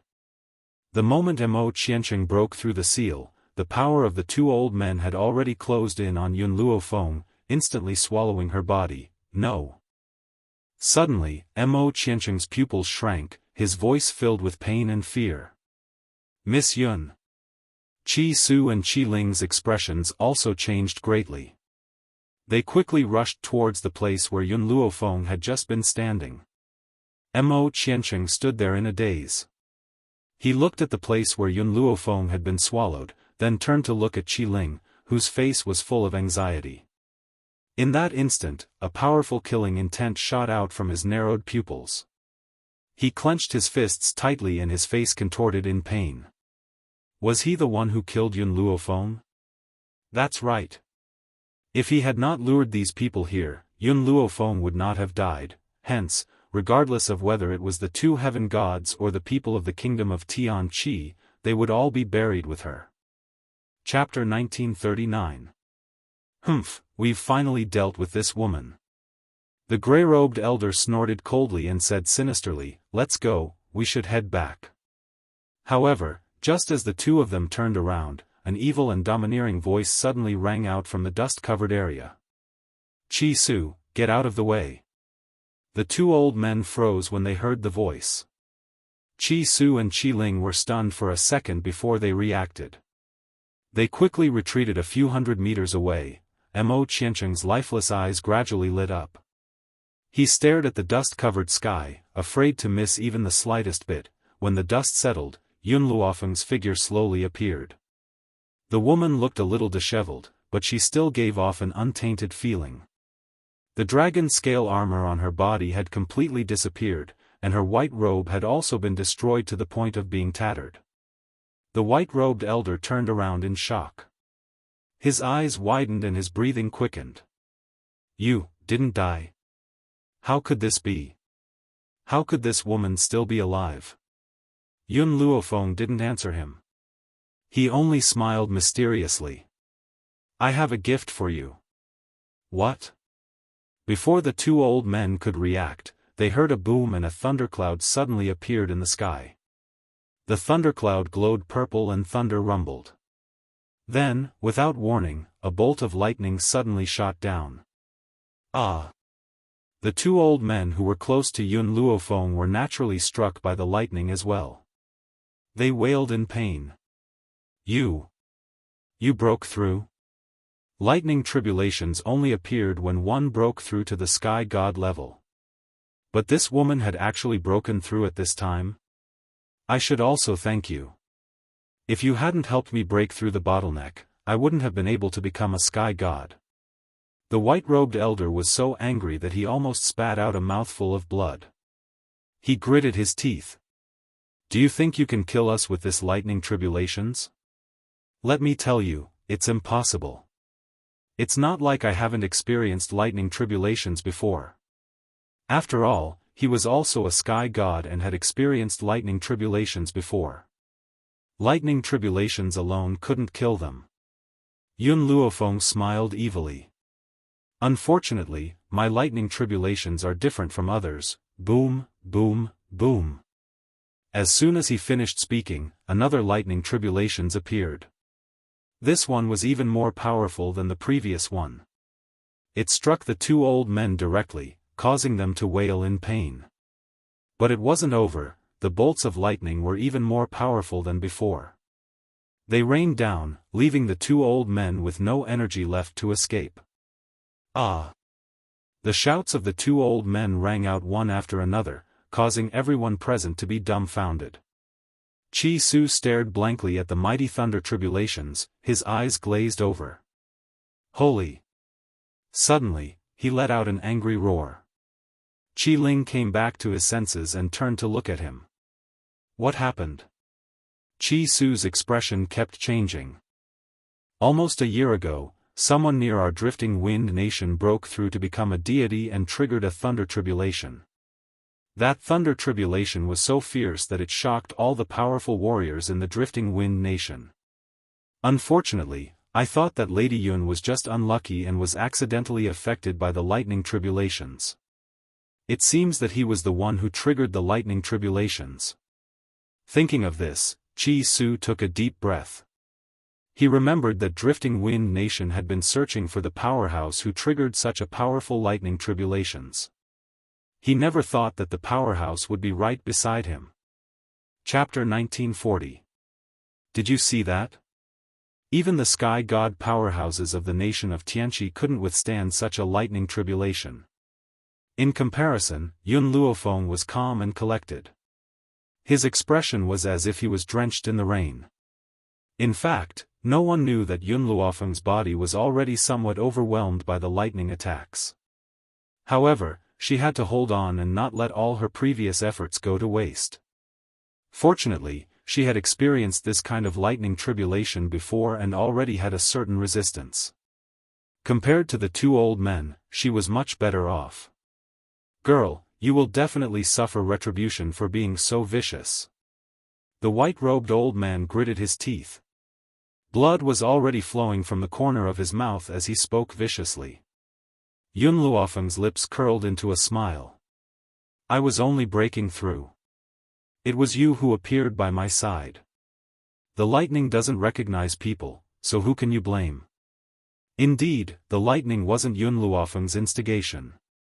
They could only blame their bad luck. Boom! The lightning tribulation was getting stronger and stronger. The two old men finally couldn't hold on any longer and fell to the ground. Using the last of his strength, the old man's voice was filled with anger. Even if we die here, you won't be able to escape. The heavenly Tao won't let you off. This girl's talent was too strong. She actually attracted such a powerful heavenly Tao. If she was allowed to continue growing, the consequences would be unimaginable. After saying that, they had already lost all their strength. Their eyelids slowly became weak. Yun-Yi. Just as the two old men lost their ability to resist, Yun Luofeng finally couldn't hold on any longer. Her body swayed as she suddenly called out. Swoosh! In an instant, a mighty and strong figure appeared in front of Yun Luofeng. It appeared out of thin air and blocked the violent lightning attacks. The lightning landed on Yun-Yi's burly body, forging his physique until it was very smooth. However, Yun-Yi remained expressionless. His expression didn't change at all. A puppet? Qi Ling and the others were stunned as they looked at Yun-Yi who blocked the lightning. Then, they saw a shocking scene. The lightning attacks that were originally violent were all absorbed by Yun-Yi. After withstanding the lightning, Yun-Yi's body emitted a powerful strength. His cold eyes were filled with dominance. A heavenly god? Under the forging of the lightning, this puppet actually became a heavenly god? Qi Ling and the others opened their mouths wide in surprise. Obviously, they were stunned by the scene in front of them. As for the two elders, originally, he was still filled with hope, thinking that Yun Luofeng would also die under the heavenly lightning. But now that he saw this scene, his expression changed greatly, and his eyes filled with fear. Kill them. Yun Luofeng's lips curled up slightly as he said in anger. In an instant, Yunyi had already rushed in front of the two elders. Because the two elders had already lost their ability to fight, Yunyi killed them as easily as cutting vegetables. With a swing of his blade, the two old men's chests were pierced by the blade. With the death of the heavenly deity, the others were utterly defeated. Under the threat of the azure wings, no one could escape. Yun Luofeng slowly came back to his senses and walked in front of Qi Su and the others. He looked at the dumbfounded Qi Ling and said, "Go and see if you recognize those two people." "All right." Qi Ling's eyes were filled with complex emotions, but he was very glad in his heart. He was glad that he had obtained Yun Luofeng's help. Moreover, he was confident that with Yun Luofeng's strength, unifying the Wind Cloud continent was only a matter of time. Chapter 1941. Qi Ling slowly walked in front of the two old men. He lifted his hand and removed the old man's mask. When he saw that familiar face, even though Qi Ling was mentally prepared, he could not help but feel a chill. These two people are indeed from the nation of Tianqi's elder group. Furthermore, they are people who listen to my imperial father's orders. Qi Su looked at Qi Ling and found that his figure was very lonely. At this moment, he actually felt the same way. The current Qi Ling was very similar to him in the past. Fortunately, they had met Yun Luofeng, the benefactor who changed their lives. "Miss Yun," Qi Ling turned to look at Yun Luofeng and asked, "These innocent people have followed me for many years. I do not wish to bury them on the spot. Hence, I intend to let the remaining people send them back to the nation of Tianqi and let their souls return to their homeland. As for the four-nation youth competition, I will participate alone." Even if he was alone, he would do his best to obtain victory. Yun Luofeng nodded, "All right, let them return. Furthermore, you will have the opportunity to take revenge for today." Qi Ling did not say anything. He had never expected that his imperial father would do such a thing to make his third royal brother look good. However, after all, he was his biological father. He would definitely feel conflicted about killing his biological father. However, he would not let today's debt go just like that. If that person lived peacefully in the future, he would imprison him after he seized the throne. If he still wanted to do something to him, even if he was his father, he would not forgive him. Qi Ling slowly exhaled and a smile appeared on his handsome face. "The four-nation youth competition is about to begin. Let's continue." After saying this, Qi Ling gave instructions to the elites who were born. Those elites bowed and retreated, preparing to bring these dead souls back to their homeland. Qi Ling waved his sleeves, looking carefree and unrestrained. "Imperial Consort Lin, if you want this prince to make your son look good, then you are gravely mistaken. I will definitely become the champion of this four-nation youth competition. I will not give up." Yun Luofeng looked at the confident Qi Ling and felt that he had not misjudged him. Mo Qiansheng had been watching Yun Luofeng from the side. He wanted to speak several times but ultimately swallowed his words. "What's the matter?" Yun Luofeng saw that Mo Qiansheng had something to say and asked indifferently. Mo Qiansheng lowered his head in shame. "I'm sorry I couldn't help you." Now, whenever he thought about how Yun Luofeng had almost been killed by those people, his heart would be filled with terror and anger. However, no matter how angry he was unable to help Yun Luofeng at that time. Furthermore, it was too late to break the seal.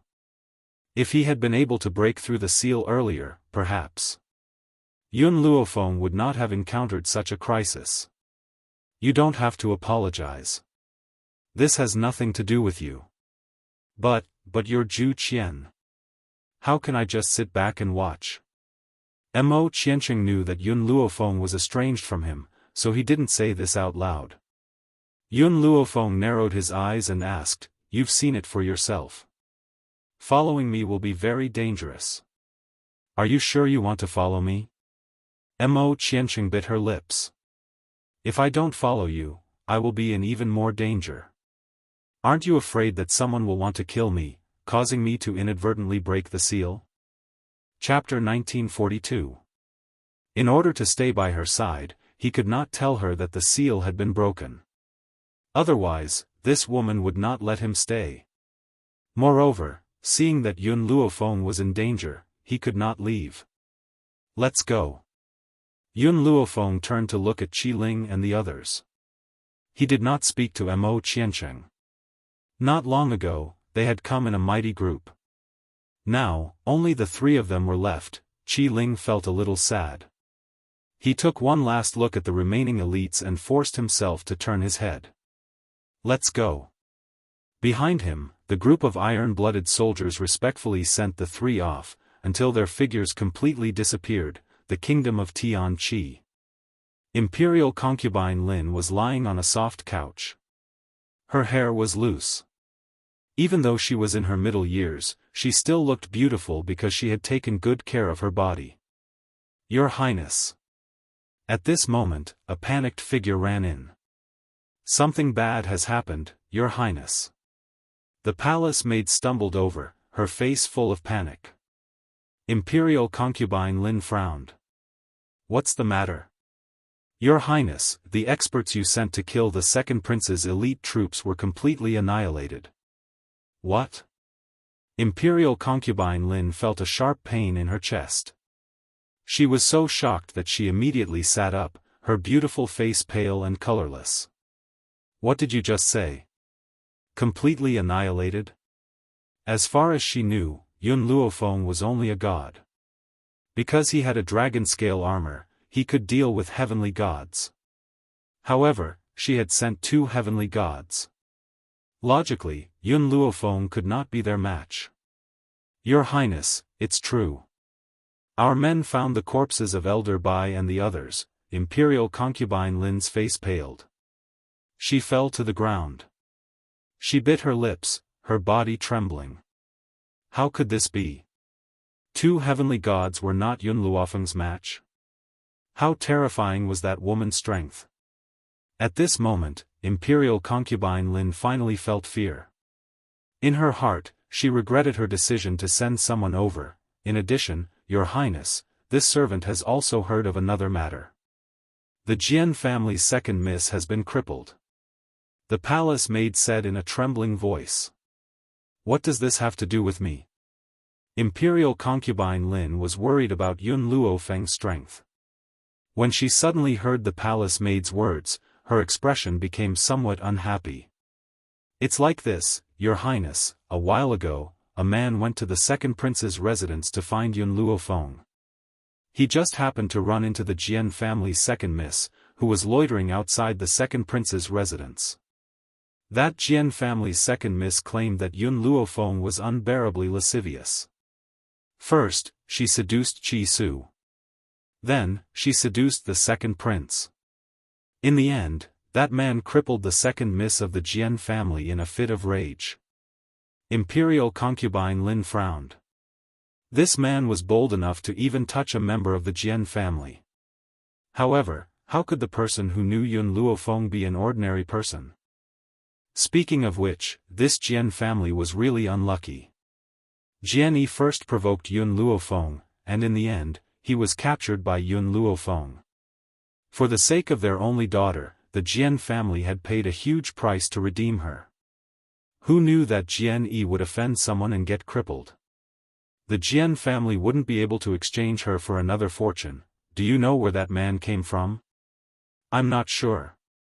I only know that he's wearing a mask. A mask? Imperial concubine Lin thought for a moment. She didn't have any impression of such a person. She waved her hand. You can leave first. I need to calm down. To the royal family, the strength of an enlightened master was very important. Chapter 1943.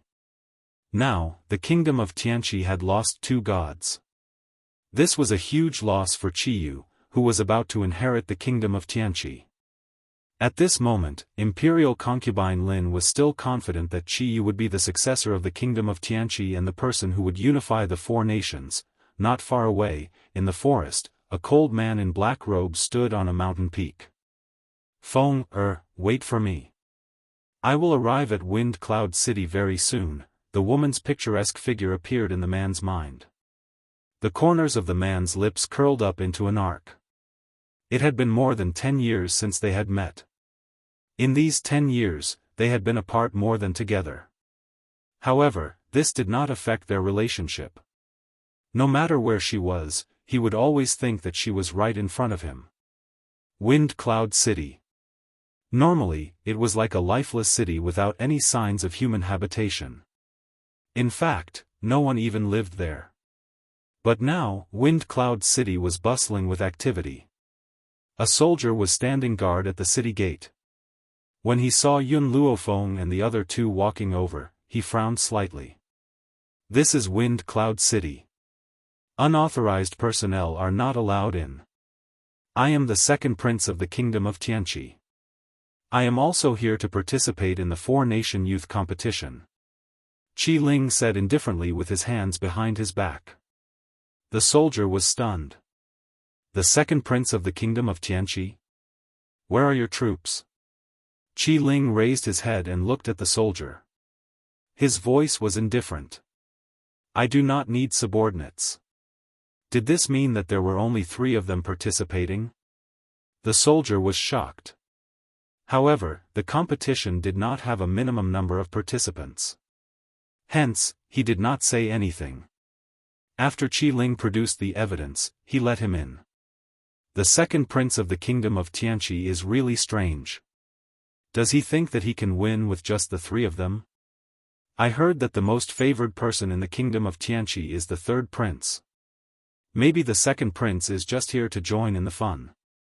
The 2 soldiers at the gate underestimated the girl and did not say anything else. They started to stand guard at the gate and inspect the people who came.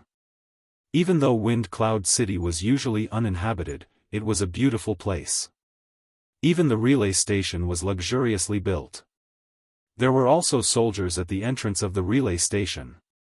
Hence, Qi Ling produced the evidence again and the soldier let him in. However, just as the 3 of them stepped into the relay station, they saw Qi Yu striding towards them. When Qi Yu saw Qi Ling appear at the door and saw that there were no soldiers behind him, he couldn't help but laugh. Second Imperial brother, where are your elite troops? They wouldn't have died on the road, right? I think your elites are only a so-so. They can't even deal with some spirit beasts, and you want to rely on them to win? Qi Ling clenched his fists tightly. Third brother, don't tell me you don't know what happened. A cold glint flashed across Qi Yu's eyes. Second brother, I don't know what you mean. What does it have to do with me if something happens to your troops? Don't splash dirty water on me. Otherwise, Imperial Father won't let you off. Qi Ling's eyes turned blood red at the thought of his subordinates' deaths, but in the end, he restrained his emotions. Third royal brother, remember what you have done. One day, I will take my revenge. Qi Yu laughed coldly. His eyes flickered and landed on Yun Luofeng's face. Chapter 1944. Originally, he wanted to say a few mocking words. However, when he saw the girl's sinister gaze, he swallowed his words in fright. He waved his hand and gritted his teeth, saying, "Let's go." Humph. I'll let this girl be pleased first. After I unify the 4 nations, I'll definitely make her beg for mercy under me. As if thinking of that scene, Qi Yu could not help but laugh sinisterly.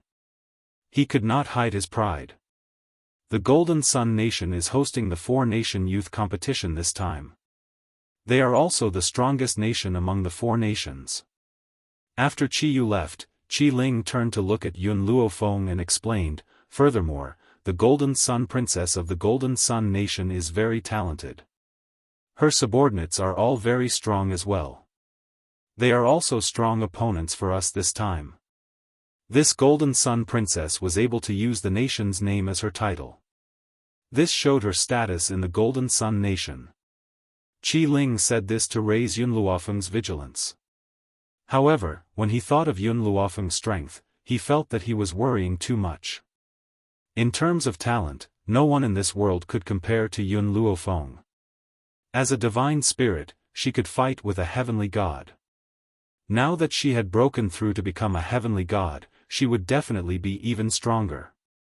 I'm tired, however, Yun Luofeng had only said that in a lazy tone. There was a sliver of laziness in his expression. Qi Ling laughed involuntarily. The lodgings in the Tianqi nation have already been prepared. Miss Yun, I'll bring you to rest first. All right. Yun Luofeng nodded. Rather than wasting time listening to Qi Ling's nonsense, she might as well consolidate her strength first. Qi Ling did not say anything else. He brought Yun Luofeng to rest first. However, just as they left Yun Luofeng's room, they heard a mocking voice. Oh, I was wondering who it was.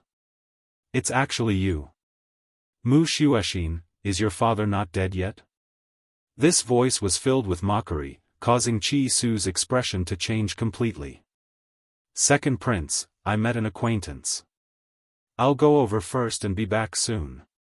After speaking, his body turned into a gust of wind and rushed to the courtyard at the side. In the courtyard, the young girl had her hands on her hips. She held her head high, and there was a mocking smile on her face as she looked at Mu Xuexin, who she had bet on. Mu Xuexin's expression was very calm, but her clear eyes were surging with rage. Don't worry, even if all the people in the Purple Moon Kingdom die, my father will still be alive. Impudent! Qiao Yefeng roared, Mu Xuexin, who do you think you are? How dare you talk to me like that? Your drifting wind country has committed a great sin, yet your imperial father doesn't even have a son. Do you know what this means? His family line was cut off.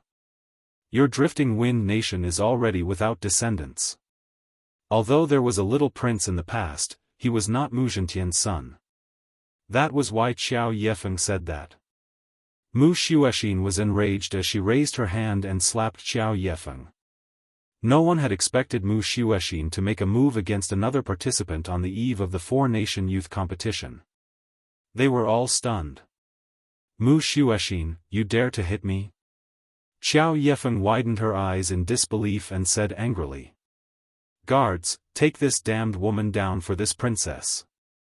Princess. The palace maid on the side carefully pulled Mu Xuexin's sleeve. After all, we sneaked out. It's better not to cause trouble, lest His Majesty. Chapter 1945. That was right. This time, Qiao Yefeng had indeed escaped from the palace. She had even participated in the four-nation youth competition on her own initiative. Who asked her imperial father to make her the concubine of that ugly ghost emperor? How was that ugly ghost emperor worthy of him? Only the ugliest woman in the world would be interested in that ugly ghost emperor.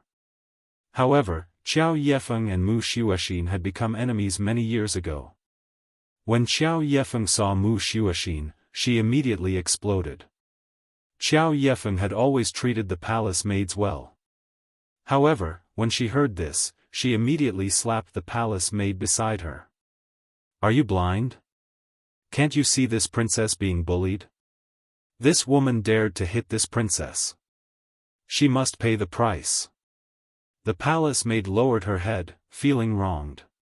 She did not dare to say anything. Qiao Yefeng glared at Mu Xuexin angrily. When she saw that the people beside her did not help her, she decided to do it herself. But as soon as she raised her hand, it was held back by a strong arm. Boom! That person pushed Qiao Yefeng back a few steps. Anger rose in her heart as she looked up. However, when she saw the youth's handsome face, she was stunned. In fact, Qiao Yefeng had a purpose for coming here. The people who could participate in the four-nation youth competition were all dragons and phoenixes among men. In order to prevent her imperial father from forcing her to marry that ugly ghost emperor, she had to find an ideal husband. Undeniably, the princes of the various nations were the husbands she looked forward to.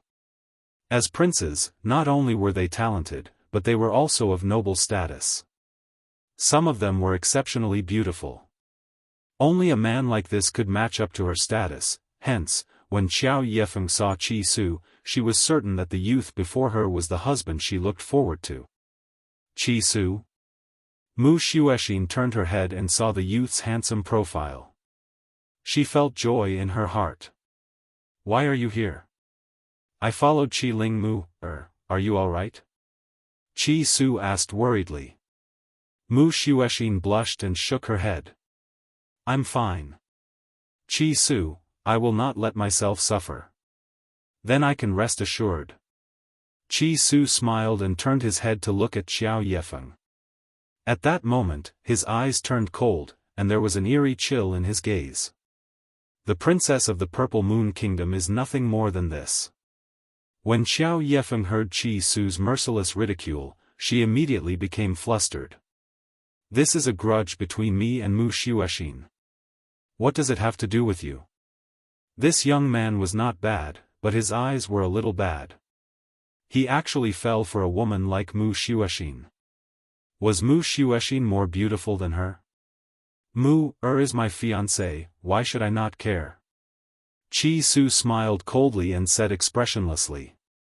Qiao Yefeng fiercely gritted her teeth, a dog with a dog, a wolf with a wolf. You and Mu Xuexin are a couple, so you're definitely not a good person. Xiao Chui, let's go. Even if Qiao Yefeng was brainless, she knew that Qi Su's strength was not simple. She could tell just from his push just now. Therefore, she glared fiercely at Qi Su, and left with her palace maids and guards in a haughty manner. Qi Su retracted his gaze. Lady Yun is here too. Really? Mu Xuexin's eyes lit up, her face was full of smiles. I really admire Lady Yun's medical skills. When there's time, I want to learn a thing or two from her. She playfully stuck out her tongue and giggled. By the way, why did you follow the second prince of the Tian-Chi kingdom here? Chapter 1946. Miss Yun wants to support Qi Ling. In a simple sentence, Mu Xuexin revealed Yun Luofeng's purpose. Mu Xuexin nodded. I have heard of the second prince of Tian-Chi kingdom. He is indeed a character. Miss Yun's vision is very accurate. Supporting him will definitely be a great help. Qi Su touched the back of his head and smiled gently. Mu, I will be with the people of Tian-Chi kingdom during this time. If you need anything, come to me at any time. I will definitely help you. Speaking of which, Qi Su is still worried about Mu Xuexin. He is afraid that she will be bullied here. Don't worry, nothing will happen to me. Having said that, but thinking of those people, Mu Xuexin's eyes still darkened. Her father has no son, only a daughter. Because of this, she became the object of ridicule by the princesses and princes of other countries. Seeing Qi Su's worried eyes, Mu Xuexin said again. If there is anything, I will come to you. Hearing this, Qi Su smiled. Then I will go back first, lest Miss Yun has something to tell me. You should also rest early. Mu Xuexin thought for a moment and nodded. Okay, then I will visit Miss Yun tomorrow. She doesn't know why, but for Yun Luofeng, Mu Xuexin has a very good impression. Perhaps it is because he not only saved her but also saved her father. At this time, in the Purple Moon Kingdom's inn, Qiao Yefeng angrily walked in and cursed. That man is really blind. I don't know how many times more beautiful than Mu Xuexin, but he only pays attention to Mu Xuexin. Your Highness. Xiao Chui's face was still red from the fingerprints. She did not dare to speak as carelessly as before. Her tone was cautious. Just now, I heard Mu Xuexin call that young man Qi Su. But, there isn't a prince in the 4 countries named Qi Su. Qiao Yefeng froze for a moment and then reacted. Yes, that young man is not a member of the royal family. Is he a prince's guard? No wonder he can ignore me. It's because he knows that I am not as stupid as Mu Xuexin. Qiao Yefeng felt that what she thought was very reasonable. A guard had become the fiancé of a princess. How could the emperor of Drifting Wind Country allow such a thing to happen? Besides, the guard had not fallen in love with her because of her beauty, because he knew very well that there were no princes in the Drifting Wind Country. As a son-in-law who had married Mu Zhentian's most beloved daughter, perhaps Mu Zhentian would pass the throne to him? Fortunately, I didn't pursue such a man. He's willing to give himself to Mu Xuexin for power. Such a person is truly disgusting. A trace of disgust flashed in Qiao Yefeng's eyes. She rejoiced that she wasn't bewitched by the youth's appearance. She raised her head and saw the palm print on Xiao Chui's face. She asked, "I didn't mean to hit you just now. I was really angry. Are you still in pain?" Xiao Chui's eyes flickered with tears of gratitude. She hurriedly shook her head. "Thank you for your concern, princess. This servant doesn't feel any pain." "That's good." Qiao Yefeng smiled. "Go and spread a rumor for me later. Tell them that Mu Xuexin's fiancé is just a lowly guard. Qiao Yefeng was not a citizen of Drifting Wind Country after all. She rarely asked about the affairs of other countries, so she was naturally unaware of Qi Su's status in Drifting Wind Country. She was also unaware of the recent events in Drifting Wind Country. Even though she was unaware of it, it did not mean that the princesses and princes of the other countries were unaware of it. Hence, the rumor that she had asked the palace maids to spread would only bring disgrace upon herself. Chapter 1947. The Four Nations Youth Competition unfolded under everyone's expectations. Wind Cloud City, in the center of the city square, people from various countries have gradually arrived. Mu Xuexin saw Yun Luofeng and Qi Su at a glance and smiled at them. At the same time, she saw Qiao Yefeng standing in the Purple Moon Kingdom's team staring at Yun Luofeng. Her eyes flashed with surprise and schadenfreude, and finally there was jealousy. She was surprised because Mu Xuexin's fiancé was actually standing with another woman. Schadenfreude because there will be a good show to watch later. As for jealousy, it was because the white-clothed woman was too devastatingly beautiful. She was as beautiful as a person from a painting. This made Qiao Yefeng, who had always been proud of her appearance, so jealous that her eyes turned red. She really wanted to tear that face apart. However, when he thought about the show he was about to see, the corners of his lips curled up slightly. Isn't that the fiancé of the Princess of Flowing Wind Country? What? You abandoned Mu Xuexin so quickly and found a new lover? TSK, sure enough, men are not good things. Qiao Yefeng did not care about the gazes around her, her lips curved into a sneer. You're just a little guard, first for the power of the royal family, you hooked up with a silly woman like Mu Xuexin, and now you're standing with another woman in front of everyone. I guess only a brainless woman like Mu Xuexin would choose a fiancé like you. That's right. Qiao Yefeng deliberately said such words in front of everyone. The purpose is to let people understand how bad Mu Xuexin's vision is. It will make Flowing Wind Country lose face. Not to mention, she wanted to see the scene of these two women fighting. Unfortunately, she is doomed to not be able to see such a scene. Mu Xuexin slowly walked towards Yun Luofeng, her pretty face raised a smile, as if she did not hear Qiao Yefeng's provocation. Miss Yun, I wanted to visit you 2 days ago, but because of some sudden situation, I couldn't go see you. I hope Miss Yun won't take it to heart. Qiao Yefeng's face turned black on the spot. With her understanding of Mu Xuexin, if others peep at her man, this woman will definitely be angry. But why is she so friendly to the woman beside Qi Su? At the thought of this, Qiao Yefeng gritted her teeth. Her face was filled with anger and unwillingness, and her eyes were filled with viciousness. Yun Luofeng used his chin to point at Qiao Yefeng. You know each other? She's just a crazy woman. Mu, and I wouldn't know such a person. Qi Su was expressionless and his tone was cold. Qiao Yefeng was so angry that she almost flipped out on the spot. Qi Su, who do you think you are? You're just a guard. In front of this princess, you have no right to speak. Qiao Yefeng's entire body was trembling, her face was ashen as she glared at Qi Su. At this moment, she did not notice the astonishment in the eyes of the others. Guards? The Qi family of Drifting Wind Nation was also considered a large aristocratic family. Their strength could not compare to the imperial family, but who asked Qi Su to have such a powerful master? People from other countries had heard of Yun Yueqing's story. They weren't like the Qi family back then.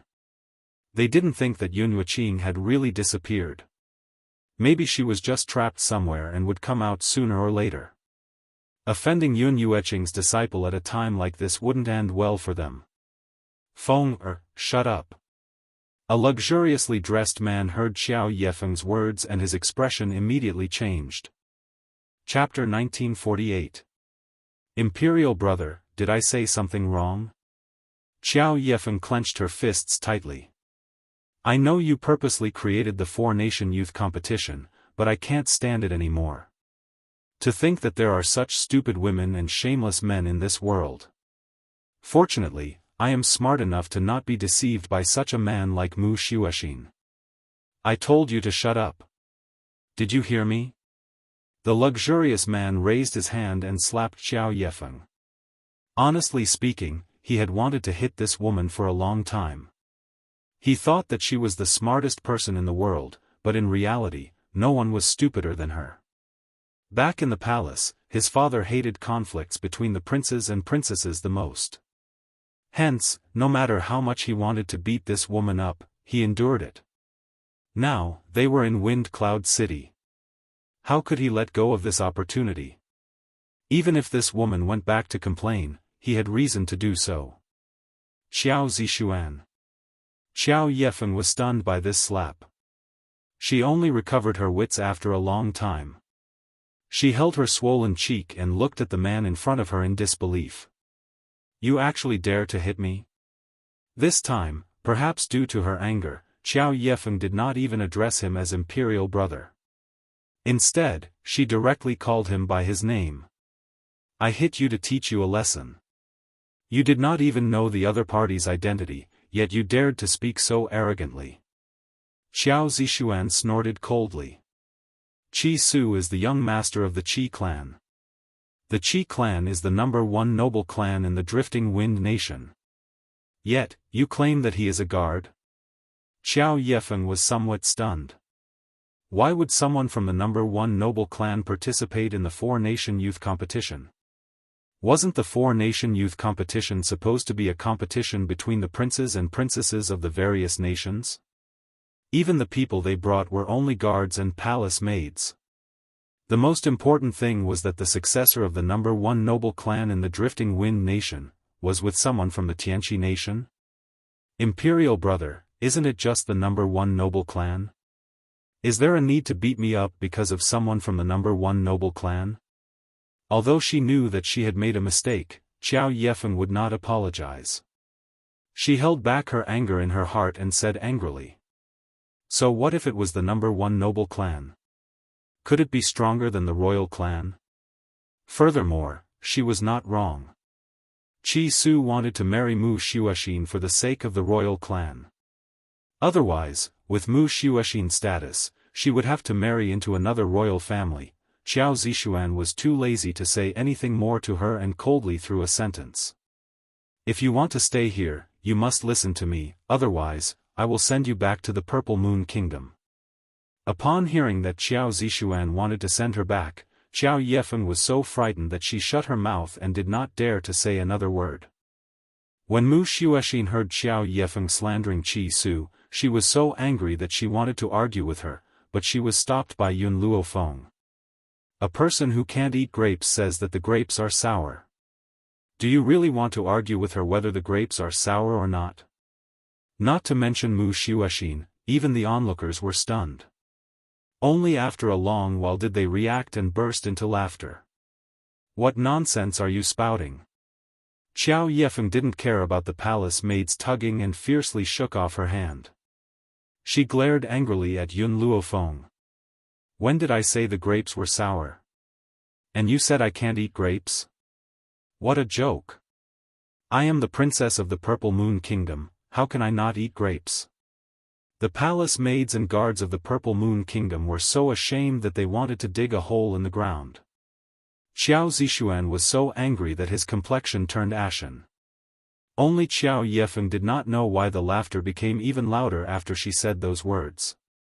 Chapter 1949. Your Highness, the palace maid could not stand it anymore and carefully tugged at Qiao Yefeng's sleeve.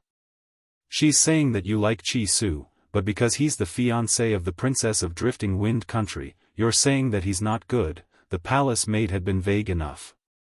She was just short of saying that Qiao Yefeng was humiliating Qi Su in front of the world because she could not have him. That was the truth, was it not? Qiao Yefeng finally reacted. Her beautiful face was flushed red as she bit her lip and clenched her fists. Mu Xuexin laughed mockingly.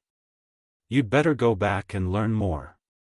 Otherwise, you'll say that the grapes are sour because you can't have them. Qiao Yefeng's face was full of resentment and humiliation after being humiliated in front of so many people. The way she looked at Yun Luofeng also changed from jealousy to hatred. She could not touch Mu Xuexin, but she could not touch her. Amidst the laughter of the crowd, the royal family of Jinyang country finally arrived. However, no one dared to say a word about the Jinyang country's tardiness. They all stood calmly on the spot and even stopped laughing. My apologies, I'm late. The emperor of Jinyang country, Cheng Feiyang, strode over, flicked his sleeves, and sat down on the throne. Standing beside him was a young and beautiful woman. This woman had a head full of black hair that flowed like a waterfall, thick and beautiful. Her face was very elegant. If one had to describe it, it would be like a hibiscus out of clear water, a natural carving. She did not need any makeup to bring out her elegant and refined beauty. She was dressed in a purple scholarly dress, elegant and dignified. A light yellow sash was tied around her waist, making her look very elegant and fresh. Qi Su looked at the woman standing beside Cheng Feiyang and lowered his head. She's the #1 genius of Jinyang country, the Golden Sun Princess. She's also Cheng Feiyang's most beloved daughter.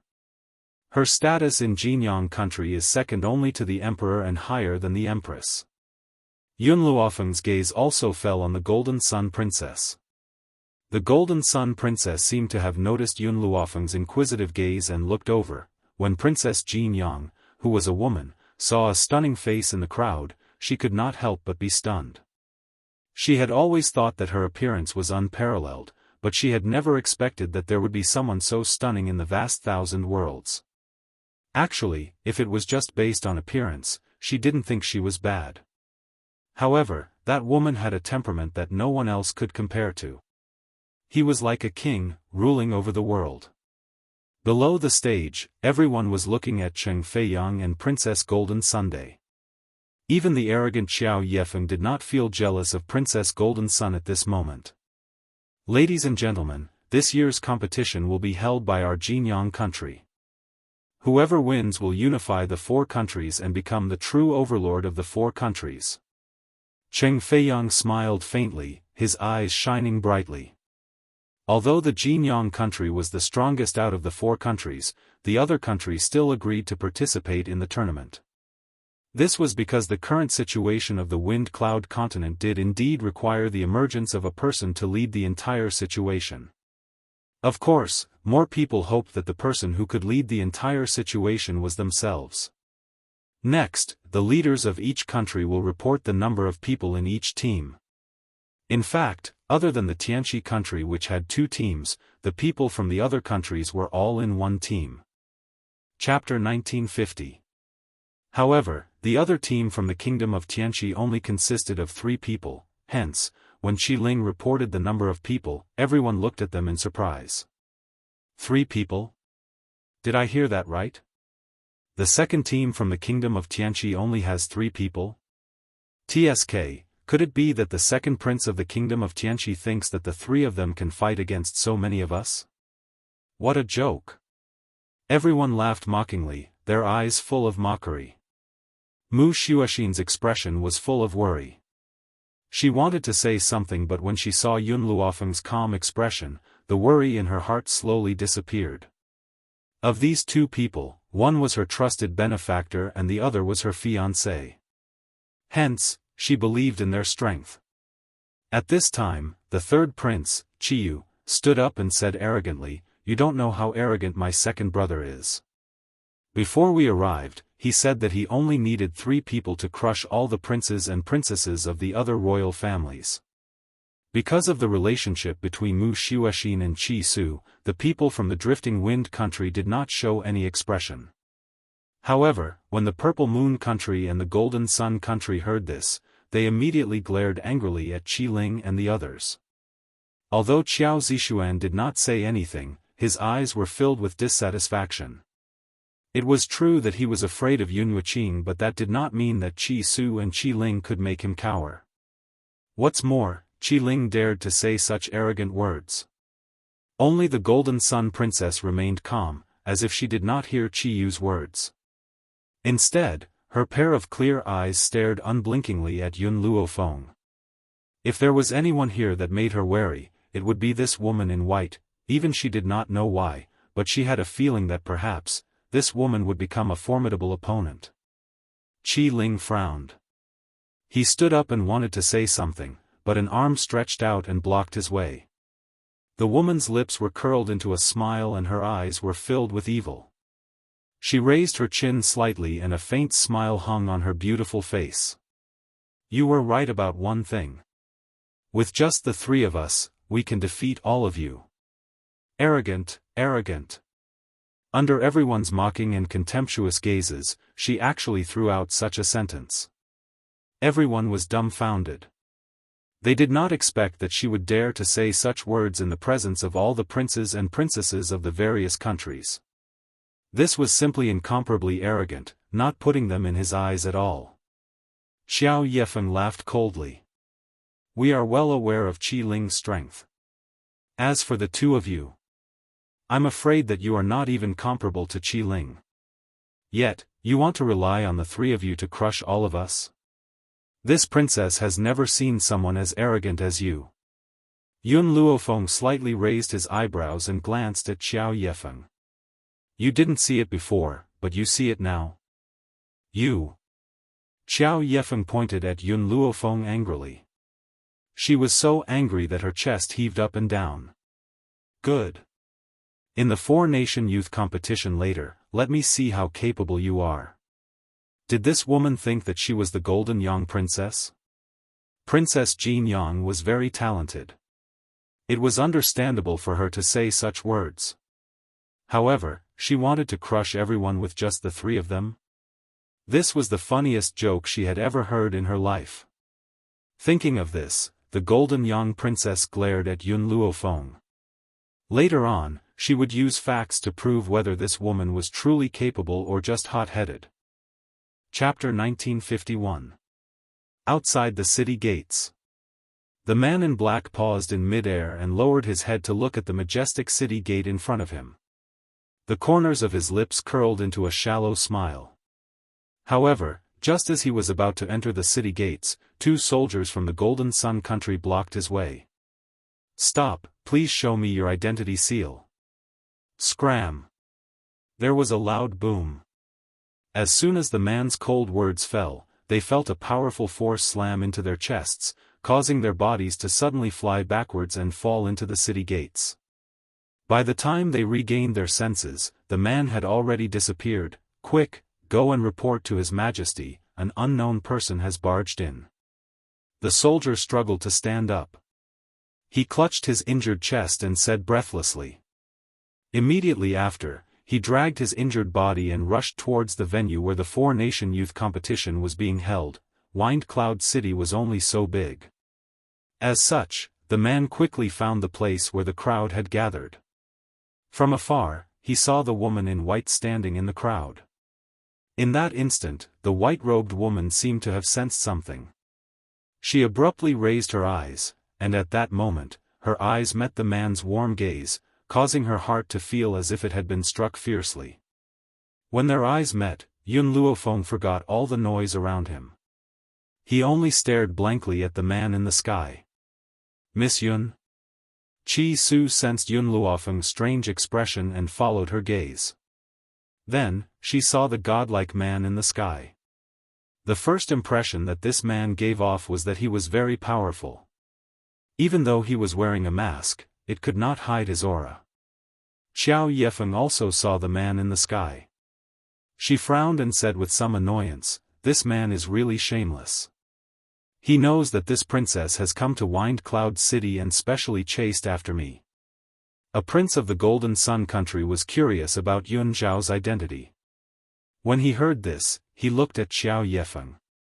"Princess Feng, do you know this man?" "That's right," Xiao Yefeng sneered disdainfully, "this man covets this princess' beauty and actually covets this princess. He wants Imperial Father to marry this princess to him, but he doesn't even look at himself. He's so ugly that he can't show his face. This princess will definitely not agree." To save face, she did not tell the prince of the Jinyang kingdom that her father intended to give her to this man as a concubine. If this matter were to spread out, how could she, Xiao Yefeng, continue to mingle in this mainland? As he spoke, the man in the sky slowly walked over. His cold eyes were filled with warmth at this moment.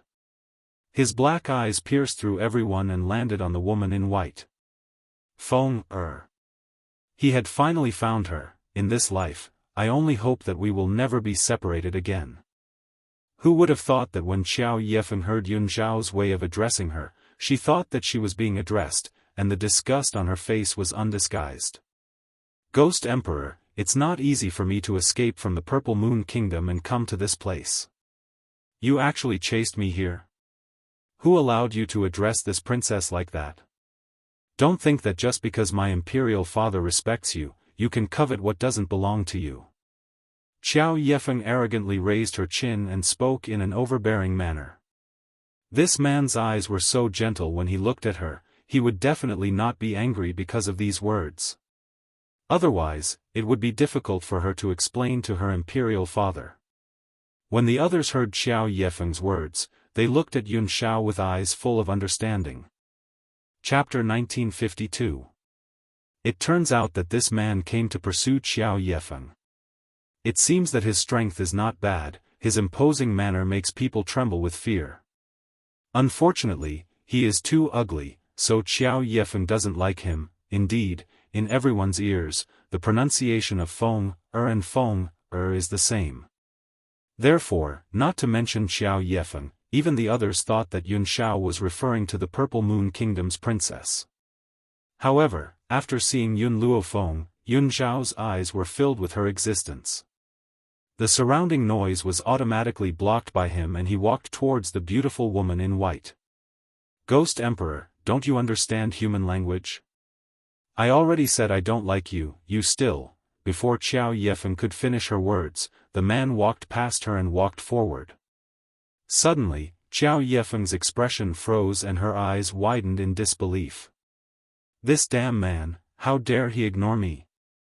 Xiao Yefeng was so angry that she turned her head and shouted angrily, "Ghost Emperor, stop right there.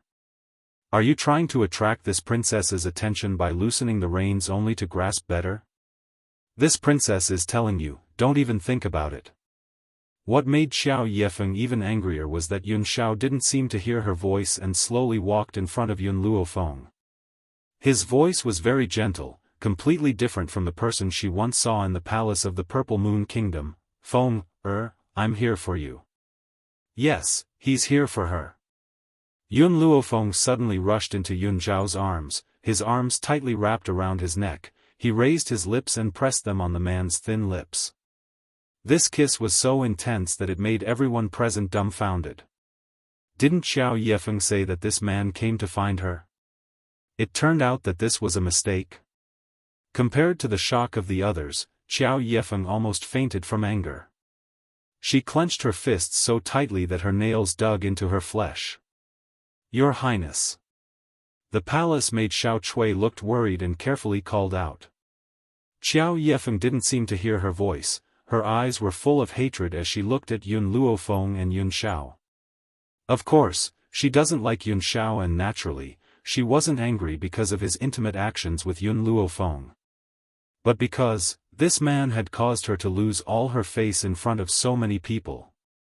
She had claimed that the Ghost Emperor had come to look for her. Who would have thought that the Ghost Emperor would not even look at her and would even do such an immoral thing with another woman? How could she not be angry and embarrassed? Yun Shao, you know this woman? Yun Luofeng let go of the man's arm and pointed at Xiao Yefeng with his chin, asking with a faint smile. Only then did Yun Shao return to his senses. He looked over at the direction of Yun Luofeng's gaze, and what he saw was a face that was distorted by anger. He looked at Xiao Yefeng seriously, as if he was trying his best to think. In the end, he shook his head and said, "No." Xiao Yefeng's face turned the color of pig liver. This sentence made her even angrier than when he had ignored her. She had just said that the other party had a crush on her, but in the end, the man said he didn't know her? How could he not know her? If they didn't know each other, he wouldn't have let his father force her to become a concubine. In fact, Yun Shao really didn't know Xiao Yefeng. At that time, when he had killed his way into the Purple Moon Kingdom and fought against two strong cultivators, the only person he remembered was the Emperor of the Purple Moon Kingdom. Even if Xiao Yefeng had been present at that time, he wouldn't have been able to discover the other party's existence. So, in Yun Zhao's eyes, he really didn't know this woman. Chapter 1953. What's funny is that Xiao Yefeng didn't know that it was her father's decision to let her be Yun Zhao's concubine. Yun Shao never knew her existence. "Oh," Xiao Yefeng sneered. "You're worried about this woman, so you don't dare to say what you've done during this time? If you didn't like me, would you let my father force me to be your woman?" Her father told her at the time that the Ghost Emperor has been looking for a woman, and that woman is likely to be his wife.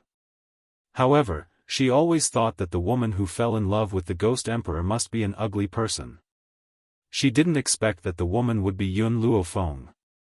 When she thought of this, Xiao Yefeng felt like she was slapped in the face. Her face hurt. Yun Zhao's face has been cold and terrible, the momentum of her body has suddenly changed.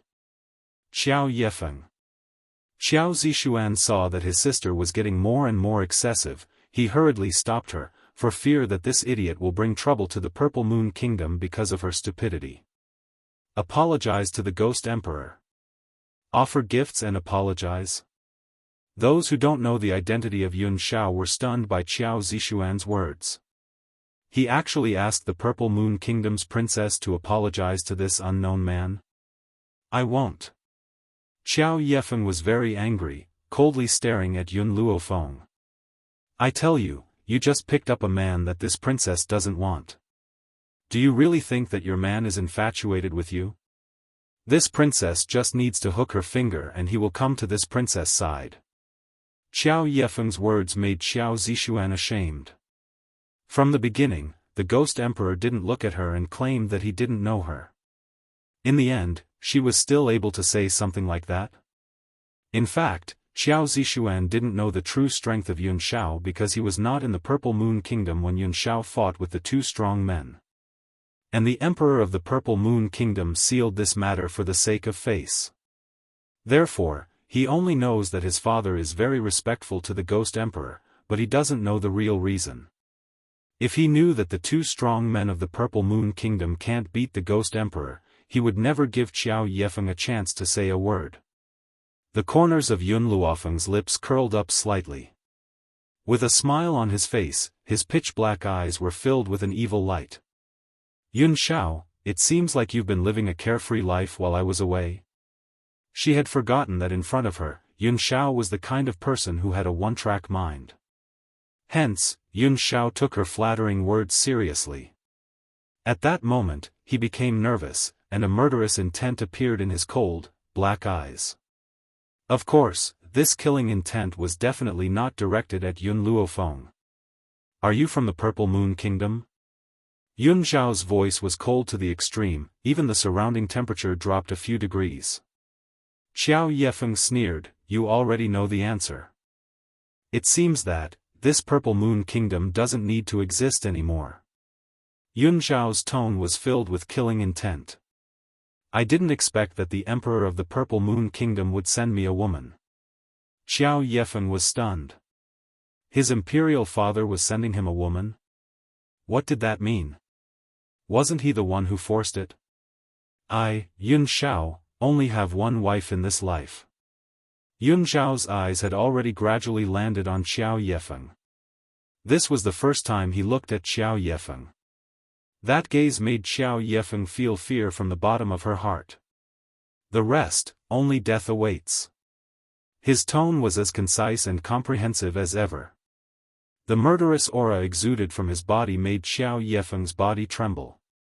At this moment, she remembered the grand scene when Yun Zhao fought with the two strong men that day. Chapter 1954. You. What are you trying to do? Her body trembled as she took 2 steps back. Yun Zhao was expressionless, his expression cold. His horrifying gaze was like that of a god of death. He could easily reap the lives of others with a raise of his hand. Ghost Emperor, Qiao Zixuan's expression changed slightly as he rushed forward. My sister is young and ignorant. Ghost Emperor, please let her off for now. Furthermore, my sister is the princess of the Purple Moon Nation. What you are doing is not very good. Even if Qiao Zixuan did not like his sister, he would not let anything happen to her before him. Yun Zhao did not say anything. He just moved closer to the Qiao siblings with a cold expression. Up on the high platform, Cheng Feiyang originally did not want to interfere in the matters of other nations. However, this Qiao Yefeng was a princess participating in the 4-nation youth competition. How could he let anything happen to her? Hence, he cleared his throat and said, no matter what grudges you have, you can settle them after the 4-nation youth competition. At that time, my Golden Sun Nation will not interfere. Yun Zhao glanced coldly at Cheng Feiyang, but he did not stop what he was doing. A swift and fierce wind blasted towards Qiao Yefeng, causing her body to shoot out fiercely like an arrow that had left its bow. Fresh blood gushed out of her mouth without end. Cheng Feiyang's expression changed. He had not expected this man to disobey him. Yun Zhao. Just at this moment, Yun Luofeng's voice came from behind him. Teaching her a lesson is enough. Don't kill her for now. She is slandering me. Yun Zhao said with some grievance. Teach her a lesson first. As for the rest, I want to settle it myself. Yun Luofeng narrowed his eyes slightly. It was one thing to spy on her man, but he even dared to slander her. How could he let go of this debt so easily? Seeing Yun Zhao's wronged expression, Yun Luofeng comforted her softly. Do you really think I will believe her words? We have been together for more than 10 years. What kind of trials and tribulations have we not experienced? How can you destroy my trust in you just because of a few words from someone else? Yun Zhao finally relaxed at Yun Luofeng's words. The corners of her lips under the mask curled up into a gentle smile. All right, I will listen to you. Although the man's smile was very shallow, it made everyone's heart hit. This man was as terrifying as a ghost. However, he could also be so obedient and docile. That's right, towards the Yun Zhao before them, a single word appeared in everyone's hearts, docile. Qiao Yefeng's body trembled even more. The scene of this black-clothed, cold-looking man appearing for the first time suddenly appeared in her mind. At that time, he was high and mighty like a monarch descending upon the world. It was as if he could decide the life and death of a person with a wave of his hand.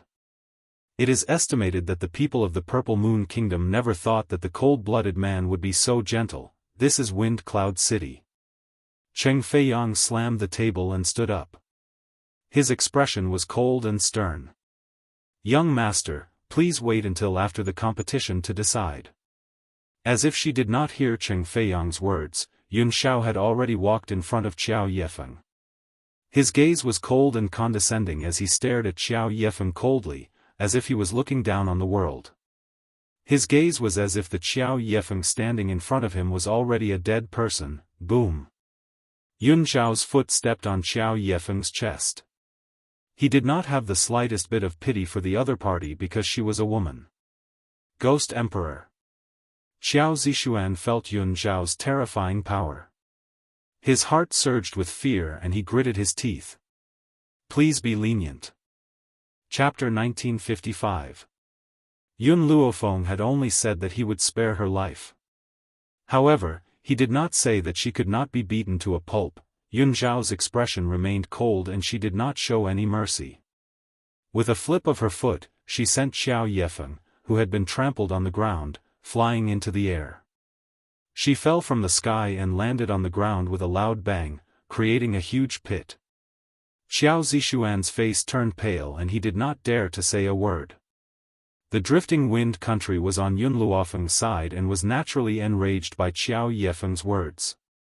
They wanted nothing more than to beat her to death.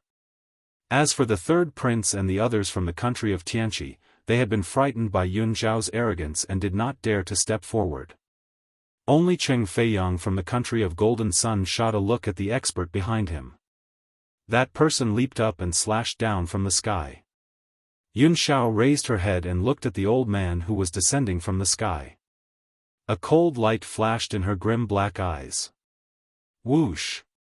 The old man's attack was accompanied by a strong gust of wind, instantly blowing Yun Zhao's mask off. His black hair, which was as black as ink, fluttered in the wild wind, slowly brushing past his handsome face. At this moment, Qiao Yefeng had already been fished out of the pit by Qiao Zixuan. Her body was in a terrible state and blood kept spurting from her mouth. It was a good thing that Qiao Zixuan had brought some spiritual medicine with him. This spiritual medicine could not heal Qiao Yefeng's injuries but it gave her the strength to speak. Ghost Emperor, you ugly monster, you're only taking revenge on me because I don't want to be your concubine because I find you ugly. Do you really think that the woman by your side is anything good? There's no woman who doesn't like good-looking men. Anyone who is with you is only doing it for your power. I'd rather die than marry an ugly monster. As Yun Zhao's back was facing Qiao Yefeng did not see the man's face the moment his mask fell. She only heard gasps from all around her. Qiao Yefeng laughed icily in her heart. This ghost emperor must be too ugly and that was why everyone was shocked. However, just as she finished speaking, the people around her looked at her as if she was an idiot, as if she had said something stupid. Just as Qiao Yefeng was puzzled, the man with his back facing her slowly turned around. In an instant, Qiao Yefeng's face stiffened, and even her breathing stopped. Her eyes were wide open, and her slightly trembling lips revealed the shock in her heart. What kind of face was that? He was as perfect as a god, without a single flaw. His pitch-black eyes were as cold as an eagle's in the night. Just a single glance from him would make one's heart stop beating. Qiao Yefeng had seen countless men, but the man standing in front of her right now was the most handsome she had ever seen. He was so handsome that he didn't seem like a human at all. Why? Qiao Yefeng clutched her aching heart and said with a pained look, "Why are you so good-looking?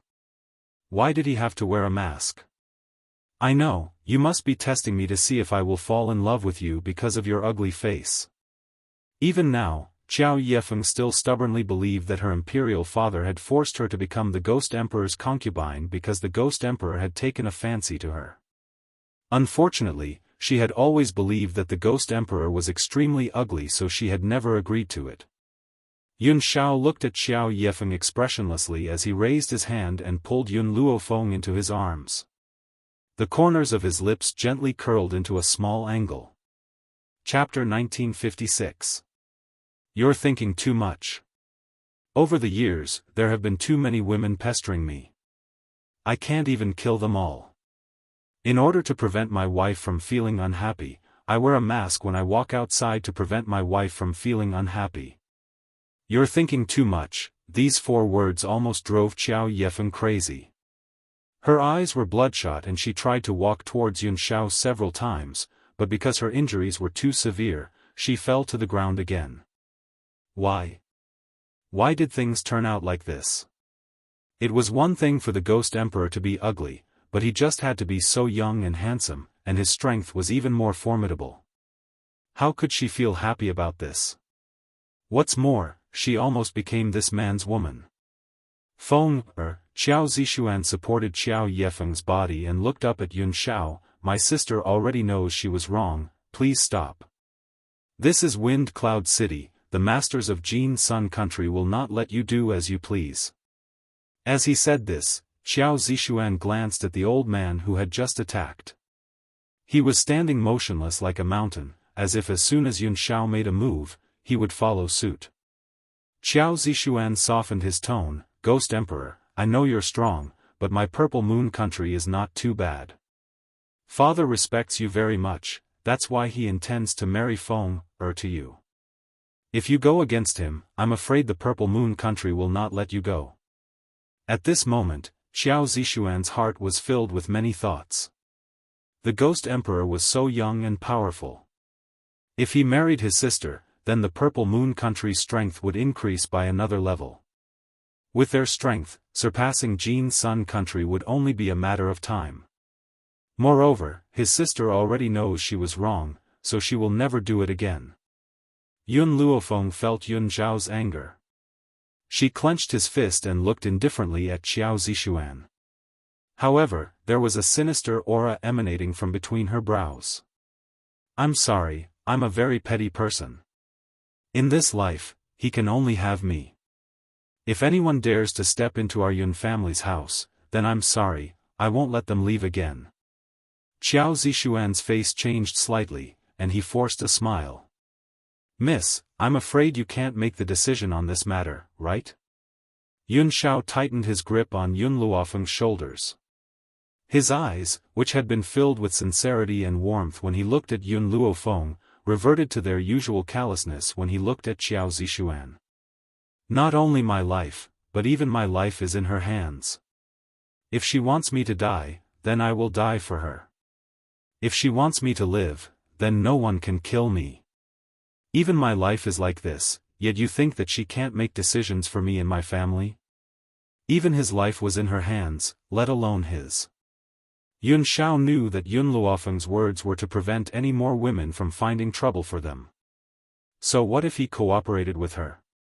If not for this, he would have killed this group of people long ago. Fenger, you don't have to do anything to these women. I'm afraid of dirtying your hands.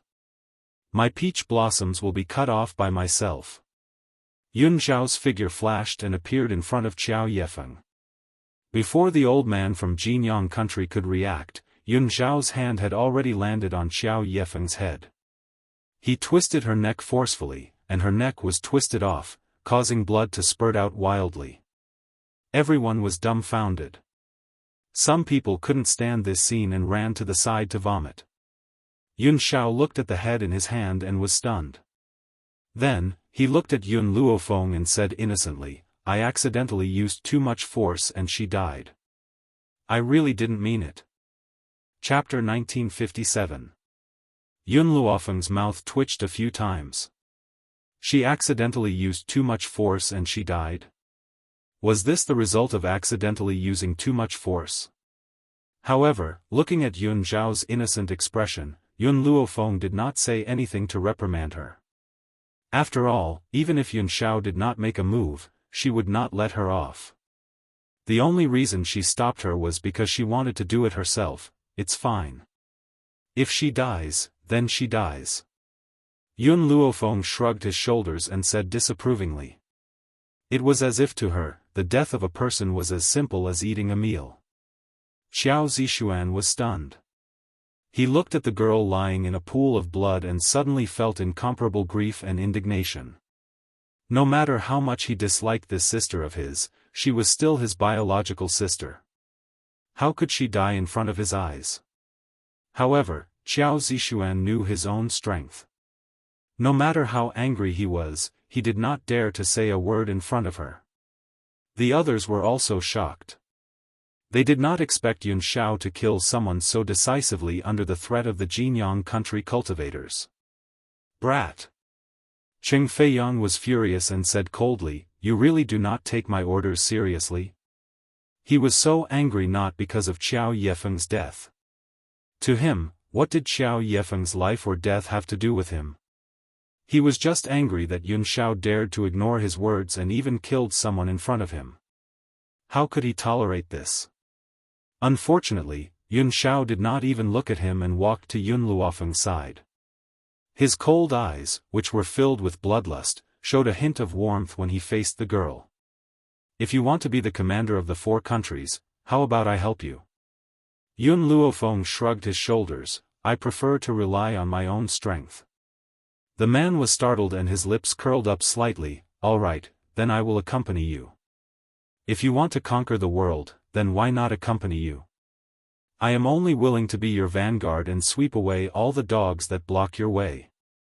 The two of them acted as if there was no one else around, but it aroused the anger of the crowd. Cheng Feiyang clenched his fist tightly. His eyes were filled with coldness. However, just at this moment, Princess Jin Yang said softly, Imperial Father, the Purple Moon Kingdom's princess is already dead. There is no need for us to waste time on a dead person. We might as well start the 4-nation youth competition earlier. These words brought Cheng Feiyang back to his senses. Indeed, to him, the 4-nation youth competition was the most important. As for the debt with this man, he could wait until the 4-nation youth competition ended before settling it. Since my daughter is pleading for you, I will let you off this time. Cheng Feiyang laughed coldly as a cold light flashed across his domineering eyes. However, you don't seem to be from the 4 nations. Naturally, you don't have the right to participate in this competition. This man was very strong. Even Jin Yang couldn't compare to him. To be on the safe side, he couldn't let this man get involved. Yun Shao looked at Cheng Feiyang expressionlessly. The murderous aura on his body had already gradually surged out like a storm. It was extremely oppressive, causing the surrounding people to feel suffocated. It was as if a hand was pinching their chests, making them unable to breathe. Suddenly, a hand pressed down on the back of Yun Zhao's hand. When he turned his head, he was met with a pair of eyes that were smiling evilly. This is a battle that belongs to me. Yun Shao, I can't always rely on you. I need to rely on my own strength to seize this piece of the world. The woman's eyes were very resolute, so resolute that Yun Shao withdrew his murderous aura. He nodded obediently. All right, I will listen to you. Chapter 1958. Yun Luofeng let go of Yun Zhao's hand and walked towards Qi Su and the others. Someone, take the Purple Moon Princess body away. Cheng Feiyang looked at the body in the pool of blood with disgust. He frowned slightly and asked, Fourth Prince, what's your decision? Xiao Zixuan cupped his fists and said with red eyes, Your Majesty, please allow my sister to stay in Wind Cloud City for a few more days. I will bring her back after the competition. Qiao Yefeng was already dead and he must not lose the right to participate in the competition. All right, Cheng Feiyang nodded. I will allow the princess to stay for a few days, but I don't want her to tarnish the station. Do you understand? Thank you, Your Majesty. Cheng Feiyang's eyes swept towards Yun Shao and Yun Luofeng. His slightly lowered eyes hid hatred and enmity. The 4-nation competition is an opportunity. He will let Yun Luofeng taste the consequences. If he made a mistake, he must pay the price. Next up is the 4-nation youth competition. Cheng Feiyang's voice suddenly turned sharp. As everyone knows, our Wind Cloud continent has always been without a leader. As a result, the Wind Cloud continent is currently in chaos. There are even many wandering experts who have formed a team and plan to become enemies with our 4 nations. Under normal circumstances, once one breaks through to the heavenly god realm, they will be absorbed by the 4 countries. However, there are still some experts who are not willing to submit to others, so they escape the 4 countries and hide. Now, these experts have formed a team and plan to overthrow the rule of the 4 countries. This is the reason why Cheng Feiyang announced to the 4 countries that he intends to appoint a leader. Everyone, don't worry. No matter which country wins this competition, they will become the leader of the 4 countries. No one will dare to disobey them. Cheng Feiyang's voice was powerful and resonant, but there was confidence between his brows. In fact, there was another reason why he issued this edict. He wanted the other countries to work for him. However, he also understood that without a goal, it would be very difficult to win over the 4 countries. At this time, those experts will start to cause trouble for the 4 countries. For this reason, he will use this as an excuse to let the Golden Sun country truly rise above the other countries. As for failure, he did not even think about it. In Cheng Feiyang's heart, there was no genius in the 4 nations who could defeat his daughter, Princess Jin Yang. Therefore, Jin Yang would definitely win the position of the leader of the 4 nations for her. Imperial Father. Princess Jin Yang's clear and cold voice sounded in the quiet square. It's getting late. It's better for us to start the competition earlier. Perhaps intentionally or unintentionally, Princess Golden Yang's eyes swept across Yun Luofeng's face. Her eyes gradually became cautious. Among the people present, perhaps the only one who could be considered a formidable opponent was this woman. However, in this battle, she could only accept victory and not defeat. Thinking about the consequences of failure, Princess Jin Yang's heart tightened. She clenched her fists tighter. Ladies and gentlemen, the competition is very simple. This competition will be held in the Nemesis Forest. As for this competition, it was set by me and the other emperors of the 4 kingdoms. In addition, each country's imperial jade seal will be placed in the Nemesis Forest. Cheng Feiyang continued to speak in a cold and stern voice. In the process of searching for the imperial jade seal, not only can you take away other countries' imperial jade seals, you can also snatch them from their hands. Whoever obtains the most imperial jade seals will be the winner. If everyone can only find 1 imperial jade seal, then whoever returns to Wind Cloud City first will be the winner. Chapter 1959. The entire plaza quietened down at Cheng Feiyang's words. Nemesis Forest was the most dangerous place on the mainland. If they went to Nemesis Forest, they would most likely die.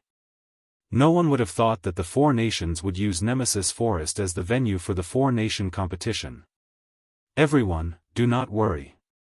Cheng Feiyang smiled faintly. The place where the jade seal is hidden will not be in the depths of Nemesis Forest. As long as you do not go too deep, you will not encounter any danger. Hearing this, everyone's hearts were at ease. The position of the leader of the 4 nations was very important. However, they were even more unwilling to be in danger. Princess Jin Yang's expression remained indifferent. Her eyes scanned the crowd of participants. When she saw that the participants had clearly heaved a sigh of relief, the corners of her lips curled into a sarcastic smile. However, she looked at Yun Luofeng again. When she saw that the woman in white was still as calm and demonic as before, a trace of admiration flashed in her eyes. A woman like this was indeed different from the rest. However, she did not know if they would become friends, or enemies in the future. I'll go with you. Yun Xiao slowly walked to Yun Luofeng's side and looked at the woman in front of him seriously. You can follow me secretly. Don't let anyone discover you. Seeing the man's determined gaze, Yun Luofeng knew that even if she rejected him, this man would not allow her to go to Nemesis Forest alone. Hence, she deliberately lowered her voice and spoke. All right. Yun Xiao's expression was very determined. Even if Yun Luofeng rejected him, he would follow her secretly. Only then could he rest assured. Oh, that's right, Yun Xiao. Yun Luofeng seemed to remember something and said, Mo Qiancheng is here too. Mo Qiancheng. These 3 words made Yun Xiao frown, but he did not say anything. He raised his hand and pulled the woman into his embrace. His voice was resolute as he said, I don't care how many men are eyeing you. You only belong to me. That's enough. No matter how many men want you, as long as your heart is with me, how can I not be satisfied? Yun Luofeng's heart skipped a beat. This man had always wanted simple things. He had never restricted her growth and had never tried to kill off any man who appeared by her side. He had always believed that it was enough for her to have him in her heart. Ahem, Chi-Su coughed dryly. Her face was filled with awkwardness. You're showing off your love as if there's no one else around. Shouldn't you at least consider our feelings? It's fine if it's me, but the second prince is still a single dog. Is it really okay for you to do this? At first, Qi Ling didn't feel anything, but when he heard Chi-Su's words, the corner of his mouth couldn't help but twitch a few times. He suddenly felt that these two people's public display of affection really made him sad. At this time, Cheng Feiyang had already given out the necessary instructions. He slowly stood up and said, "Next, the experts of our Golden Sun country will bring you to Nemesis Forest. After half a month, we will gather at Wind Cloud City." Nemesis Forest was not far from Wind Cloud City, only a few hundred meters away. This was also the reason why they had chosen Nemesis Forest. But, when Chi-Su heard the words Nemesis Forest, his brows moved slightly and a trace of sadness surged in his heart. Back then, his master had gone to Nemesis Forest and disappeared without a trace. Now that he was about to enter that place, he wondered if he would be able to find her footprints. Chapter 1960. Nemesis Forest. A woman sat in a valley in the depths of the forest. Her white robes fluttered in the wind. Compared to Yun Luofeng's demonic and lazy demeanor, this woman had a calm and otherworldly air about her.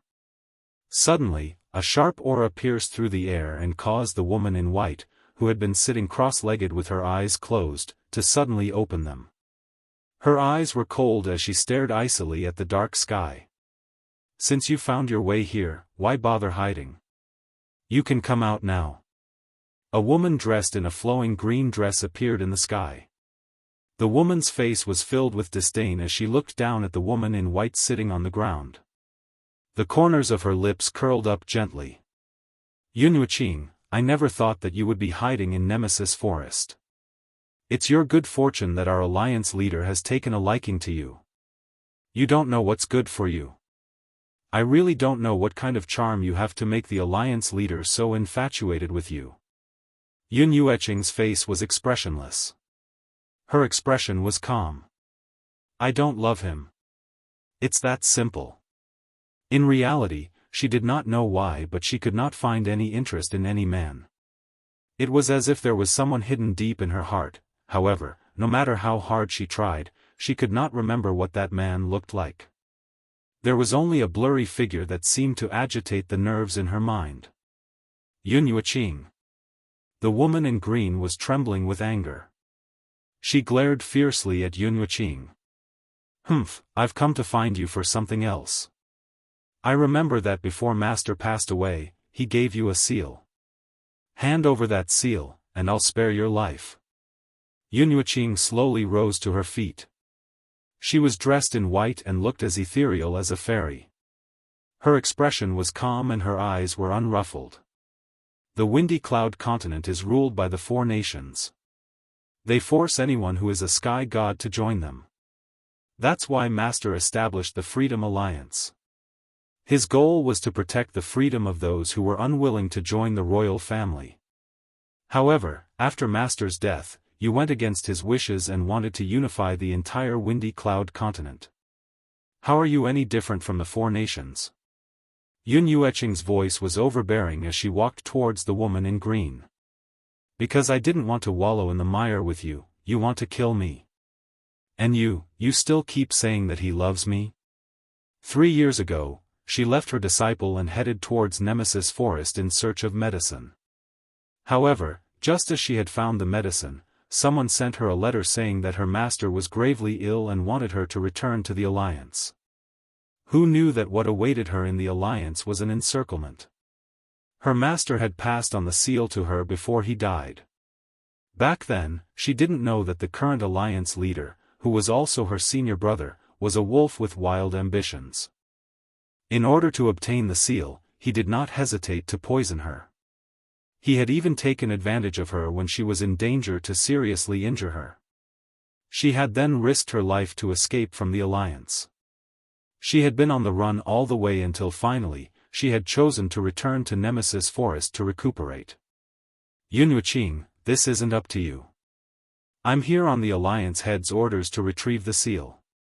The green-robed woman raised her head arrogantly and continued, besides, the Alliance leader truly likes you.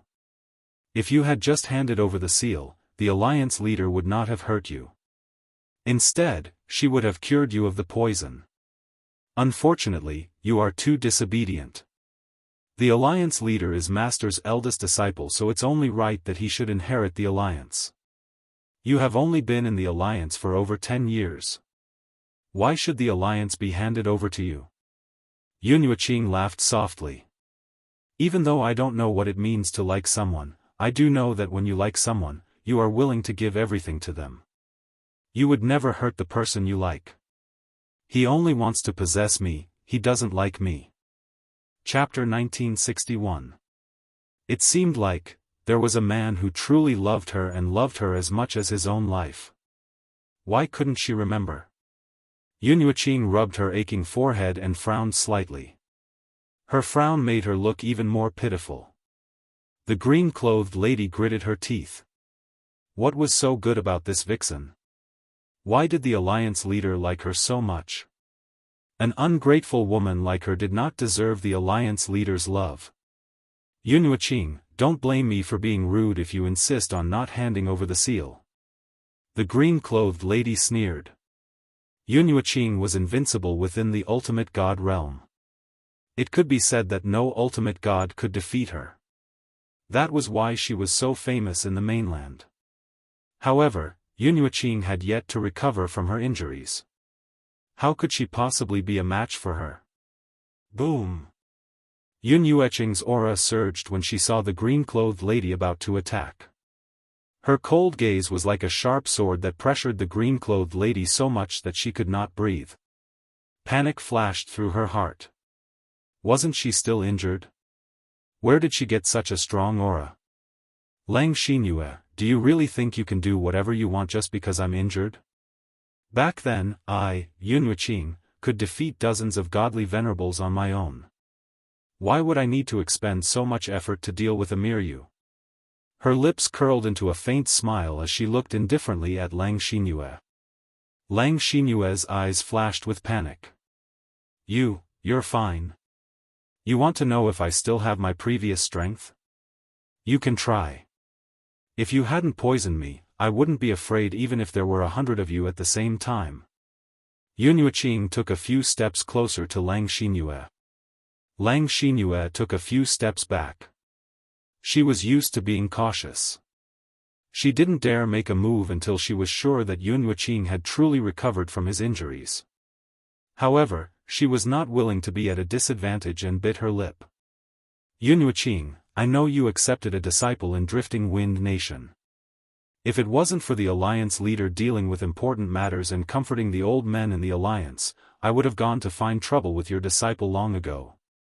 Yunyuqing's eyes flashed with a cold light and his killing intent surged. However, Lang Xinyue smiled coldly. I don't mind telling you one thing. Recently, in order to deal with our Freedom Alliance, the 4 countries have begun planning to elect a genius to lead the 4 countries. Yunyuqing stopped and looked coldly at Lang Xinyue, waiting for her to continue. As for the Alliance Master, you've already looked for the Emperor of Golden Sun Country, Cheng Feiyang, and asked him to use Nemesis Forest as the venue for the competition. In a few days, the geniuses from all the countries will arrive here. Lang Xinyue raised his chin slightly. According to a reliable source, your disciple is among them. Yunyuqing narrowed her eyes and clenched her fists tightly. Lang Xinyue laughed coldly. As for this Nemesis Forest, it will be their burial ground. Yunyuqing stared coldly at Lang Xinyue. You said that Cheng Feiyang made peace with you. What's in it for him? Of course there are benefits. The Alliance Master promised Cheng Feiyang that she would help him raise his strength to the godly supreme realm. You should know that Master has a secret technique that can help people reach the godly supreme realm quickly. However, this secret technique has side effects. Anyone who receives this secret technique will gradually wither and die after a few years. It's laughable that Cheng Feiyang is an idiot. When he saw the Alliance Master use the secret technique on someone else in front of him, he believed it without a doubt. However, the Alliance Master lied to him and only said that the Freedom Alliance's target is the people of Drifting Wind Nation. As the fiancé of Drifting Wind Nation's princess, Chi Su will definitely participate. As for the matter of electing the leader of the 4 countries, the Freedom Alliance will not participate. Chapter 1962. Unfortunately, she had not expected Chi Su to join the country of Drifting Wind instead of the country of Drifting Wind. Yun Yuqing gently closed her eyes. After a long while, she opened them again. Her tightly clenched fists were trembling. Have you said enough? If you have, then get out of my sight immediately. Boom! The earth-shattering aura pressed down on Lang Xinyue, causing her expression to change once again. She felt as if she could not breathe under the pressure. Yun Yuqing, I'll let you have your way. Sooner or later, I'll make you kneel before me and beg for mercy. She glared angrily at Yun Yuqing before she turned around and quickly disappeared into thin air. Yun Yuqing was afraid that Lang Xinyue would return, so she did not withdraw her aura. After a long while, when she knew that Lang Xinyue would not return, her body turned limp and she collapsed to the ground, unable to hold on any longer. At that moment, a little tiger with blood-red stripes emerged from the forest. The other spiritual beasts also revealed themselves and walked towards Yun Yuqing. They gently licked her beautiful face with their tongues. I'm fine, don't worry about me. Yun Yuqing smiled. I've used my aura to force her away. However, I don't know if she will return in a few days. When that time comes, you must hide well. Don't let her see you. I don't want to put you in danger because of me. The little tiger raised its head and stared worriedly at Yun Yuqing. Even though the spiritual beasts did not say anything, Yun Yuqing could sense their worry. In a few days, my disciple will most likely arrive in Nemesis Forest. When that time comes, you should pay more attention. If his life is in danger, let me know. If anything else happens, help him if you can. The little tiger nodded and laid down on the ground, allowing Yun Yuqing to rest against its body. Little tiger. Yun Yuqing stroked the little tiger with blood-red stripes. She then swept her gaze across the spiritual beasts and laughed bitterly. Actually, my injuries are getting worse and worse. The poison from back then has not been neutralized. I don't know how much longer I have left to live. In this life, the thing I regret the most is that I have not been able to regain my memories, nor can I remember my family. Yun Yuqing's eyes were filled with sorrow. However, I know that I have a daughter. Every time she woke up in the middle of the night, she would dream of a small figure tugging at her sleeve, crying and begging her not to go. Every time she dreamt of that tiny figure, her heart would throb in pain. If, after I die, I hope that you will be able to leave Nemesis Forest, find my daughter, and obey her orders. In reality, she has been searching for over 10 years, but she still could not find her relatives. How could she count on the spiritual beasts of Nemesis Forest? Even though she had already forgotten the past, a few scenes would occasionally flash through her mind. Those scenes showed that her daughter, like Lil Ling, was unable to cultivate. Hence, she hoped that the spiritual beasts of Nemesis Forest would be able to find her and protect her for the rest of her life. Woo, woo. Xiao Hu whimpered a few times and rubbed his head against Yun Yuqing. His eyes were filled with tears. The other spirit beasts also let out sorrowful cries. At the same time, in the relay station of Wind Cloud City, Cheng Feiyang felt uneasy. He had a feeling that something was about to happen. Your Majesty, Lord Wuzuan has arrived. Cheng Feiyang was stunned before he said, invite him in. Chapter 1963. Unlike the other countries, the Golden Sun Nation had 3 godly venerable experts. Lord Wuzuan was one of the 3 ultimate gods. As he spoke, The elder dressed in a long grey robe walked in from outside the door and said directly, "Your Majesty, I have something that I am very confused about. The competition that we discussed in Jinyang country was not held in Nemesis Forest. Why did you change the venue at the last minute without discussing it with me?" Cheng Feiyang's expression changed. He knew that he could not hide this matter from Lord Wuzuan. Hence, he did not hide it anymore and told the old man everything. Idiot. Hearing Cheng Feiyang's explanation, Wuzuan's expression changed. Don't you know what kind of person the Freedom Alliance's new leader is? That leader is only in his 40s, but he is sinister and vicious. Do you believe that he lured the geniuses of the four nations to Nemesis Forest just to deal with Chi Su? Cheng Feiyang was stunned and said weakly, "Lord Wuzuan, I don't think so, right?" "Humph. Do you think the Freedom Alliance doesn't know the purpose of the four-nation competition? Why would they be stupid enough to help you increase your strength? Isn't that asking for trouble? I suspect that the Freedom Alliance wants to kill all the geniuses of the four nations." Wuzuan gritted his teeth and said, "Call Princess Jin Yang back immediately. Don't let her continue participating in the competition." Wuzuan's eyes flashed coldly as he said sternly, "What about the other princes? Our Golden Sun nation does not lack princes. If you call everyone back, it will definitely arouse suspicion. Hence, let them perish on their own. As for Jin Yang, he is the #1 genius of our Golden Sun nation. He cannot be harmed." Yes. Cheng Feiyang finally realized that he had trusted the Freedom Alliance because he could not resist the temptation of becoming a ultimate god. If Jin Yang was really in danger, it would not be worth it. Clap. Clap. Clap. At that moment, a clap came from outside. Cheng Feiyang and the others' expressions changed. When they turned around, they saw a middle-aged man in black walking in. Although the man was already middle-aged, he was still very handsome. His eyes were filled with hostility, and his gaze was filled with arrogance. "It's you." The look in Cheng Feiyang's eyes changed again. Looking at the man who had just walked in, he gritted his teeth and asked, "Tell me the truth. You suggested going to Nemesis Forest. Do you want to capture all the geniuses of the four nations in one go?" "That's right." The man did not deny Cheng Feiyang's words. "The purpose of your four-nation youth competition is to deal with our Freedom Alliance. Could it be that I can let you go as I please?" A cold glint flashed across Cheng Feiyang's eyes. "Then why have you come to find me now?" "Of course, I want to help you." The man gently curled the corner of his lips. "You've seen my secret technique. It's a piece of cake for me to create an ultimate god.